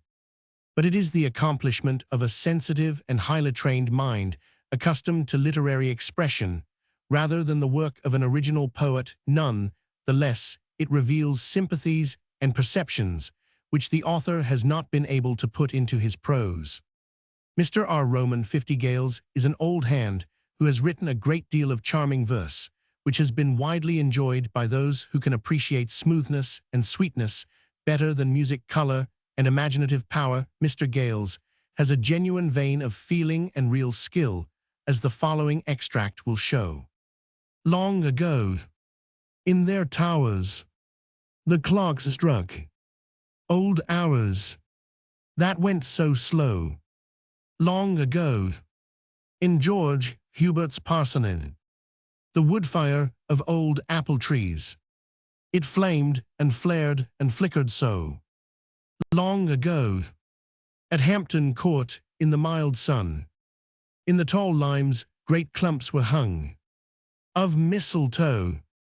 Long ago, peace has fallen upon the pain, the grief, the madness of these twain, lovely lovers by love slain. Long ago. In some ways, Miss Ruth Manning Sanders' work is more ambitious than Mr. Nevinson's or Mr. Gale's, but if she essays more, she performs, if anything, less. There is evident in her work an ardent searching of the spirit and a philosophical tendency that are worthy of praise, but nowhere are her emotions and thoughts transmuted into poetry's gold by any magical touch. We have, in other words, much of the raw material of poetry spread out before us, but not poetry itself. Nevertheless, there is a distinctive quality in her work, which has affinities with some 17th-century poems. It is present in the poem entitled Emotions, which begins thus.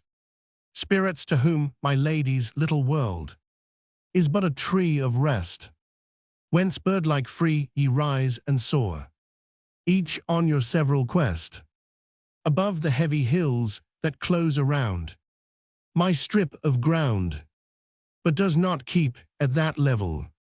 It may be that Miss Ruth Manning Sanders will achieve considerably more than she has so far succeeded in doing.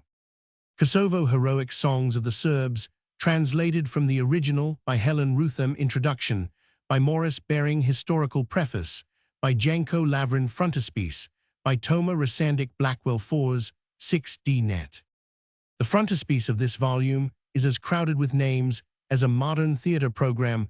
We looked at the top for licensee and lessee, but unlike the plays, the book is good. Serbia, which has several great cycles of epic ballads, is the one country where the creation of poetry on primitive lines still flourishes. A cycle seems to be developing out of the retreat through Albania. The greatest group of all, however, is the group which grew out of the defeat in 1389 by the Turks on the field of Blackbirds. The originals and Miss Rutham's versions are all in trochaic decasyllabics.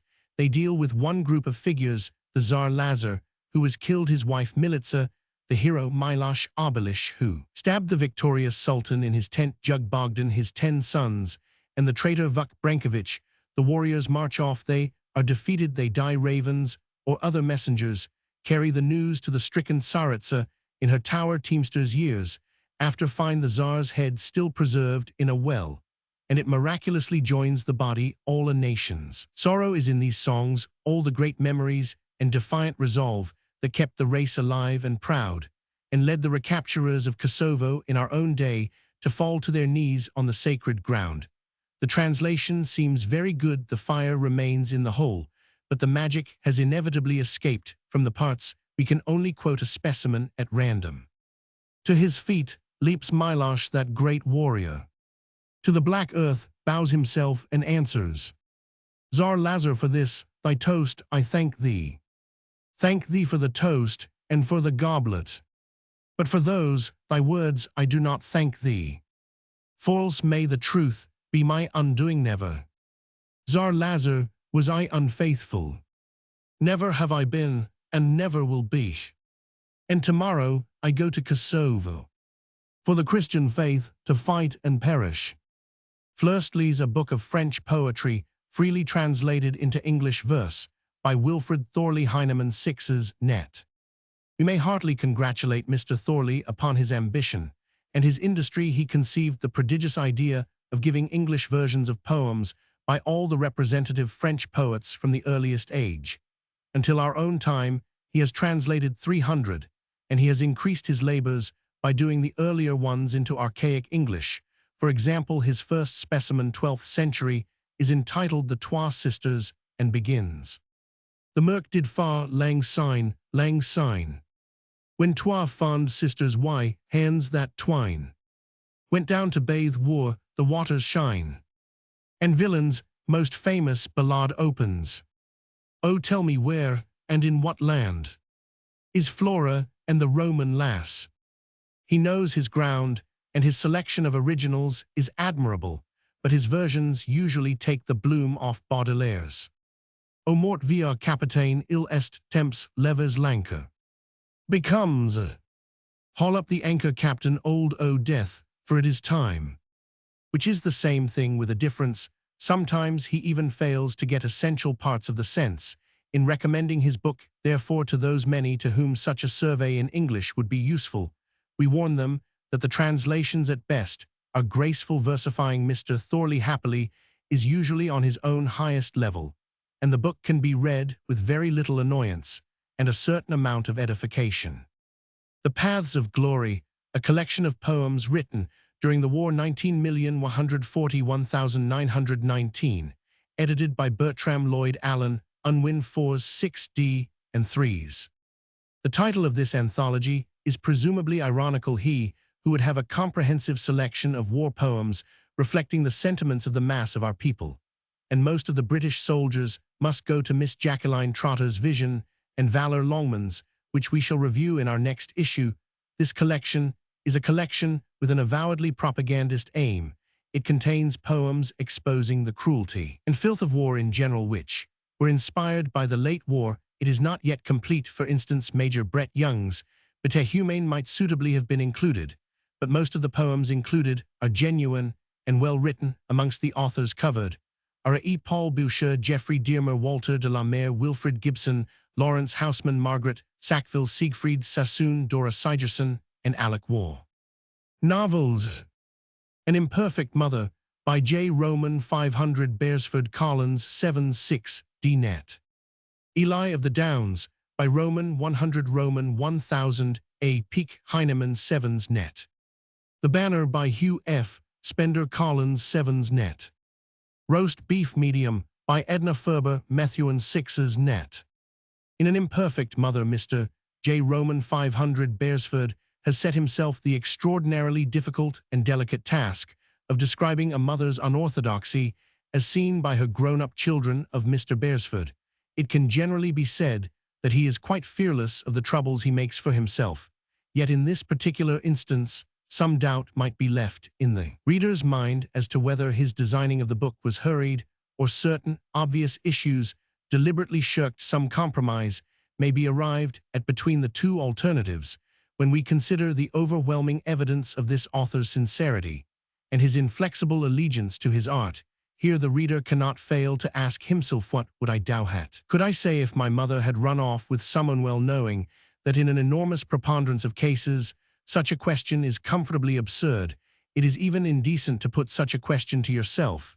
Is it not? It is the defilement of a sacred place. Exactly so is the book condemned at the very outset, because its theme is disagreeable or delicate or unusually unpleasant. That is where one's first doubts of Mr. Beresford's complete fearlessness are bred, in his treatment of that disagreeable idea. There is nothing disagreeable, you feel, that there should be. Mr. Beresford has gilded his pill with a sugar of a too vigorous refinement. He has been at pains too great to disguise the fact of its nastiness. What did these children think and do? The boy Stephen, just leaving school, is the only one that counts for much, though his two sisters, sketchy as is their appearance in the story, are excellently considered.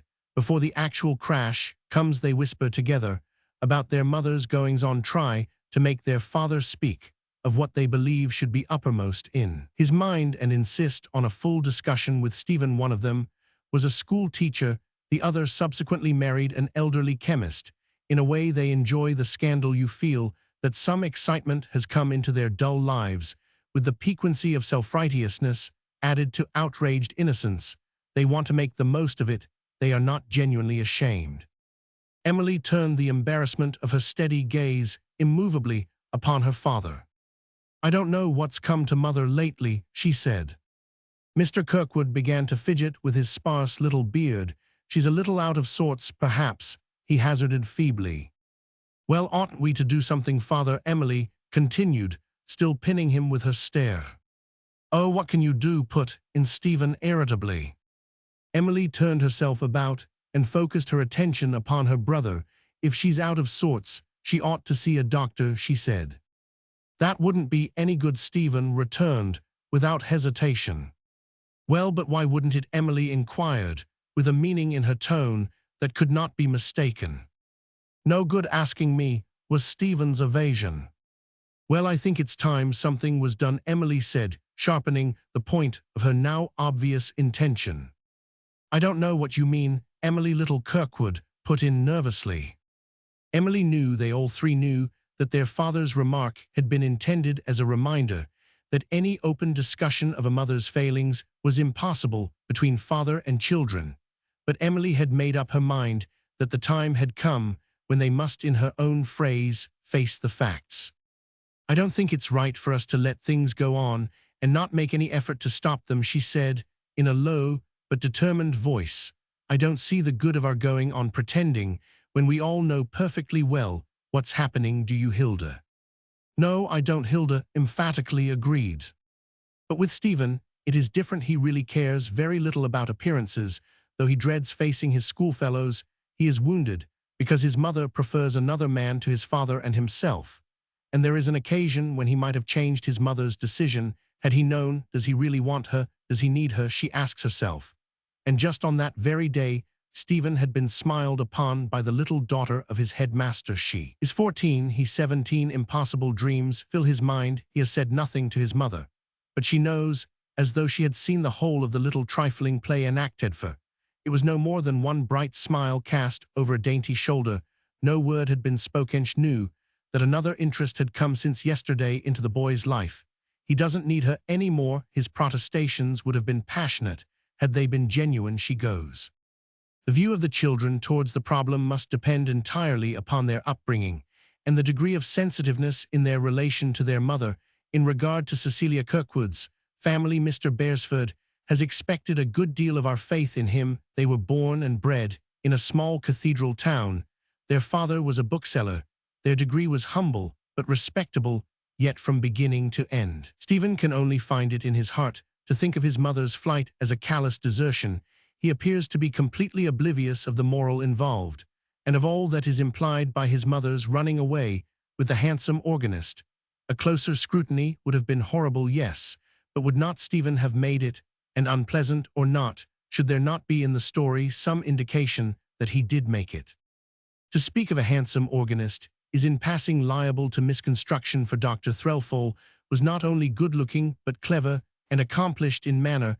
Not only an organist, for when he left Medborough, he gave up playing the organ for the composition of light opera, and became an emphatic success. Taking Cecilia for granted, we can well imagine that she would run away with Threlfall, and would do all the other things that Mr. Beresford makes her do and talk as she does. But it is hard for the reader to take her for granted, just as it was hard for her neighbors in Medborough. Cecilia's father was a philosophically tuner of pianos. He had been against her marriage in the first instance, but he rather approves of her adultery.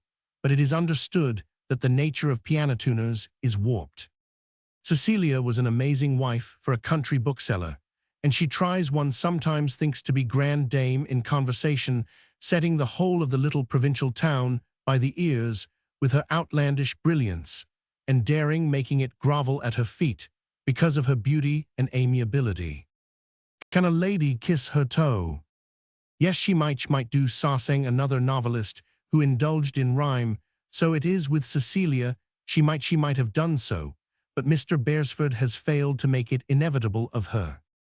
Old Kirkwood, the father, dies insane, and Stephen, adopted by a rich builder who was sympathetic because his own wife was a little difficult, works hard, and finally superintends the erection of a big newspaper office in London.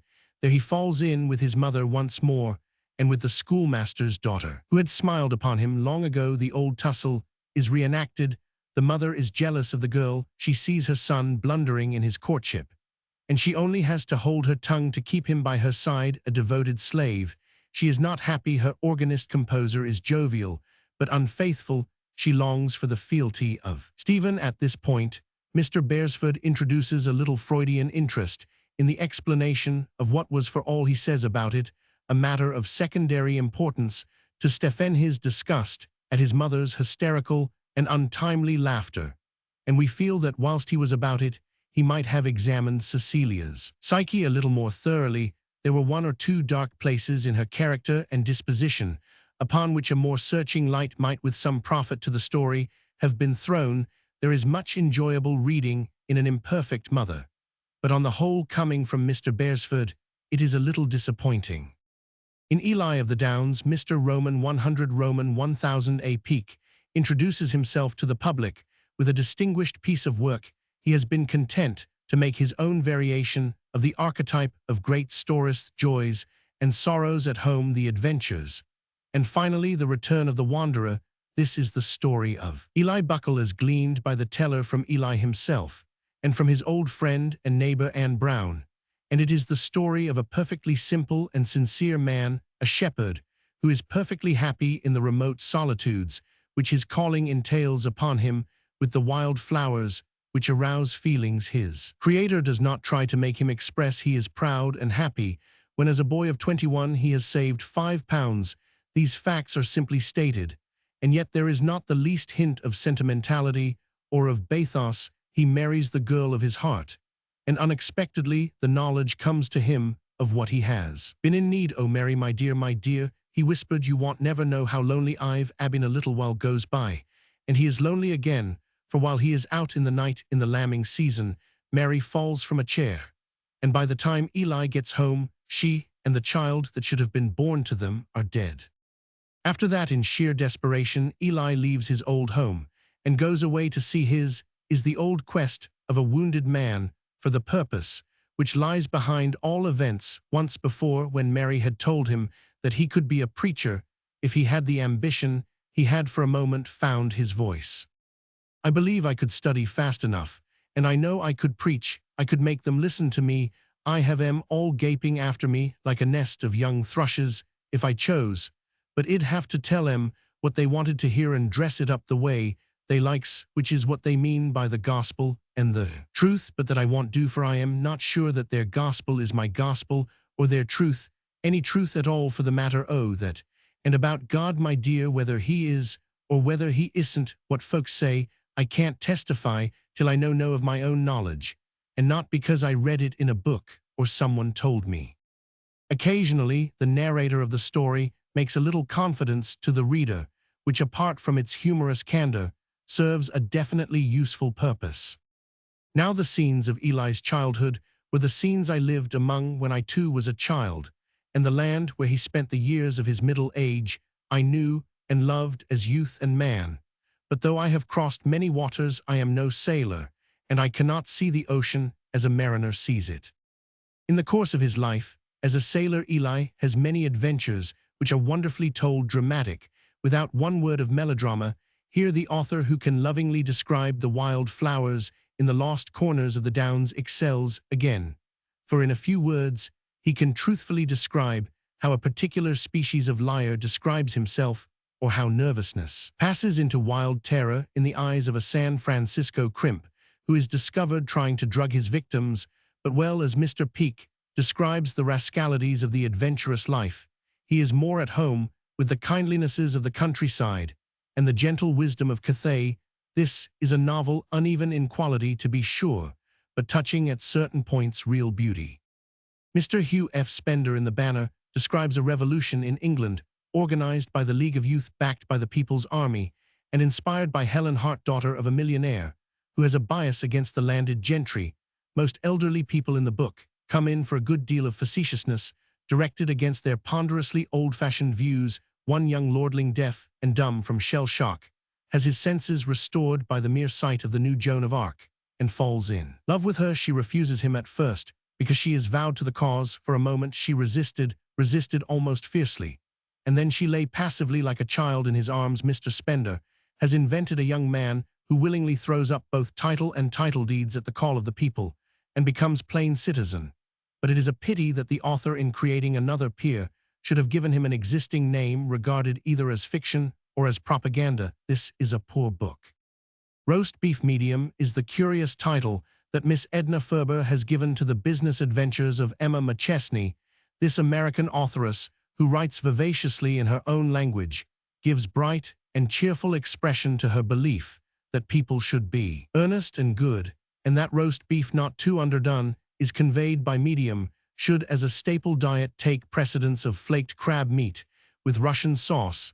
These business adventures are certainly not caviar. Emma McChesney is a bagwoman representing a buck's. Featherloom petticoats rivals make love to her and try to get the better of her alternately, and she has a young cub of a son to support, very sick of hotel life. She longs for a house of her own, especially a kitchen. In the last chapter, she gets them. The book is full of homely advice. Emma was fresh and wholesome in appearance, though not so young as the picture on the wrapper deceitfully indicates, but she was a good sort and refused to marry a buck himself because she didn't love him. She was in fact a worthwhile woman. Bella's Letters and Criticism. An interpretation of Keats' Endymion by H. Clement Notcutt, printed for the author by the Essay Printing Co. Cape Town. Mr. Notcutt, who is professor of English in the University of Stellenbosch, believes that Endymion enshrines an allegory, or at least that it contains in a clear, unbroken stream beneath the surface a meaning that corresponds with the ideas that filled the poet's mind. The alternative can hardly be impugned. It is as true of Keats as of most poets, and in the interpretation of Professor Notcutt, it appears to mean little more than that. There is a general reflection of the ardor of the poet's mind, and his desire of beauty and beauty's immortality. If it is a question of allegorizing to a greater extent than that vague generality, then Keats is surely the last poet who can be taxed with it. Professor Notcutt recognizes some of the objections and says that the reason why Keats did not explain his allegory was that he was dissatisfied with the poem and discouraged by its reception, but that does not explain why in the intimacy of his letters, many of which allude to Endymion, he did not give a hint to anybody that there was an allegory to explain the letters. Indeed, with which Professor Notcutt shows an excellent familiarity, speak freely of imagination and invention in reference to Endymion, but of recondite suggestions and esoteric gospeling there is nothing, nor can we regret this a heavenly meaning. Attached to the earthly story would not have made Endymion a better, but a worse poem. It is one of the most beautiful, if one of the most faulty poems in the language. It was Keats' privilege to see and create beauty and present it as a finer reality in the midst of the crude and half-unreal realities of common life. Had he lived, he might have enlarged even this office in fulfilling it, but it is sufficient that Endymion shows that he could fulfill it. Cervantes by Rudolph Cheval Murray Sevens 6d net. Tolstoy by G. Rappel Noyes Murray Sevens 6d net.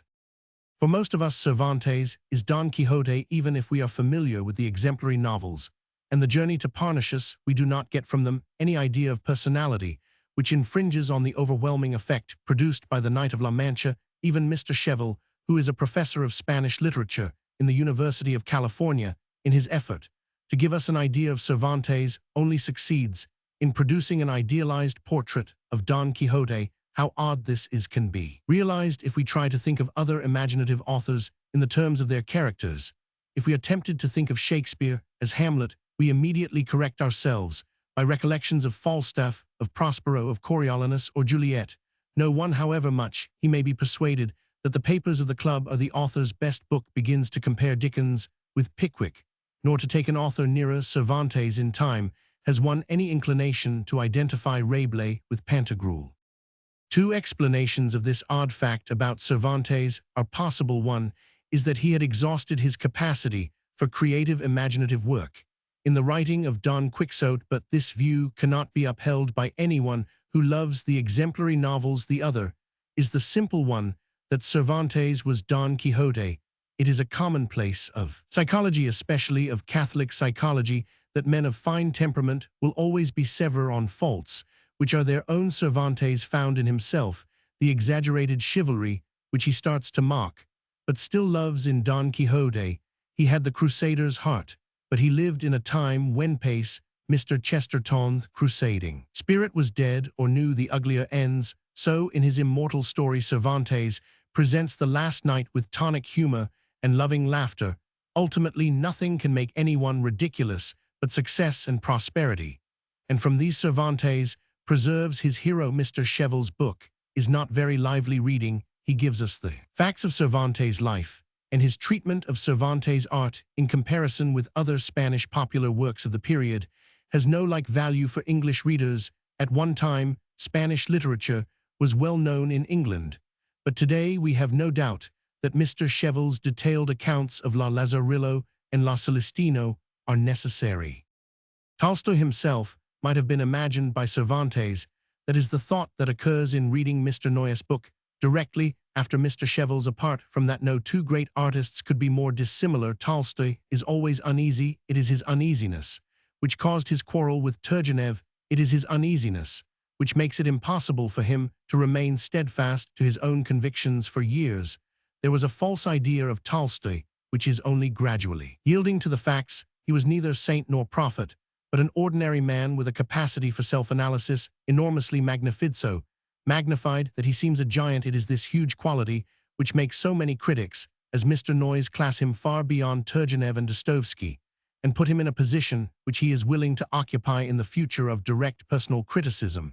Mr. Noyes gives us little. He is overcome by the amount of his material and is too fond of approaching his subject through the books of other critics. For instance, he quotes Merezhkovsky's comment on the end of War and Peace, as if it was a locus classicus on Natasha's psychology, instead of a piece of ill-natured criticism on a great artist by a showman. The End of War and Peace, which shows us Natasha absorbed in Cervantes' life, is the same criticism on war's grandeurs and world spooks as is made by Hardy's poem on the breaking of nations, and neither has any cynicism in it. Mr. Noyes' picture of Tolstoy, the man adds nothing to Alma Maud's exhaustive volumes, and he values too seriously and literally a great deal of Tolstoy's detailed religious writing. His book is, however, worth having, even if only for the superb lines written by Tolstoy to some abject person who objected to resurrection as smutty. We will not give his name, but he was, alas, English. Tolstoy, writing in English, defends himself and then says,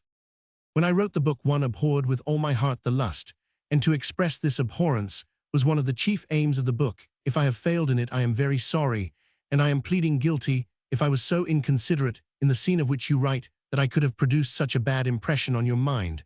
I think that we will be judged by our consciences, and by God, not for the results of our ideas, which we cannot know, but for our intentions, and I hope my intentions were not bad."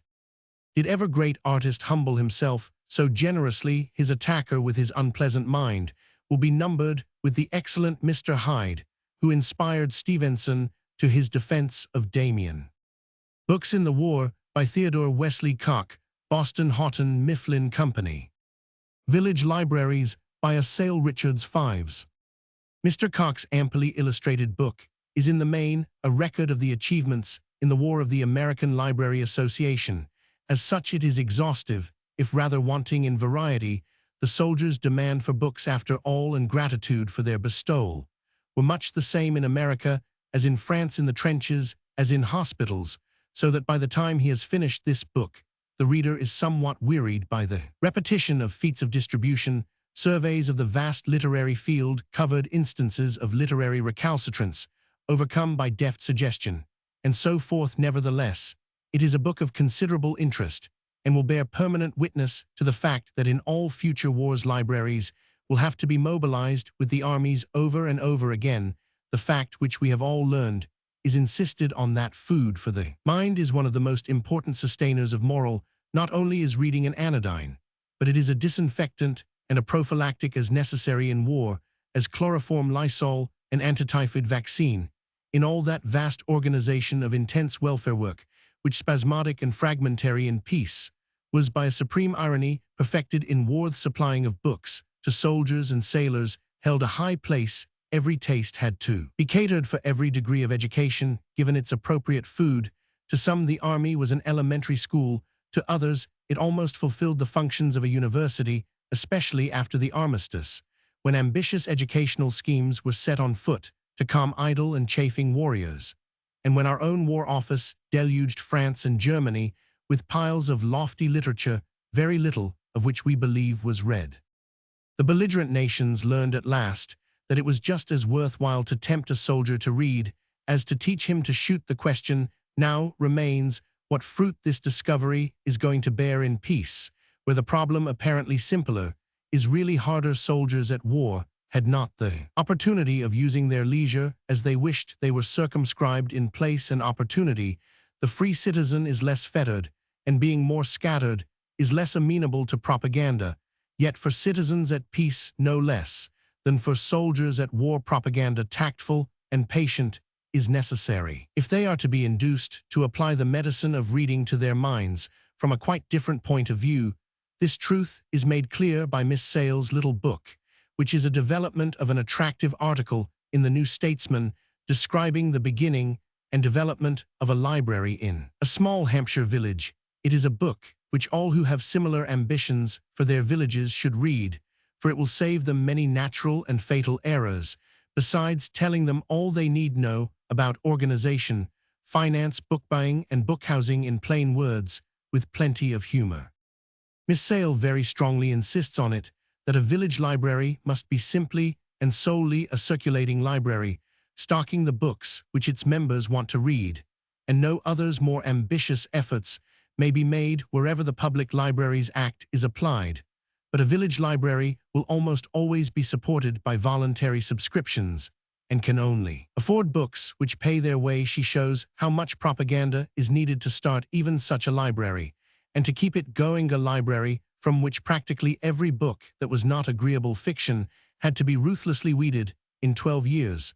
The one visible sign of progress has been the tendency of Mrs. Alfred Sidgwick to replace Mrs. Henry Wood as the favorite, yet she holds that it has been worthwhile, and we agree. A small agricultural community has been induced to own, manage, and take a pride in a library, and even the fact that father went less often to the Anchor as the result is a solid testimony to its value if life of villages in the future regains its old vigor without becoming entirely urban. In character enterprises of this kind will be a duty incumbent on their more enlightened members, and they will only be successful if Miss Sale's maxims are followed. Her daunts are admirable, and the biggest one of all is don't get slack. She might have added the lesson of Mr. Cox's book, and of the whole war, don't forget that any reading is better than a vacant mind. From Friend to Friend, by Lady Richie Murray, Sixes Net. Perhaps the most distinguishing of the pleasant Victorian characteristics was the combination of dignity with charm, and few of the artists of the period had that combination to a greater degree than Thackeray's daughter. This last volume of hers is entirely civilized and urbane in its appeal, and yet has with its urbanity a warmth of affection and a genuine love for and interest in others, which are often lacking in the better, more highly colored works of contemporary art. It is a book of memories, and what Lady Richie remembers is not mere gossip, not what can be had by observation, but the deeper things of friendly intercourse and the light thrown on character by circumstance and intimacy. The tightly say is mainly concerned with that remarkable woman, Julia Margaret Cameron, who was the friend of all the great men of her day, and the first woman to attempt artistic portraiture. In photography, in telling of her, Lady Richie cannot avoid a certain kindly humor, but the Victorians' laughter was not cruel, and though Mrs. Cameron must have been at times rather a burden, one can feel sure no one of her friends let her guess. It certainly worse fates might overcome one than to be nursed by her. Mr. Cameron was ill, and his wife gave him home care and comforts during the crisis. He had strong beefsteak thickened with arrowroot 6 times a day, and when he was convalescent. The patient has poached eggs at night, gets up at 11, has his dinner gravy soup and curry at 1, mulligatawny soup, and meat at 5, a free allowance of port wine, averaging a bottle a day, 10 drops of Jerum's opiate every morning, a dose of creosote zinc and gum arabic before his meals, and a dose of quinine after each meal. There are essays on Mrs. Sartoris and Mrs. Kemble, a brief note on a Roman Christmas, when she saw Lockhart driving with Frederick Leighton a few slighter pieces, and then last of all a tale belonging to the Mrs. Williamson series, Not Many People One, supposes now read Old Kensington or Miss Thackeray's other novels, but there should be something of a demand for them by those who first meet her lucid, gentle narrative talent in the story of Binny. 100 Pictures from Eden Philpotts, selected by Roman 50H. Brewitt Methuen 6's net. The snare of descriptive writing in novels is as the snare of decorative passages in an imaginative painting. The descriptions may fail to remain detached from the meaning and purpose of the novel.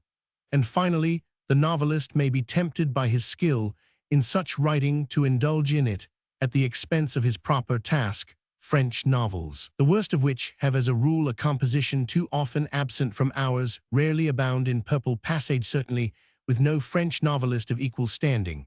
Could an admirer do what Mr. Brewitt has done with Mr. Philpotts, here are 100 of Mr. Philpotts' best decorations, full of observation, sensitive at times to another beauty than the merely observed but rarely fused by that imaginative ardor which makes some of Mr. Hardy's and Mr. Conrad's descriptive passages an essential part of the novel, sometimes especially in his description of violence.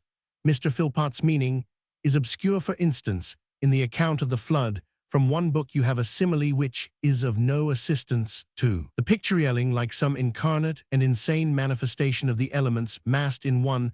The hurricane launched itself upon the valley. He is more successful as a rule when he catches nature in softer moods, quick with spring or flushed with summer. There is a genuine charm of fancy, if no imaginative depth, in this pastel of a sleeping forest. The trees indeed sleep, but they also dream in the heart of every leafless oak. A dryad whispers that the days are fleeting, that the ice-footed winter hours are drawing into the snow-wreaths away in their chill processions, that the fountain of the sap will soon rise again to spring's unsealing, that swiftly will the budsheaths swell and pale and shimmer silkily down like a cast-off veil at the feet of the vernal beeches. Mr. Philpotts rarely drops into that snare of the writer of picturesque prose, the rhythm of blank verse, but his style is not always equal to the demands he makes upon it. It never has the somber, heavy-hearted gravity of Hardy's, nor the gloomy color and triumphant ecstasy of Ruskin's. This is indeed a photograph album rather than a book of pictures. History and biography.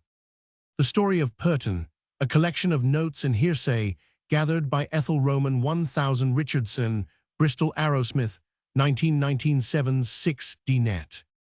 Mrs. Richardson, something of a newcomer to Purton as it would appear, makes no pretensions to original research, and has contented herself so far with giving rather a guide to Purton than a history of the village, a pleasant, ample, and leisurely place in North Wilts, with a fine church, and an unusually fine stone-built manor house. To its name, her explanatory subtitle notes and hearsay prevents the expectation of anything exhaustive. The notes, though excellent as far as they go, might have been considerably extended with advantage to the book. And as to the hearsay, it must be owned that so far she has not heard of much nothing. We will engage to what she will hear. If she lives in Purton long enough to be accepted by the natives, there is abundant material in every old village in England for a good and useful contribution to history. And if Mrs. Richardson looks forward, as it is to be hoped, she may to a new edition of her little book, we would recommend to her notice Kingham Old and New by W. Ward Fowler, which was published by Mr. Blackwell of Oxford in 1913, and is a model for any such work. Another, which might help her, is How to Write the History of a Parish by the Reverend John Charles Cox, of which a 5th edition was published in 1909. Her first care should be to get hold of the enclosure award and tithe commutation map, which ought to be in the vestry. One will give her the names of the common fields, the other, compared with the larger-scale ordnance map, and helped by local knowledge, should enable her to find them all. Then, with the parish registers, and with luck some court rolls, she should be able to get well back in the centuries, and might then make arrangements for a prolonged stay in London, and daily attendance at the Public Record Office. What she might find there, or fail to find, there's no telling.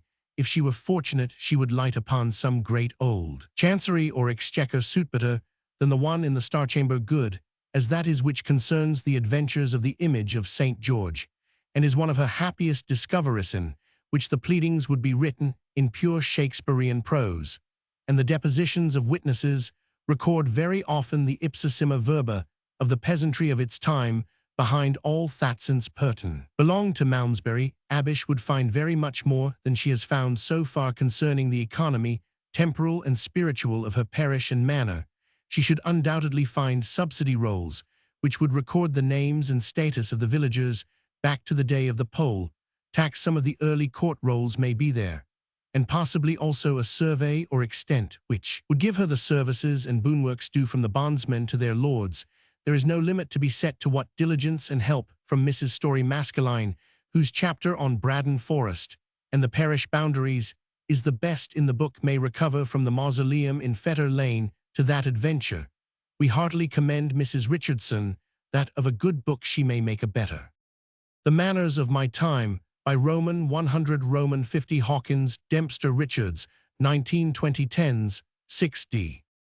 Miss Dempster, who died in 1913, was authoress in her day of certain novels, of which one called Vera was translated into Russian, and another, Blue Roses, was to be found on every bookstall in America. It met, she tells us here, with the favor of the late Duke of Albany. Ah, said His Royal Highness, that is a wonderful book. But why did you make it so sad? Please to make your next one end.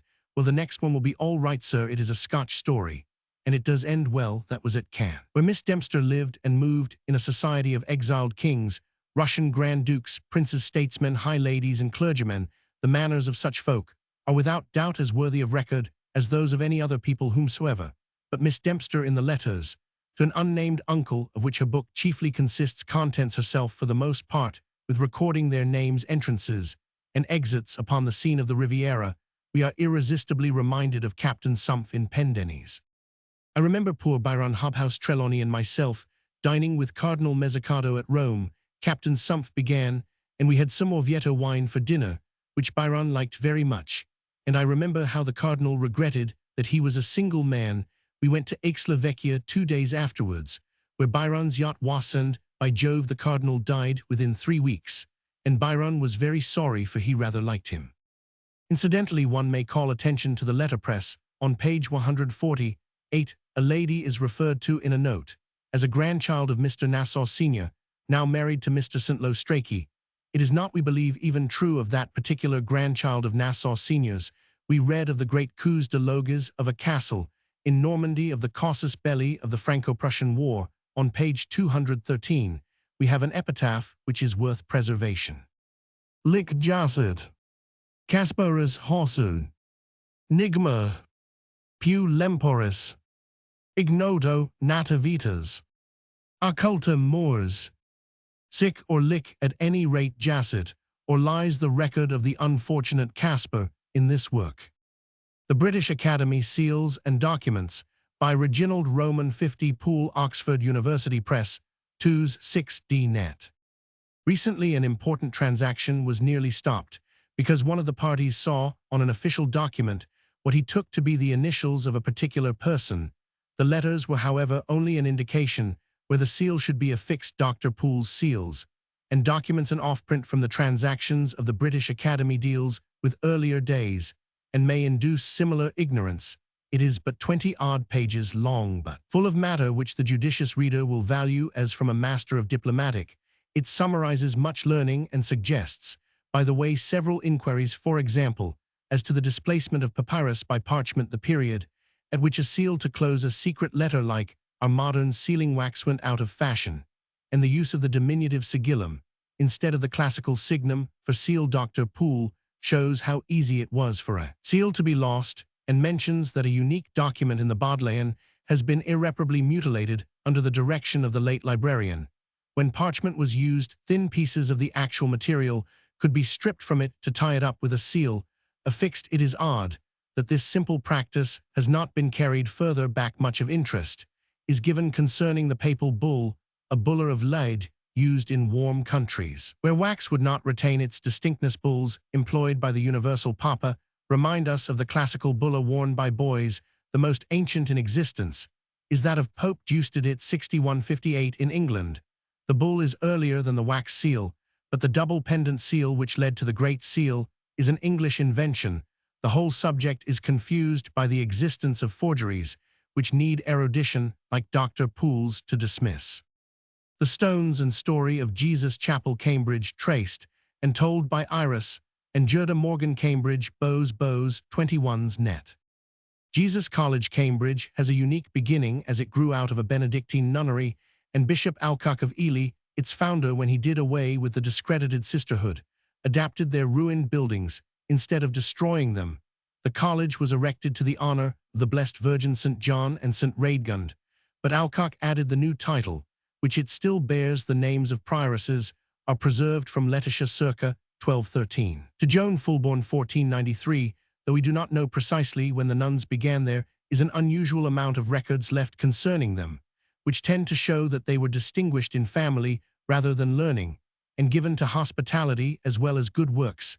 They owed their butcher 21 at a time when a sheep cost a shilling. Let us hope that the good man's daughters learnt something as boarders in the St. Radegund guest house. What can be gathered concerning early days is told pleasantly. It may seem odd that a nunnery should exist in Cambridge, quite near the site of the famous Sturbridge Fair, but the ladies started before the colleges began, and they were some way off the nucleus of academic buildings.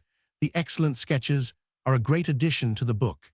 The beautiful piscina, figured on page 286, has long been familiar to lovers of Cambridge architecture, but new discoveries have been made since Lequeux published his Memorials in 1845. Jesus has been lucky in its antiquaries and historians, also in escaping the full fervor of that debased Gothic, which flourished in the 19th century. The discovery of the chapter arches by the Rev. Osmond Fisher in 1893 is quite a romance. He was able to supplement many years earlier the indolence of a master and save the tower from falling. The notes other than architectural chronicle the varying fortunes of the foundation, with details of the plague, plays in English and Latin, militant and destructive commissioners, and worthies like Tobias Rustet, yeoman of the robes, to Charles Roman II Cranmer's, is the first name in the college lists, and it has always been distinguished in theology, though for most people its main modern reputation is for athletics. This side of the college is, however, not touched by the authors who deal with reverend signors and men famous in literature. The college can boast of Sterne, whose grandfather was one of its masters, but nothing is known of his academic behavior. This is just as well, since his associate Hall Stevenson can hardly have been a model young man. Coleridge, the only poet, we think, who ever won an academic prize for a Greek ode, was decidedly eccentric and had a reputation for saying good things.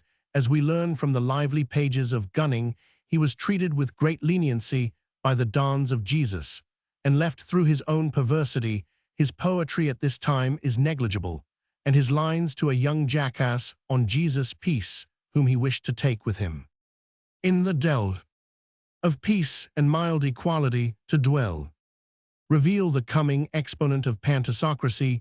We do not think that his rowdiness at the trial of Friend in the Senate House is to his credit, in spite of his explanations. The work of both writer and artist shows a genuine enthusiasm for the college and its memories, both illustrations and print gained by the ample page, but a book weighing well over 2.5 pounds will hardly do as a handbook. Comrades in Captivity by F. W. Harvey Sidgwick Jackson 10s, 6d net. Mr. Harvey's book strikes one immediately as amazingly truthful. He not only gives one facts about his prison life in Germany, he avoids giving too many facts deliberately. He refuses to be preoccupied with the mere horrors or the beastliness of some of his captors or the nervous strain on the prisoners. And this surely is artistically right, if one is to get a picture of what prison life meant to the average normal prisoner. The men who wished to retain sanity had to keep out of their minds, so far as they could, the things which Mr. Harvey leaves out of his book.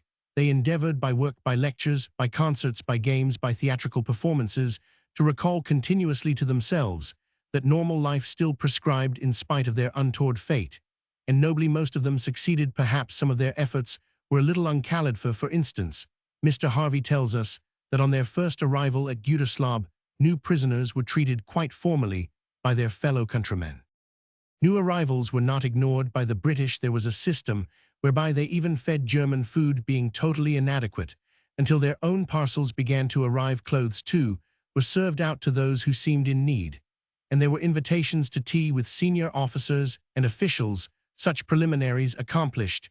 However, one was dropped like a hot coal for a time, that is, until one had proved oneself. And he also states that when at Krefeld all prisoners other than British were turned out, we thought it damnable. The truth is our allies had been far more than we realized an interest and diversion in captivity. Certainly, it must have seemed odd to be made welcome by Russians and French, rather than by one's fellow countrymen. And we think it is due not, as Mr. Harvey, to the national tradition, but to the public school and university tradition of the new boy, and the freshman. Mr. Harvey enlivens his book with specimen lectures, including an excellent one of his own on shophomes and anecdotes, and there are amusingly rough sketches by Mr. Roman 100 G. B. Bernard, William Smith Potter, and Farmer 17,901,858 by George Bourne Chatto 1926's net. Mr. Bourne has written a beautiful and sensitive little book about his grandfather and his own memories of his grandfather's village. It has in it that deep and still appreciation of English country and of the ways of English peasants, which is so common to all who know and love them, and so very rarely expressed. It has the quality of Jefferies at his best, and of Mr. Hudson too. The scenes which he evokes, broad green spaces, the silence, the interminable round of tasks, the handling of the earth, and its store will never come again in the places of which he tells us, Farnborough, Frimley, Camberley, Yateley, are suburbs of London overrun by the spawn of Aldershot, and the railway. Nowadays one must go further afield to realize the presence of St. Use, and a term seems to be set even there. It is not that in the Roman poet's phrase nos patri fines et dulcia linquimus arva, rather that those fair fields are flying further from Uses well, they may, seeing what we make of them. Such a book as Mr. Bourne's will be treasured hereafter for the sake of the quiet beauty and homely virtues which it records, but very much also for the tenderness and fidelity with which it does its work. Politics and Economics. Coal Mining and the Coal Miner by H. F. Bullman, Roman 1000 Roman 1 Min E. Asak Roman 1000 Inst Roman 100 E. FGS Methuen 15s. Nationalization of the Mines by Frank Hodges, Secretary of the Miners' Federation of Great Britain, with foreword by the Right Hon. J. R. Kleins Roman 1000 P. Leonard Parsons 4s 6d. Mr. Bullman is a mining engineer who has been a colliery manager and a director of colliery companies, and he has a wide knowledge of the subject. He has much of interest and value to say about the getting of coal, the technical processes, and the machinery, the work of the miners, and their dangers. But he does not confine himself to these matters. He deals with many of the controversial questions that are exercising the public mind. At the moment his book was written, unfortunately or fortunately, before the Coal Commission, as he puts it, commenced its novel proceedings, and his allusions to the evidence it took, and the reports it issued, are confined to a note or two here and there. There is no doubt, however, which side he is on. Though sympathetic enough to the miners, he has plenty of hard words to say of their trade unions. He deplores the prevalence of cacophony, of absenteeism, of the aggressive spirit shown towards the employers over government interference. He waxes very bitter. Many of the rules and regulations imposed on the management for the safety of the miners rouse his ire, whilst the Minimum Wage Act he regards as utterly mischievous, since it encourages the indolence, which is so prominent a characteristic of human nature. The longest chapter in the book discusses in considerable detail and with many attractive plans and picturesque housing of the miners. Mr. Bullman thinks that it is very unfair to throw the blame for bad housing conditions on the colliery owners, who, he says, have done more than most employers to provide houses for those they employ. But many, we think, who have read the evidence given to the Royal Commission, whatever may be their views on the proper method of running the coal industry, will find themselves at issue with Mr. Bullman on that point. Mr. Hodges makes a direct and ably reasoned appeal for the nationalization of the mines. He is, we think, at rather needless pains to disclaim politics in his book. His main emphasis is certainly on the economic aspect of the problem, but he cannot avoid being political in the largest sense. He exposes with a good deal more stress than Mr. Bullman the wasteful methods of coal production by the 3,300 British collieries, operated by 1452 companies, and subject to the dead hand of 4,000 royalty owners, as well as its wasteful methods of consumption at the collieries and further afield. He discusses the decrease of output, the main reason for which he will by no means admit to be the naughtiness of the miners, and he directs the notice of the unhappy general public to the fact that we are faced at the same time with a decline in production and a large increase in profits.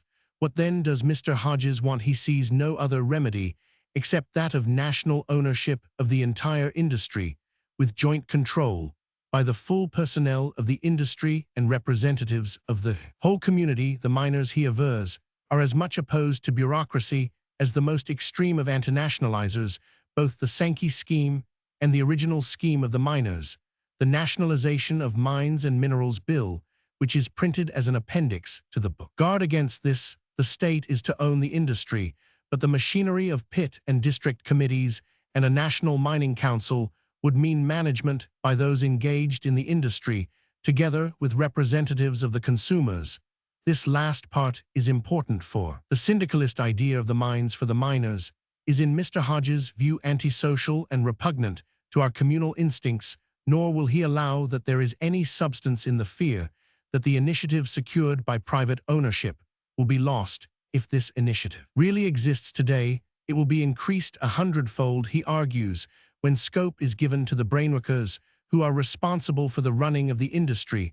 Altogether, the book is one which is worthy of the most careful study by nationalizers and antinationalizers alike. Social Theory by G. Roman 500 H. Cole Methuen Fives. It is a commonplace of our skeptical and disillusioned age that all our cherished institutions are in the melting pot. The old economic order is tottering. The finger of scorn is pointed at the hallowed principle of parliamentary government. Eager reformers preach democracy, and yet more democracy, but the discontented citizen finds himself getting ever a larger portion of the shadow of democracy, and ever less of the substance. To him in his perplexity comes Mr. Cole, offering new social theory to explain the causes of the evil and its true remedy. What is wrong, he asserts, is the false doctrine that endows the state with sovereign attributes and makes it supreme in every sphere. His treatment of Leviathan is drastic.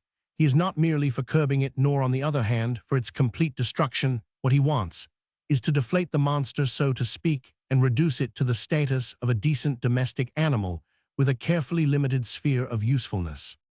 The democratic society, which Mr. Cole foresees, will be a coordinated system of functional associations, guilds of producers, cooperative societies of consumers, and many others. The state will no longer be sovereign. It will merely be one of those associations confined to its own specific functions. For each function in society, there must be found an association and method of representation, and for each association and body of representatives, a function. Representative democracy, as we see it today in a single omnicompetent parliament, is a mockery, for no man can represent another man, and no man's will can be treated as a substitute for or representative of the wills of others. This does not mean that Mr. Cole denies the validity of all representative government, only that he wants it put in a truer form, and that form is functional representation, the elected representatives of the future, of whom clearly there will be many, and, why not, says Mr. Cole, are not to be mere delegates, but each will have a more limited role, subject to more constant and closer criticism and advice from their constituents, and in the last resort to recall by them. It is in this functional organization that Mr. Cole centers his hopes of social and economic peace and progress, of political justice, of liberty and happiness. For the individual, it is a theory that is open to criticism at several points, and no final judgment of it can of course be passed on the basis of this book. But Mr. Cole at least argues his case very clearly and trenchantly, and he has made a notable contribution to political science. Theology. First Christian Ideas by E. Roman 100 Selwyn, Murray 9's net. The late Dr. Murray was of that type of scholar which England produces to perfection, and of whom Dr. Abbott is our most notable and distinguished example.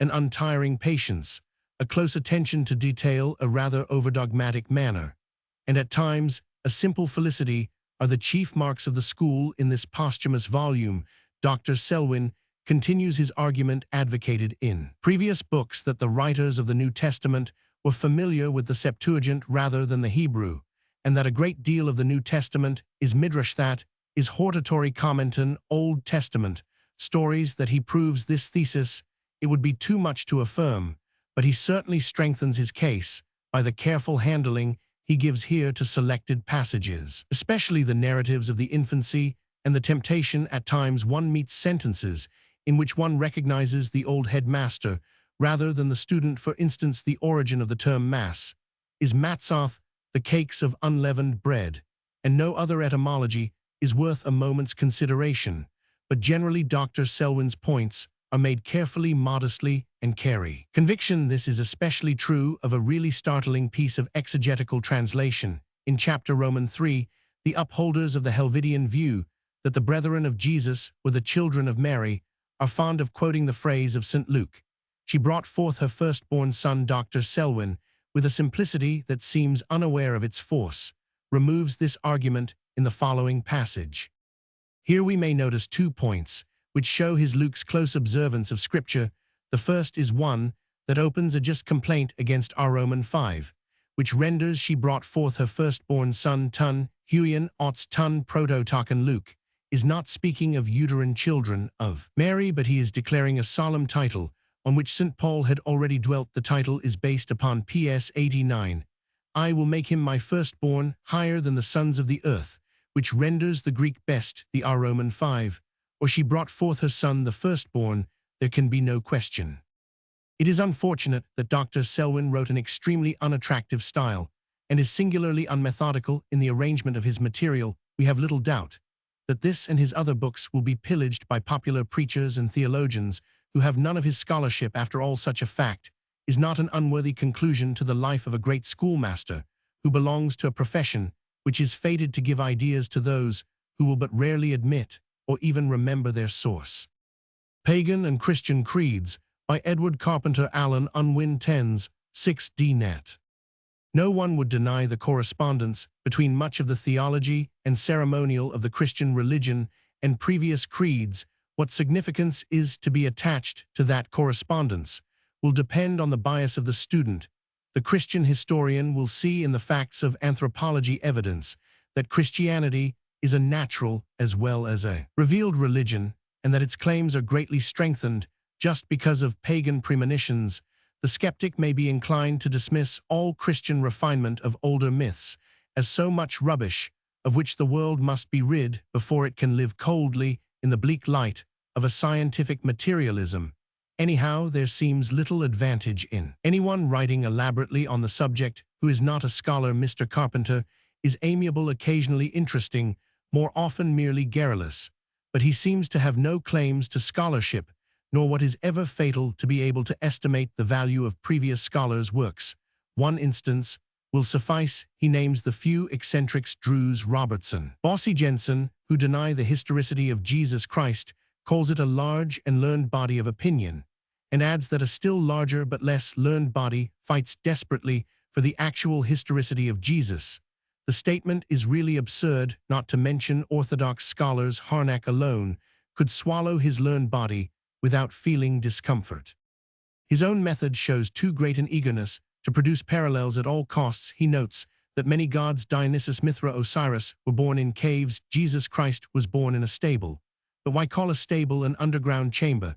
The facts are twisted to suit his theory. Indeed, the whole book reminds one of those strained allegorical treatises which were common in the Middle Ages. The principal flaw in his book, as in all similar essays, is that he never approaches the records of the different religions to which he is comparing Christianity with 100th part of the severity he applies to Christian documents. He does not even discuss the age of manuscripts, a question of the first importance in the problem of religious origins. How many religions can show pre-Christian manuscript authority for the traits which, in the absence of that evidence, we may have believed were borrowed from Christianity itself? Anthropology. Man Past and Present by a H. Keane, revised and largely rewritten by a Hingston Quiggin, and a Roman 100 Haddon, Cambridge University Press, 36s. What are the chief natural divisions of mankind, and how did they come to be formed? Such is the specific problem of ethnology, and it is one on which the whole body of the anthropological sciences may be said to converge in a sense. Physical anthropology, that is to say the study of the bodily characters of man, has the most direct bearing on the subject. The members of the human family are distinguished by marked differences of physique, which are clearly to a large extent the product of heredity. On the other hand, adaptation to environment must tend to confine each variety to the most suitable area, so that geography in the specialized form known as anthropogeography will be required to help the argument out. Moreover, the history of culture, as variously comprising ideas, institutions, arts, and languages, provides important evidence of those movements and clashings of peoples, whereby our ever-shifting balance has been maintained between the forces making severally for a differentiation and for a fusion of types. Nor is it enough for the ethnologist to keep his eye fixed on the existing distribution of these types over the wide surface of the globe. His outlook, as it turns towards the past, must embrace tract of time even more formidably wide, inasmuch as we can never hope to explore it as thoroughly. Altogether, the speculative problem is as baffling as it is alluring. On the practical side, too, there is the question to be faced: how far civilization can afford to experiment in the direction of race amalgamation, whether, in short, physical diversity is or is not compatible with moral unity within the kingdom of man. Dr. H. Keane, for some time professor of Hindustani at University College London, was born in 1833 and died in 1912. He was the only Englishman in post-Darwinian times to attempt a grand synthesis of the facts relating to the origin and interrelation of the main human groups in Ethnology 1896, and Man Past and Present 1899. He put forward what is in effect the same theorion to which he adhered for the rest of his days, as may be gathered from his article on ethnology in Hastings' Dictionary of Religion and Ethics, published in the year of his death.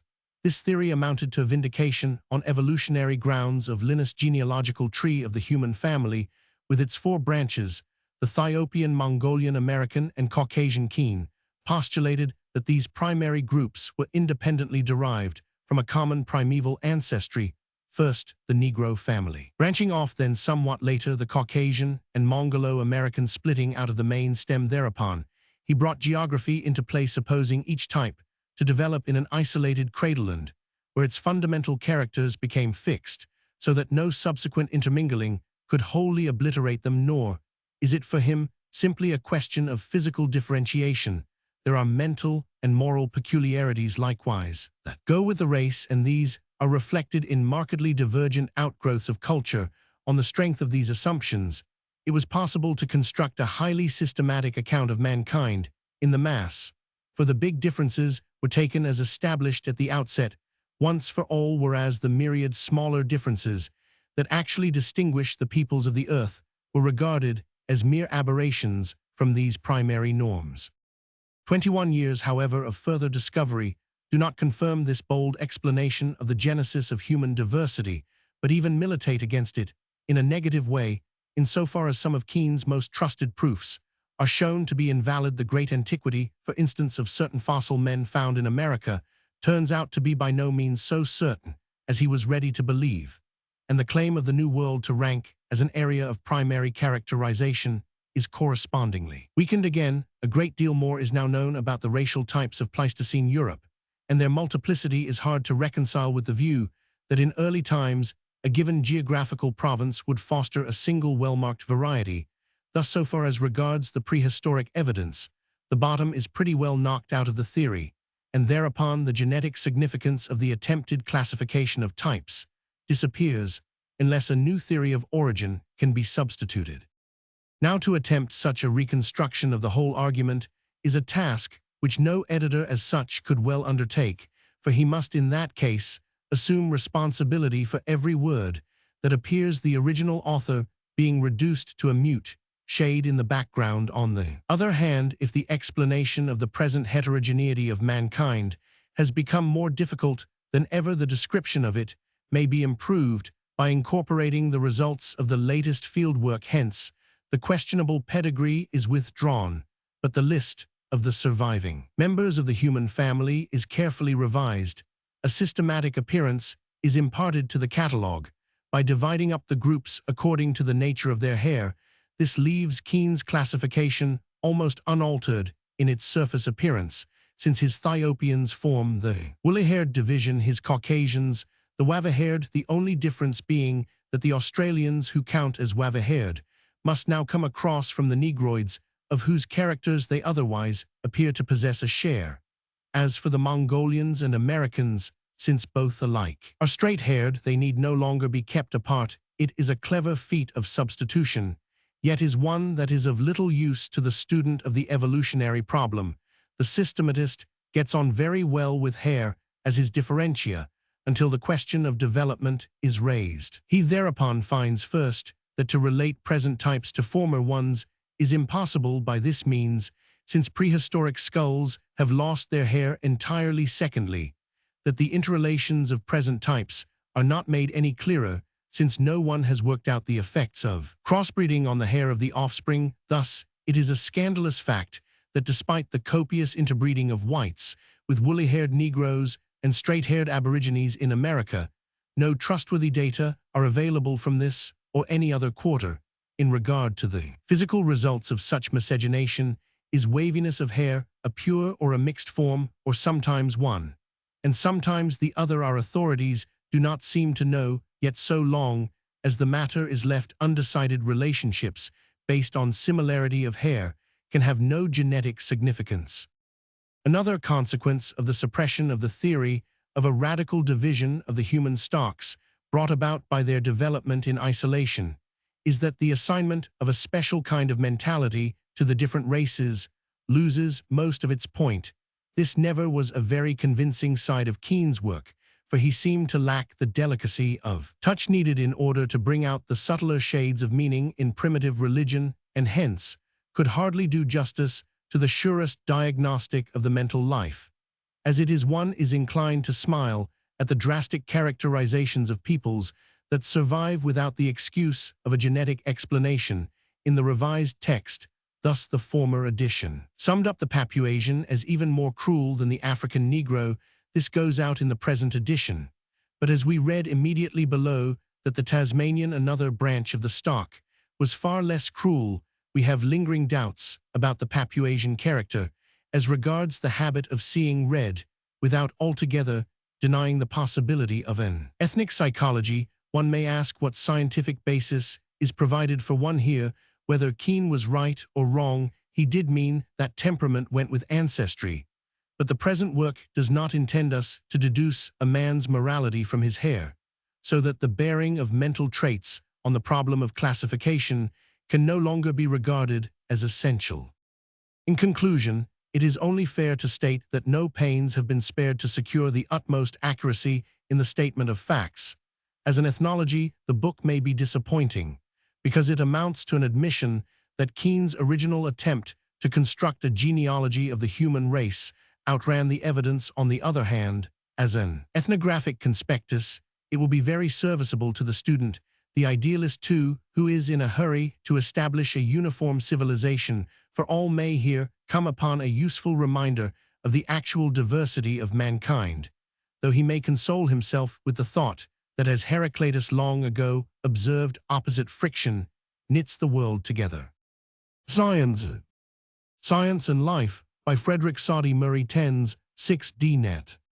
This is a collection of addresses and articles indicative of the author's activities as a chemist, and as one of the leading figures of Aberdeen University, a proportion of the addresses may be grouped together as representing successive expressions of one leading thought: the social advantages which may accrue from an intelligent application of the method and results of scientific research to the utilization of natural sources of energy. Scientific research is capable of raising the general standard of life without limit by the solution it affords of the material and physical problems that prevent progress. This is one of Professor Soddy's chief themes. The disadvantage largely inherent in a collection of such addresses delivered to different types of audience is that instead of having before us a clearly reasoned and cumulative treatment of the problems involved, we take up the matter afresh from a slightly different aspect in each separate address, and run over very much the same ground at one time, as a member of the Independent Labour Party at another, as a member of the Aberdeen Chamber of Commerce, and so on. There is much overlapping, and a certain feeling is aroused that we are not much further than we were in the preceding address. Nevertheless, the problems which Professor Soddy handles are of such importance that while we regret that he has not judged fit to embody the matter of several of his separate addresses in one consecutive essay, we believe that it is right that his opinion should be placed permanently on record. Besides these addresses on the place of science in society, we have two popular expositions of the March of Science, in which Professor Soddy has himself made such notable advances on the evolution of matter, and one on radioactive change, the views on the transmutations of the elements, which attracted much attention in the daily press, are not of course new, but the account is remarkably clear, and affords an excellent summary of the present state of the science of radioactivity, which can be understood by the average reader elsewhere. In the book, both in separate articles and in addresses, there is much criticism of more or less parochial interest of the administration of the Carnegie Trust for the Universities of Scotland. A textbook of hygiene for training colleges by Margaret Avery Methuen 7's 6D Net.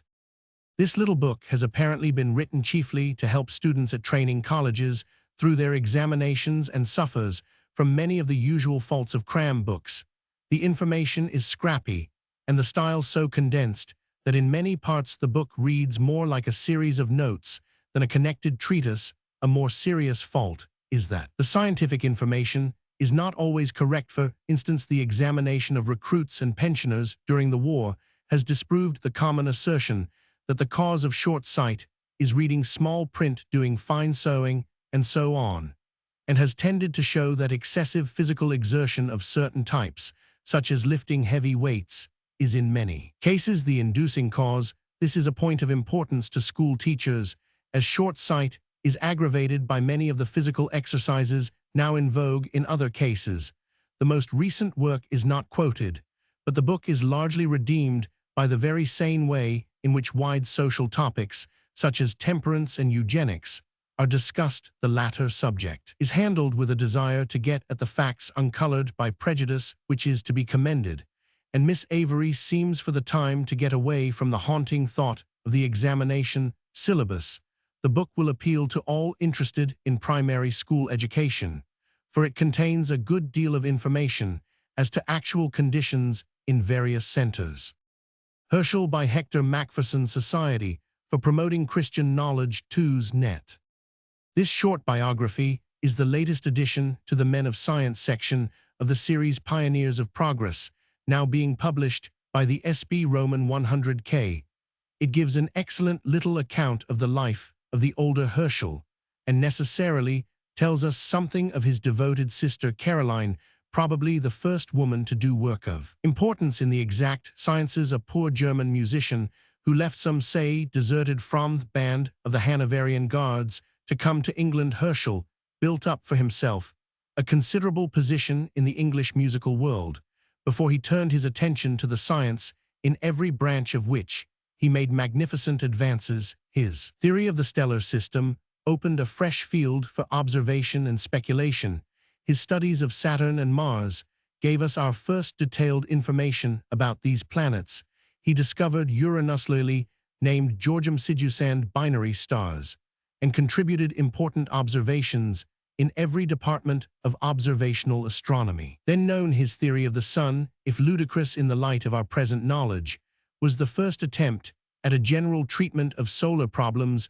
Considering the small size of the book, Mr. Macpherson's treatment is remarkably comprehensive and provides a graphic and sympathetic sketch of the life and works of the great astronomer. Discovery, a monthly popular journal of knowledge, No. 1 January 1926, DNet No. 2 February. John Murray. This new periodical appears under distinguished auspices, the trustees of the deed, by which it is maintained being Sir J. J. Thomson, Sir F. G. Kenyon, Professor A. Roman 100 Seward, and Professor R. S. Conway. The object is to give a popular presentation of advances made in the chief subjects in which investigation is being actively pursued, and it is announced that the articles will be written in plain, simple language. An imposing list of writers who have made or promised contributions assures us that they will be authoritative. The purpose of the promoters of this journal is worthy of all praise, and the articles in the first number range over a wide field of interest and include The Secret of Phil, Professor Conway, The Modern Study of Dreams, Professor T.H. Pear, and Discovery and Education, written by the master of Balliol with his usual forcefulness and insight. While paying tribute to the spirit of the undertaking, we venture, with some diffidence, to offer the opinion that in many points the paper might be much improved by more informed editing. In the first place, it does not seem that any clear idea has been formulated as to the class of reader to whom appeal is to be made. Every author appears to have a different standard of erudition in view. For instance, is it assumed that to the average reader of the Times, say the vocabulary of Dr. Slater, Price's article on smoke screens, at chlorinated hydrocarbons, kieselguhr, thermite, oleum, and so on, offered without a word of explanation, is plain, simple language? This article might have been written for professional chemists who want to know what chemicals have proved suitable for producing smoke screens, that on sound ranging, on the other hand, with its forced breeziness, reads as if intended for a school magazine. The makeup is not very attractive, not vastly superior to that of the average parish magazine. The single illustration which adorns the pages is a crude and amateurish pen drawing, far better omitted, if nothing better could be found. In short, the paper seems to suffer at present from lack of policy as regards public and lack of high standards. As regards production and illustration, we have no doubt that experience will rapidly rectify these minor points, and we sincerely hope that the paper will find its public and develop its sphere of usefulness. Book production notes by J. H. Mason. The Gazette du Bon Ton, now beginning its third year, is so extraordinarily clever that it sets one thinking about the typographical importance of magazines. It is in them that typography is seen at its liveliest, and it is a pity that after a comet-like career we frequently lose sight of them. Why do not British publishers and printers establish exhibition hall on the lines of that at the Butcherbe House in Leipzig? The exhibitions should be varied, not permanent, although there should always be an exhibition connected with this all-important group of trades.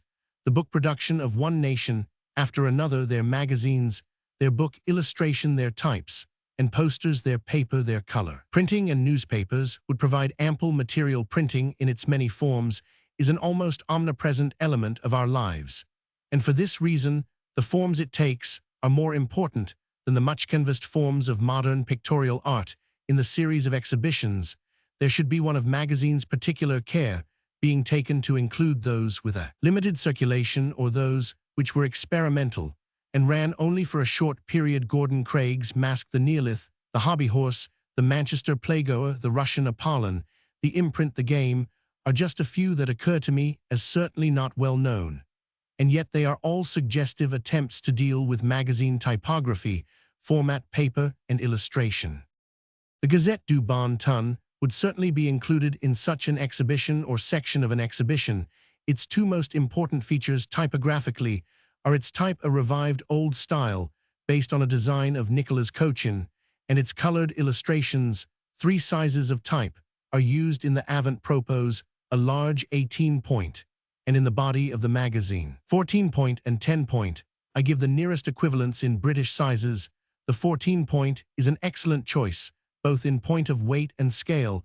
I should prefer using it all through the magazine to form a stable background to the very varied illustrations, and the capricious choice of initials and captions. The fine line illustrations of page 10 are too light to keep the page together, as they are meant to do. The drawings were probably made without being tested by comparison with the strong line of the type. The illustrations in black, with 1 or 2 flat tints or full colors, give a real color value that is never obtained by the 3-color process. Take any book illustrated by this process and test it by comparison with these Bon Ton colors, and if the color sense has not been vitiated by a wrong standard for colored letterpress illustration, such as oil paintings, superiority of the flat color will be obvious. Even the chiaroscuro block prints are capable of very pleasing effects, a hint of them appearing in the tailpiece on page 4. The Gazette du Bon Ton continuera d'être le lieu où les couturiers et les painters collaborent pour composer la silhouette de leur temps. That sentence from the avant-propos sums up what I have to say of the type, the illustration, and the work as a whole. The large type attracts attention at once it spreads itself a littler shade wide. It slightly emphasizes its idiosyncrasies. See the Y with its terminal serif, or the S, or the capital G. They have the very accent of our own time. It is elegant, but not content with elegance. It is on a good model. But perfection, the golden mediocrity, is felt as constraint. It attains, reaches something a little outre. Note: last month, I inadvertently wrote Luckham for Stour, although the latter's printer's grammar was on my table at the time. Bibliographies of modern authors. Robert Seymour Bridges, Poet Laureate. Verse. Poems, Pickering, 1873. The Growth of Love poem in 24 sonnets, 1876, reprinted with omissions and additions, 1890. Carmen Elegiacum, Robert E. Bridges Impensis, Eduardi Bumpus, 1877. Poems by the author of The Growth of Love, Bumpus, 1879. Poems by the author of The Growth of Love, 3rd Series, Bumpus, 1880. Prometheus, the Firegiver drama in verse, Daniel Press, 1883. Reprinted by Bell, 1884. Plays Nero, Palicio, Ulysses, Captives, Achilles, Humors of the Court Feast of Bacchus, 2nd part of Nero, Bumpus, 188,594. Eros and Psyche poem in 12 measures, from Apuleius, Bell, 1885 again, revised, 1894. The Feast of Bacchus, a poem privately printed, Oxford, 1889. The Shorter Poems of Robert Bridges, 4 books, Bell, 1890. Frequent reissues, the later have 5 books. Selections of the Shorter Poems of Robert Bridges, Contemporary Poets, 1891, edited by A. H. Miles. Achilles in Sorrows, reprinted, Bell, 1892. Humors of the Court, a Comedy, and Other Poems, Bell and Macmillan, copyright for America, 1893. Ode for the Bicentenary Commemoration of Henry Purcell and Other Poems, The Shilling, Garland, Elkin, Matthews, 1896. Poetical Works, Smith Elder, 1898. Hymns from the Yattendon Hymnal, Daniels Private Press, 1899. Now in Wintry, Delights, a poem with a note on prosody, Daniel Press, 1903. Demeter, a Masque, Clarendon Press, 1905. An Invitation to the Pageant, Ode, the Oxford Pageant Book, 1907. Poetical Works, excluding the 8 dramas, Clarendon Press, 1912. Poems written in the year 1913, privately printed by St. John Hornby, Ashendene Press, 1914. Ibant Obscuri, an Experiment in the Classical Hexameter, Oxford Clarendon Press, 1916. Ode on the Tercentenary Commemoration of Shakespeare, 1916. Prose. On the Elements of Milton's Blank Verse in Paradise, Lost, Clarendon Press, 1887, revised with additions, 1893. On the Prosody of Paradise Regained and Samson Agonists, Clarendon Press, 1889. John Keats, a Critical S, privately printed, 1895, originally published as Introduction to the Muses Library, Keats. Milton's Prosody and Classical Meters in English Verse, W. J. Stone, Oxford, 1901. On the Influence of the Audience, Vol. 10, Shakespeare's Works, 1907. On the Present State of English Pronunciation, English Association, 1910, reprinted with 3 plates, 1913. Essay on Keats, revised in Poetical Works of John Keats Hodder and Stoughton, 1916. Poetical Works of John Keats, with Critical Essay, Clarendon Press, 1916. An Address to the Swindon Branch of the Workers' Educational Association, Clarendon Press, 1918. The Necessity of Poetry, an Address, Clarendon Press, 1918. On English Homophones, Oxford, 1919, SBA, Tract No. 2. He has also edited the poems of R. W. Dixon Digby Dalban with memoirs and Gerard Hopkins. Alice Meynell. Verse. Preludes 1875, H. S. King. Poems 1893 Lane. Other poems 1900, privately printed. Later poems 1902, printed in USA. Poems Burns, Oates 1913. A collected edition. Poems on the War 1915, privately printed. A Father of Women and Other Poems Burns, Oates 1917. Prose. The Poor Sisters of Nazareth, 1889 Burns Oates. The Rhythm of Life and Other Essays, 1893 Lane. The Color of Life and Other Essays, 1896 Lane. The Children, 1896 Lane. London Impressions, 1898 Constable. John Ruskin, 1899, Modern English Writers, Blackwood. The Spirit of Place and Other Essays, 1899 Lane. Children of the Old Masters, 1903, Duckworth. Series Runaway and Other Essays, 1909 Constable. Mary the Mother of Jesus, 1912, Medici Society. Essays Burns, Oates 1914. A collected selected edition. Hearts of Controversy, Burns Oates 1917. She has also written introductions to numerous reprints. She has also selected or edited the following poems of T. G. Hake, extracts from Samuel Johnson, with G. K. Chesterton poems of J. B. Tabb, The Flower of the Mind. Drama. The Three Sisters, T. Chekhov Court Theatre. Medea, Euripides, Candida, Shaw Holborn Empire. Pygmalion Shaw, Aldwych Theatre. The Young Visitors, Daisy Ashford Court Theatre. John Ferguson, St. John Irvine Lyric Theatre. Hammersmith. Miniature Balletrussian, Miniature Theatre Duke of York's. Grierson's Way, H. Roman 5 Esmond, Ambassadors. The list of plays which I have selected from those I have seen during the last month is not without interest.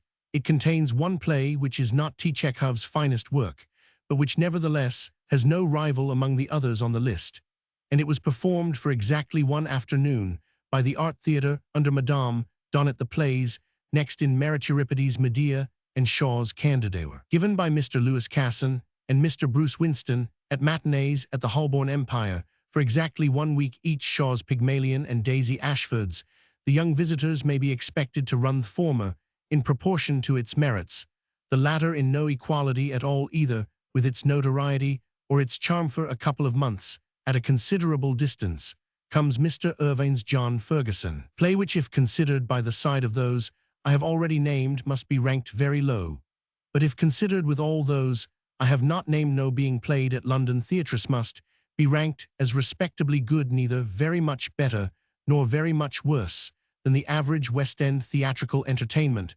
For John Ferguson, like tea for three at the Haymarket, is an entertainment. Only it does not make you laugh, it entertains you as a street accident does, a very bloody street accident, finally leaving out the Russian miniature theatre, which is really ballet. We come to Grierson's Way, the resuscitated byproduct of Mr. H. Roman 5 Esmond.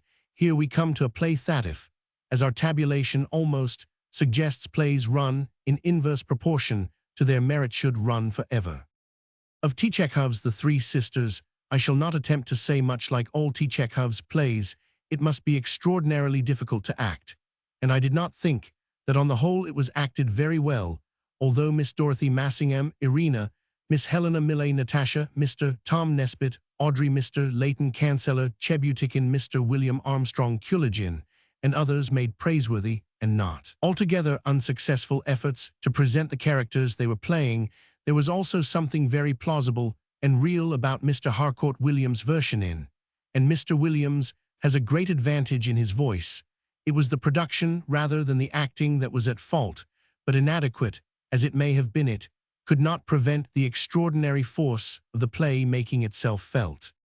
There are some people who would call T. Chekhov a realist and The Three Sisters realism, but it is Mr. Irvine in John Ferguson who is the realist, if by that one means reproducing on the stage, as closely as practicable what might be happening off it, with the action and language rendered as faithfully as possible. It was probably Mr. Irvine's knowledge of this fact and the serious deficiency which it indicates that made him introduce the village idiot to talk about we stars and give the audience what is always the realist's idea of a little poetry as a man of letters and not a mere theatrical hack. He knows of the utter barrenness of the photographic reproduction method in art. He probably knows also that it is not even enough to select, that the artist must create. Unfortunately, this is just what the mere intellectual, the merely clever man can never do. And when he is clever enough to know that he must make an attempt at it, he produces something like Mr. Irvine's village idiot, something that is borrowed and extraneous to the real matter power of the play. The poetry, the creative power of Chekhov, on the other hand, is immanent and infuses the whole. Conception of the Three Sisters so true is this that, when we saw the play in the auditorium of the Court Theatre, we felt that it was our lives, we were watching our destinies, we were seeing played out. And this, in spite of the fact that every detail of the scene was strange, every custom unfamiliar, and the wealth of local color, such as to produce a sensuous impression as strong as music. Nothing extraordinary happens in Chekhov's play.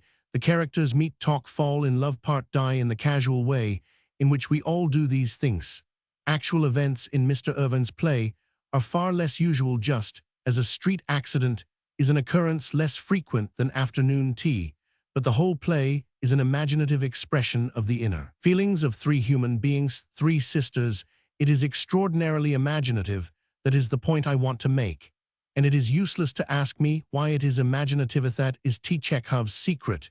You never feel this is what actually happened 300 miles from Moscow in the year 1892. You feel, on the contrary, that this never happened at all. But that it is what goes on inside us, millions of us, all the years of our lives, although it may never or very rarely come up to the surface of our consciousness and fill us with the spiritual agony of the Three Sisters in Mr. Irvine's play. On the other hand, although, as I have said, the actual events are in themselves of less common occurrence, we meet with something that we feel certain must have happened yesterday and will happen tomorrow, and its significance somehow seems to be nil. What artistic or spiritual significance has a collision in the Strand between a taxicab and a lamppost? Whatever significance it has, it is that kind of significance that Mr. Irvine's play possesses.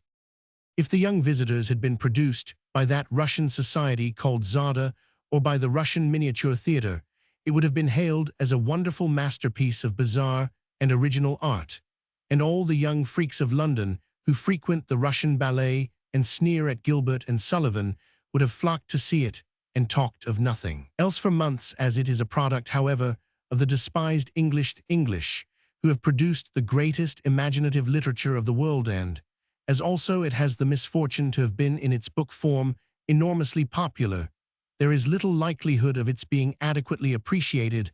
I must confess, however, that by the side of Mr. J. Roman 5 Bryant's production of Miss Daisy Ashford's The Young Visitors, the productions I have so far seen of the Zada Art Council, which includes men of ambitious mind, and of the Russian Miniature Theatre, have been distinctly jejune and unexhilarating. The Young Visitors is the later Victorian world, looked at from the eyes of a child. It is therefore a fantasy, and the note of fantasy has been admirably struck in the stage production. Those who have read the book will naturally imagine that it is spoiled upon the stage, but they will be wrong. It is even conceivable that some there are such people who have not liked the book will enjoy the play immensely. They should at all events not let any distaste of the book's vogue prevent their seeing the play. If they have the opportunity, they will be rewarded by Mr. Harold Anstruther's marvelous presentment of that wonderful creation, Bernard Clark. He is a masterpiece in costume, voice, gesture, and makeup, and I expect I shall have to wait a good many years before our Russian friends give us anything comparable for excellence with him. Another perfect, the word perfect is accurate presentment, is Mr. John de Verl's Earl of Clincham, the Earl, who thought that the glories of this world were but piffle before the wind. Mr. Lawrence Hanray's Procurio is also perfect. I have never used the word perfect about any acting before, so There is obviously some magic about the young visitors to have 3 parts, played perfectly. I wish I could say the same of that delightful person, Mr. Saltina. Mr. Benfield's effort is by no means without merit, but he does not satisfy our preconceived notion of what Mr. Saltina ought to be, as the others do for Bernard Clark Clincham and Procurio. Nevertheless, as we get more used to Mr. Field's Saltina, we get more satisfied with him. We never unfortunately became satisfied with Miss Edith Goodall's Ethel Morticue. Clever as Miss Goodall undeniably is, Miss Goodall's Ethel is sophisticated. Ethel was not the Prince of Wales at the levee was excellent, and the Duchess singing of Tarabundi superb. It was an inspiration to think of it. Of Mr. Esmond's play Grierson's Way I should say no more if it were not that it has been praised by the same critics who have written of the filth of Dryden's Marriage a la mode. Those of us who pride ourselves on a somewhat Catholic taste, who can see the good points of a review, musical comedy, a melodrama, a farce, and a tragedy, who find that although we may prefer Webster, Dryden, and T. Chekhov to Shaw, and Shaw to Arnold Bennett, and Arnold Bennett to Oscar Ashe, we are none the less able to be amused by the Pound sisters in Pretty Peggy, and to enjoy Alfred Lester in the Eclipse. Those of us, let me add, who do not turn scarlet at the sight of a bare back, are still strange, as it may appear to the Pharisaical and the prudish, not without moral sense, and Grierson's Way is a play that offends our moral sense. It is, I would venture to adducing the word with its true, but not its current popular meaning, a thoroughly immoral play.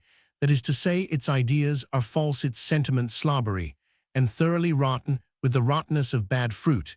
It is worth discussing the play, because so few people know a bad thing when they see it. They judge by externals, not by the spirit, for the simple reason that it is so very much easier. Their idea of morality is like that of the old lady who overheard her gardener say damn, and said what a bad wicked man, and dismissed him, although he was an honest, good-hearted fellow, to put in his place a smooth-tongued, insincere rogue, who cheated her for the rest of her life. Of course, it served her right. Men and women have no excuse to throw up the task of feeling and thinking after real righteousness and beauty in art or life, for the easy rule-of-thumb method of judging everything by rote or formula. No doubt, it is terribly difficult for many of them to feel either beauty or ugliness, good or evil. But without that sensitiveness of the intelligence, they can never hope to criticize the productions of the human mind. The foot rule, whether it is a rule for measuring dams, or split infinitives, or rapes, or murders, or the number of barebacks in a play, is useless for measuring its artistic quality. And a play can have no other quality provided its murders are not real, and its indecencies not practiced before our eyes. In Grierson's Way, we have the story of a girl who is loved by a middle-aged bachelor who has a maundering delight in bad music, and also by a once famous violinist who has lost an arm in an accident, and now is a doddering drunkard who talks of art and his soul in the approved manner of the sentimentalist who does not realize what an offense his sickly, insincere slobber is to any profound, lifeling, austere, and clear-brained artist. The girl has fallen in love with an army man of the conventional novelette type, who is already married. She is about to have a child by him when she gets a letter from him to say that he is going away and will never see her again. The middle-aged bachelor offers to marry her as a way out of the difficulty. She accepts the man she loves, returns his wife having died, and the husband, at the instigation of the violinist, commits suicide. The curtain falls, leaving this creature expressing with sickly gusto his opinion that the dead husband will now stand forever between her and her happiness. This account of the play's theme can give no idea of the false sentiment, the maudlin splutter of fine words, and the melodramatic rant with which the play is loaded. Miss Kathleen Nesbit strove to preserve some personal dignity in the foul mush of words that flowed from the invertebrate jellyfish around her, but nothing she could do could redeem the play, which is frankly disgusting. Dramatic literature. Problems of the Playwright by Clayton Hamilton Allen, Unwin 7/6d. This is a book by an American critic, and it ranges over almost the whole field of dramatic art.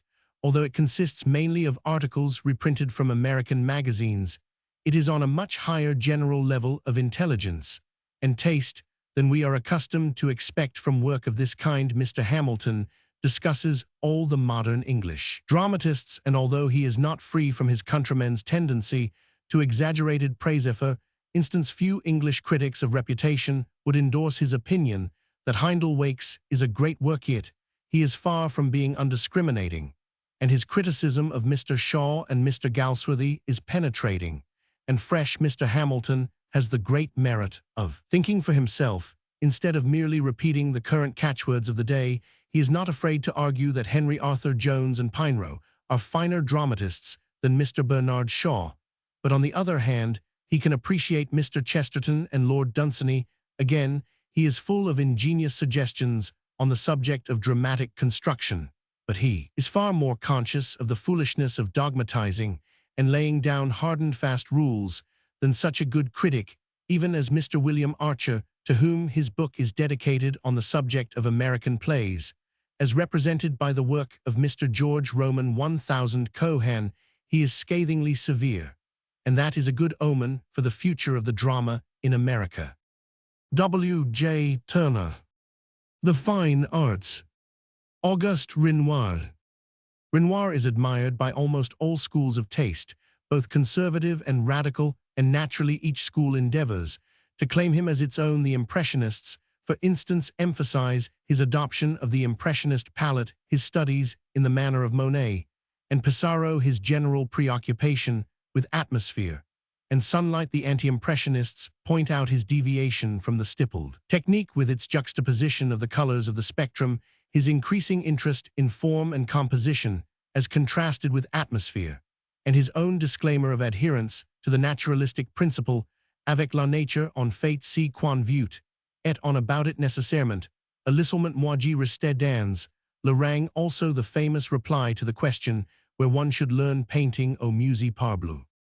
The reflections upon art of even the greatest artist are not necessarily correct, and though an artist preaches one theory, he may actually practice another, nor are these brief and pithy utterances of Renoir's altogether unambiguous. In order to appreciate the real meaning of any statement of theory, it is necessary to bear in mind the opposite view which it is combating. We cannot infer from Renoir's objection to the indiscriminate realism of the later Impressionist doctrine that he was in favor of Cubism, for Cubism was not at the time under discussion, nor does his reference of students to the old masters au musée imply in the least that he would abolish painting from nature. There is in fact not the slightest need to read into Renoir's simple, somewhat irritated replies any abstruse semi-metaphysical meaning. They will bear a very normal interpretation, which seems to me to be not only the true one, but also the truth. Renoir did not believe in the chaotic and uninspired painting of anything and everything, nor in the pretended complete severance with tradition and the past. He knew that the study of the old masters had assisted him in giving expression to his emotion, and he left the matter at that. Actually, all his life long he painted from nature, and it is said that he hardly ever worked without a model. Indeed, many of the intellectualists have been compelled to class Renoir as a naïf, who was content with the unmediated charms of the external world and never aspired to more deliberate abstract construction. The meaning of Impressionism. This distinction, however, between the realistic Impressionist, Monet, the naïf Renoir, and the douanier Rousseau, and the intellectually constructive artist such as Cézanne, is apt to be thoroughly misleading. It is true that the theory of Impressionism, in its later developments, was a scientific formula calculated to fetter rather than help the artist, but it does not follow, nor is it by any means true, that Monet and Pissarro were not sometimes very fine artists. They elaborated a style which expressed admirably their own brisk and vivacious sentiment, and the result was neither photographic nor discontinuous, with the past surely nothing but prejudice, and the new pedantry of hybrid abstract design could deny aesthetic value to Monet's Gare Saint-Lazare and Pissarro's red roofs in the Luxembourg. Often, however, Monet's work is distinctly labored and only differentiated from a photograph by the worried surface of the paint. He is more monotonous and uninspired than his contemporaries, but he is none the less the author of some remarkably good prose descriptions. In short, Impressionism has come to stand for two quite distinct things: one, a genuine attempt to articulate an emotion connected with light and atmosphere, the other a scientific theory of color and light. With the latter few of the important impressionists were concerned, Seurat is the only one who seems to have been influenced to any noticeable extent and yet to have remained an artist. But with the former, the whole group were more or less concerned, including Renoir and Cézanne. They all revolted from the old somber colors expressive of the worship of hoary antiquity and astonished their contemporaries by plunging into the brightness of the present there. Different modes of reacting to this general tendency were the natural result of eminently desirable differences in temperament. This is the essence of the divergence between, say, Monet, Renoir, and Cézanne. For the very reason that they each possessed a personal vision, their work differed both technically and in its content. It simply is a misrepresentation to say that Cézanne indulged in cubist deformations. To quote a biographer of Cézanne, "Si sont ses disciples, ses plagiaires qui racontent, qu'ils deforment ses déformations, quedes quisters voyant si bien ou qui ne sont pas painters, si sont des gestes, des attitudes, des contours, vrais pour Cézanne, il n'y voyait pas autrement." Of course, it is possible to soak oneself in Cézanne to such an extent that almost everything else will seem uninteresting. But this is not a magnetism peculiar to Cézanne. It is common to all artists of any comprehensive range. Not excepting Renoir, pass quickly, after enjoying a collection of Renoir's completest and most lucid work, to some of Cézanne's paintings. Most probably they will appear wooden and unattractive, but this will be a psychological illusion due to a sudden contrast, and the fact that the whole of one's emotional consciousness has been shaped to a certain form and will not immediately reshape itself. Our minds at any single moment are unable to contain more than a few powerful conceptions and impressions, and there must therefore be times of clashing and transition. But there is a sense in which Renoir might very well be described as naïf and ingenuous. This would refer not to his method or technique, but to the spiritual content of his work. What he means and has to say, the center of his enjoyment lay always in something charming, radiant, opulent, and if you like, sensuous. And so those who are ascetically disposed, if not in their life, in their tastes, condemn Renoir as pretty and sentimental, but often they go further and conclude that he was facile, that he painted without difficulty or trouble. As the birds sing, it may, however, have been as difficult for him to attain a satisfactory expression of his emotion, which was of facility, as it was for Cézanne to express his intense consciousness of beauty struck out of conflicting opposites. Indeed, very often there are distinct indications of a struggle in Renoir, of inability to get exactly what he was aiming at. A superficial glance might put this down to bad elementary draftsmanship, but one has only to consider the technical proficiency of his earlier work, see Le Cabaret de la Mere Antony, Diane Chasseresse, to realize that the cause of this apparent ineptitude must be deeper. It is the honesty of the artist, who is always developing and refuses to overcome difficulties by resort to the camouflage of the obvious, and the hackneyed. Consequently, the very failure has its appeal. Different periods. There is a great deal of difference of opinion as to the respective value of Renoir's earlier and his later work, and this has afforded an excellent opportunity for the conflicting schools, who all join in admiring Renoir, to set up within this ostensible union sacré their old party divisions. The conservatives adhere, of course, to the first great period, from 18,701,881, that is to say, between Renoir's 30th and 40th years. In the rest, they see a gradual decline of inspiration, an increasing predilection for rotund and almost coarse sensuousness, a pathetic loss of technical power, until when tortured by gout and hopelessly paralyzed, the old master could only apply chaotic dabs of hot and hotter color. His work became worthless. The extremists, on the other hand, see a steady, though uneven, development. They admit readily the enchantment of the period of early maturity, when Renoir was at the height of his physical powers, but they have an uncomfortable feeling that this kind of art is a trifle too normal. It is something that practically anyone can enjoy with a little effort. The later work is more difficult. Renoir never lost his peculiar charm, even when painting the fattest of models. His model, I think, just grew fatter, but he experimented in different directions passing from the study of light more and more to that of form latterly.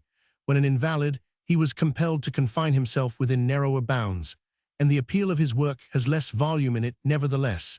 It is maintained these last are the two greatest periods, if not in positive achievement, at any rate in intention.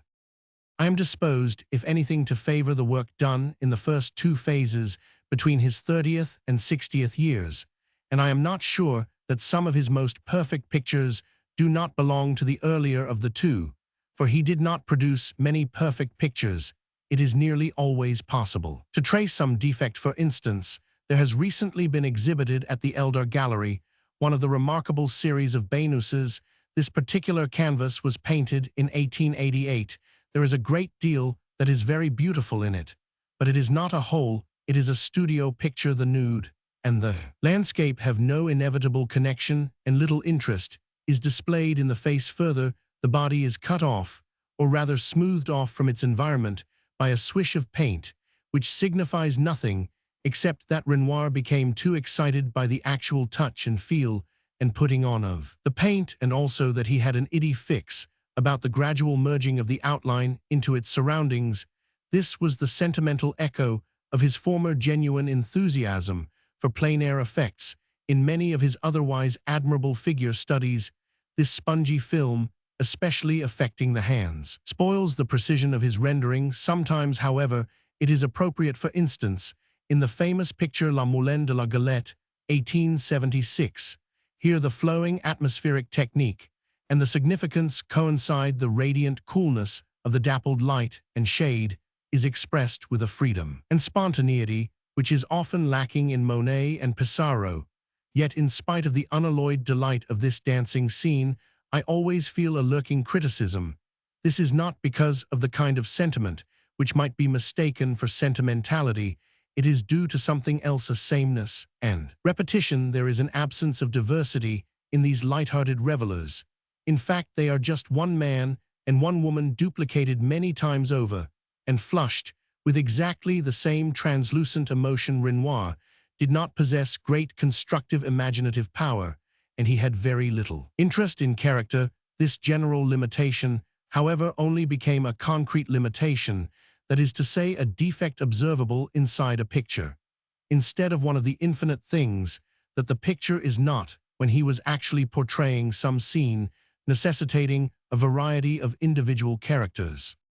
It is in some of his landscapes or in portrait heads, such as that of Madame Charpentier, or studies such as La Loge, and some of the later nudes, that there is the completest fusion of the content and the form of the technique and the emotion. It is frequently said that Renoir was not a landscape painter, but was par excellence a painter of women or of woman. The latter statement undoubtedly has some truth in it, although the interest was not so much in woman as in a particular roseate emotion more evident in women than in men.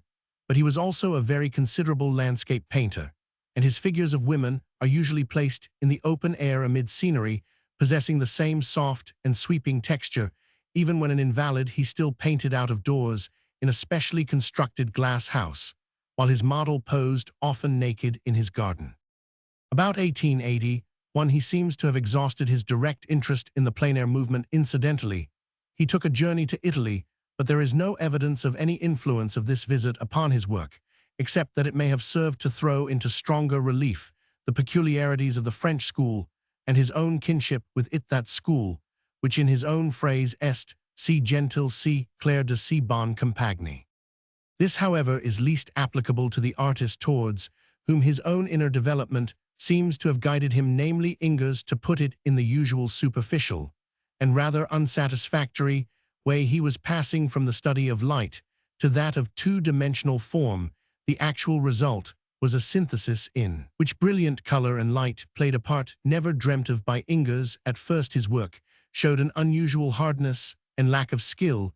He never possessed the sureness of touch of Manet, which often was mere virtuosity, nor does one ever feel behind his hand the overwhelming impetuosity of Van Gogh. He feels his way gradually, producing a great deal, in fact too much, and succeeding only in certain moments. The culmination was reached in the large composition of the Four Bathers, which I have not seen in the collection of Roman 1000 J. E. Blanche opinion seems to differ as to its value, but whatever defects it may possess, it is clearly of a monumental character, and probably represents the highest point that Renoir was able to attain in the attempt to bring together the sculpturesque qualities of one of his first large compositions, Diane Chasseresse, and the luminosity and richness of the Moulin de la Galette. Between the years 1885 and 1897, there followed a whole succession of remarkable pictures, including Les Enfants, Bernard Mire et Enfants, Les Filles de Catel Mendes, Les Paraplys, and Au Piano, of which there are two examples, one being at the Luxembourg. Although Renoir was moving away from his former softness and mistiness, as if in dissatisfaction with the youthful joy in mere sensation, he never left it right behind. He remained on the borderland and looked back on it, contemplating it with maturer insight.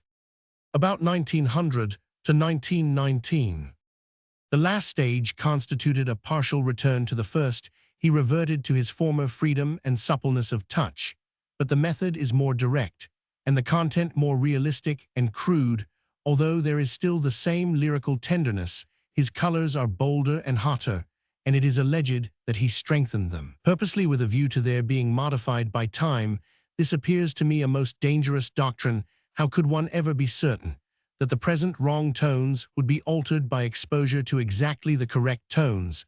And why put oneself to such pain in the present for the sake of an uncertain future?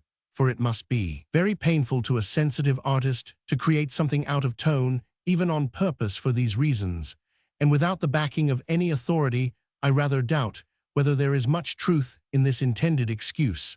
And I doubt whether any excuse is necessary. I believe that in the majority of cases, Renoir meant something by this hotter color, and that in this respect, the pictures are their own justification.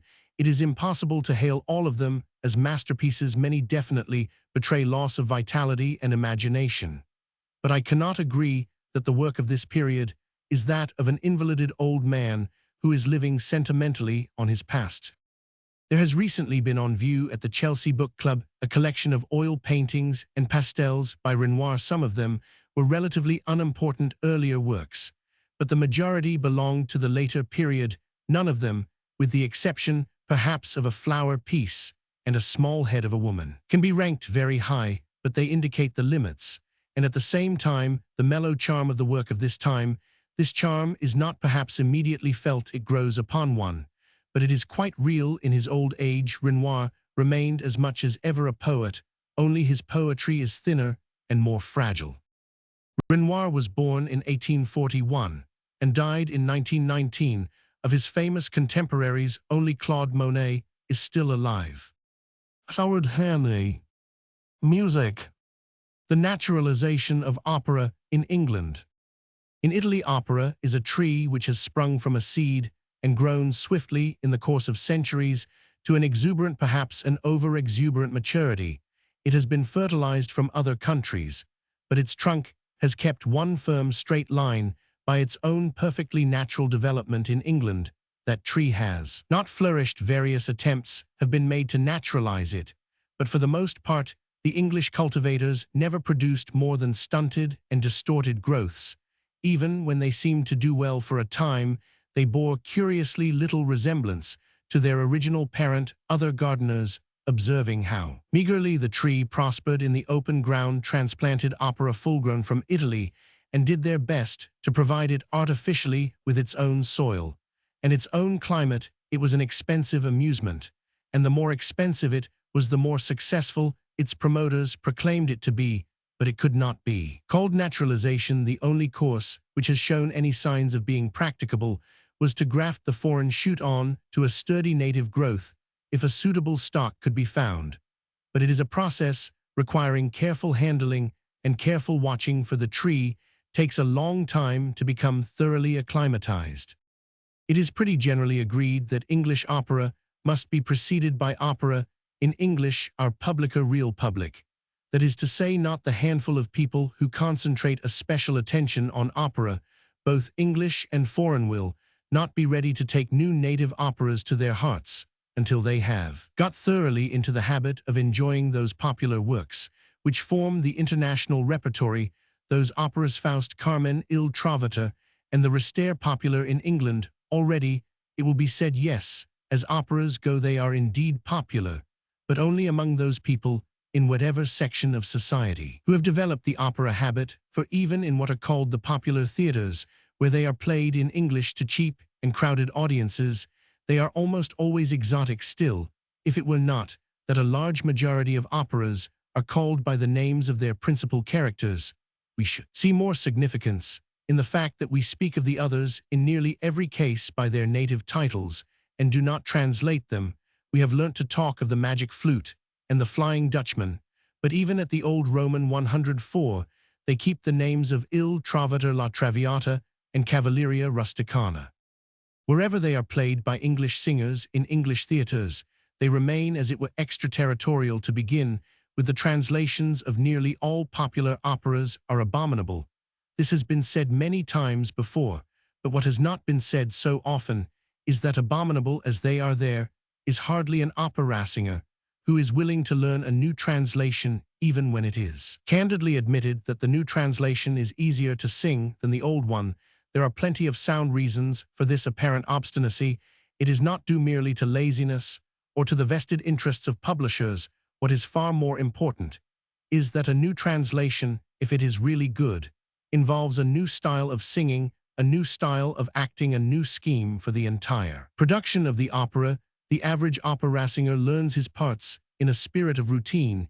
He cannot waste time over trying to find out the plot of the opera or to analyze the personalities of the characters. He learns the traditions and is ready to step into his part without rehearsal in any operatic company that may happen to engage him. It may sound very shocking to the reader that operas should be put on the stage without any rehearsal whatever, but it is nothing unusual in the world of actual fact. After all, it is not much more unreasonable that an opera company should sing Maritana without rehearsing than that an orchestra of professionals should give an unrehearsed performance of the overture to William Tell or the ballet music from Rosamund. The function of the audience. Sir Thomas Beecham, when he first formed his opera company, sought out youth, intelligence, and enthusiasm. He began in a brave and gallant spirit, and in his company there is still something of that spirit left. At the beginning, it was hardly expected that he would do much better than the well-known provincial companies, which used occasionally to give a season in London, but he aimed at storming Covent Garden. Covent Garden was inaccessible during the war, partly because no foreign singers were available to fill it, and partly because it was already filled with furniture. The war ended the old Covent Garden exotic opera reappeared. Sir Thomas, however, did not leave its territory inviolate, and he is now in complete possession. But Covent Garden has been too strong for the invaders. Like the barbarians who invaded Italy, they are becoming Romanized at Covent Garden. There are boxes and box holders who adore Melba Caruso, and the rest. There is a splendid orchestra, there are fine singers, there is magnificent scenery. But the longer the company stays there, the less chance there seems to be of their preparing the way for the real English opera of the future. What English opera wants is an audience, and the best audience that I have ever seen in any opera house in Europe is the audience at the old Roman 104. Italian audiences are reputed to be appreciative, but they are interested primarily in singing, and in little else. They are critical of this only, and they have a certain tendency to be cruel. The old Roman 104 audience, if it is bored, lets the actors know it, but it is never cruel, and it is ready to appreciate other things besides mere singing. Once its attention has been secured, there is no audience to equal it for quick intelligence and responsiveness to both tragedy and comedy. But Covent Garden has no pit, and its gallery is too small and too distant to assert itself. Halfway between the old Roman 104 and Covent Garden stands the new enterprise of Messrs. Milne and Fairbairn. At the Surrey has secured its audience. It has begun with the old familiar favorites, but it has also included in its repertory The Flying Dutchman and Don Giovanni, both of which have drawn full houses very wisely. The management has not wasted its money on elaborate scenery, though it is in a position to stage The Flying Dutchman quite adequately, and that is no small matter. There is an orchestra which, if not large, is at least complete. It began by being rather rough, and even in Don Giovanni, for which it is just exactly balanced in proportion of wind, and strings it only too forcibly recalled the criticisms made by Mozart's contemporaries on his overpowering orchestration. It is in their singers that Messrs. Milne and Fairbairn have been peculiarly successful. Youth intelligence and enthusiasm are certainly well represented here. The Surrey's opportunity. Mr. Fairbairn, who is responsible for the production of the operas, has in this company a wonderful opportunity, if he will only seize it. Here is a splendid house that combines the dignity of an 18th-century design with the practical convenience of an interior, recently remodeled, an audience with no critical and social pretensions to keep up, but unsophisticated, appreciative, and alert. Company of young singers keen to learn and ready to throw themselves generously into their work. Starting on such a basis, the Surrey has every chance to develop into a great and flourishing school of English opera, but to develop such a school needs more than average courage, initiative, intelligence, and hard work. It means that gradually, one by one, the translations of all the standard operas must be thoroughly revised. Along with this revision, there must be a thoroughgoing revision and reconsideration from the beginning of the system on which each opera is produced. Tradition must be abandoned if it cannot be justified by common sense. Each opera must be worked out afresh from the beginning, as if it had never been put on the stage before, and the director of such a school must be prepared to face possible hostility towards his revisions. There will always be some among his audience who prefer the old tradition, good or bad, simply because they like to hear what they have always heard. Such people have got to be convinced and converted. That is not impossible. Even operatic audiences have a certain amount of common sense, and it is to common sense that an operatic producer must not be afraid of appealing. The plots of most operas are generally admitted to be nonsense, but that is no reason why one should not make a vigorous effort to put sense into them. Few plots could be more absurd than that of Il Trovatore, but if Verdi succeeded in writing music that, by virtue of its persistent directness, its unswerving pursuit of its dramatic end, has made Il Trovatore one of the greatest operas ever composed, surely it is worth a producer's while to concentrate attention on making the libretto as clear and as sure of its dramatic intention as the music is. The translator of an opera must not rest satisfied with merely translating each line as singably and as reasonably as he can just as it happens to come along. He must regard the libretto as a literary whole, must endeavor to attain some unity of style, and still more to achieve a cumulative dramatic effect by little touches, significant phrases, to fit important musical phrases. He must in each recitative or aria see at once where the climax is, and fit it with a telling point to which the rest of the movement will lead up. He must differentiate his characters, giving each its own literary individuality. If his original text is a bad one, he must improve upon it. There are many cases in which a librettist has had a good idea, but has failed to express it adequately. Sometimes the composer has understood the idea and has clothed the wretched words with music that lifts them on to a higher plane. The translator here finds his opportunity and must do his best to find English words which may express the poet's intention rather than his actual achievement. The singer who meets with a good translation is no longer uncomfortable, nervous, and ashamed about his part. He finds that he can bring home his songs to his audience in a way that he never could before. He learns to realize his part as a personality. He may even get as far as beginning to imagine what the character in question might have said or done when he was not on the stage. In this way, the double appeal to the audience can be made, the appeal that is irresistible, the appeal to their own common sense, coupled with the overwhelming appeal of real personality in the actor. If all operatic directors insisted resolutely on good translations and insisted that their singers should sing them like real natural English, we might develop a really English school of opera. Our own poets and composers could watch and listen and possibly learn something which would guide them in the construction of their own original librettos and music. They would gradually come to find out what even our songwriters have only very partially discovered, namely, what are the true dramatic possibilities of English voices singing English poetry. Edward J. Dent.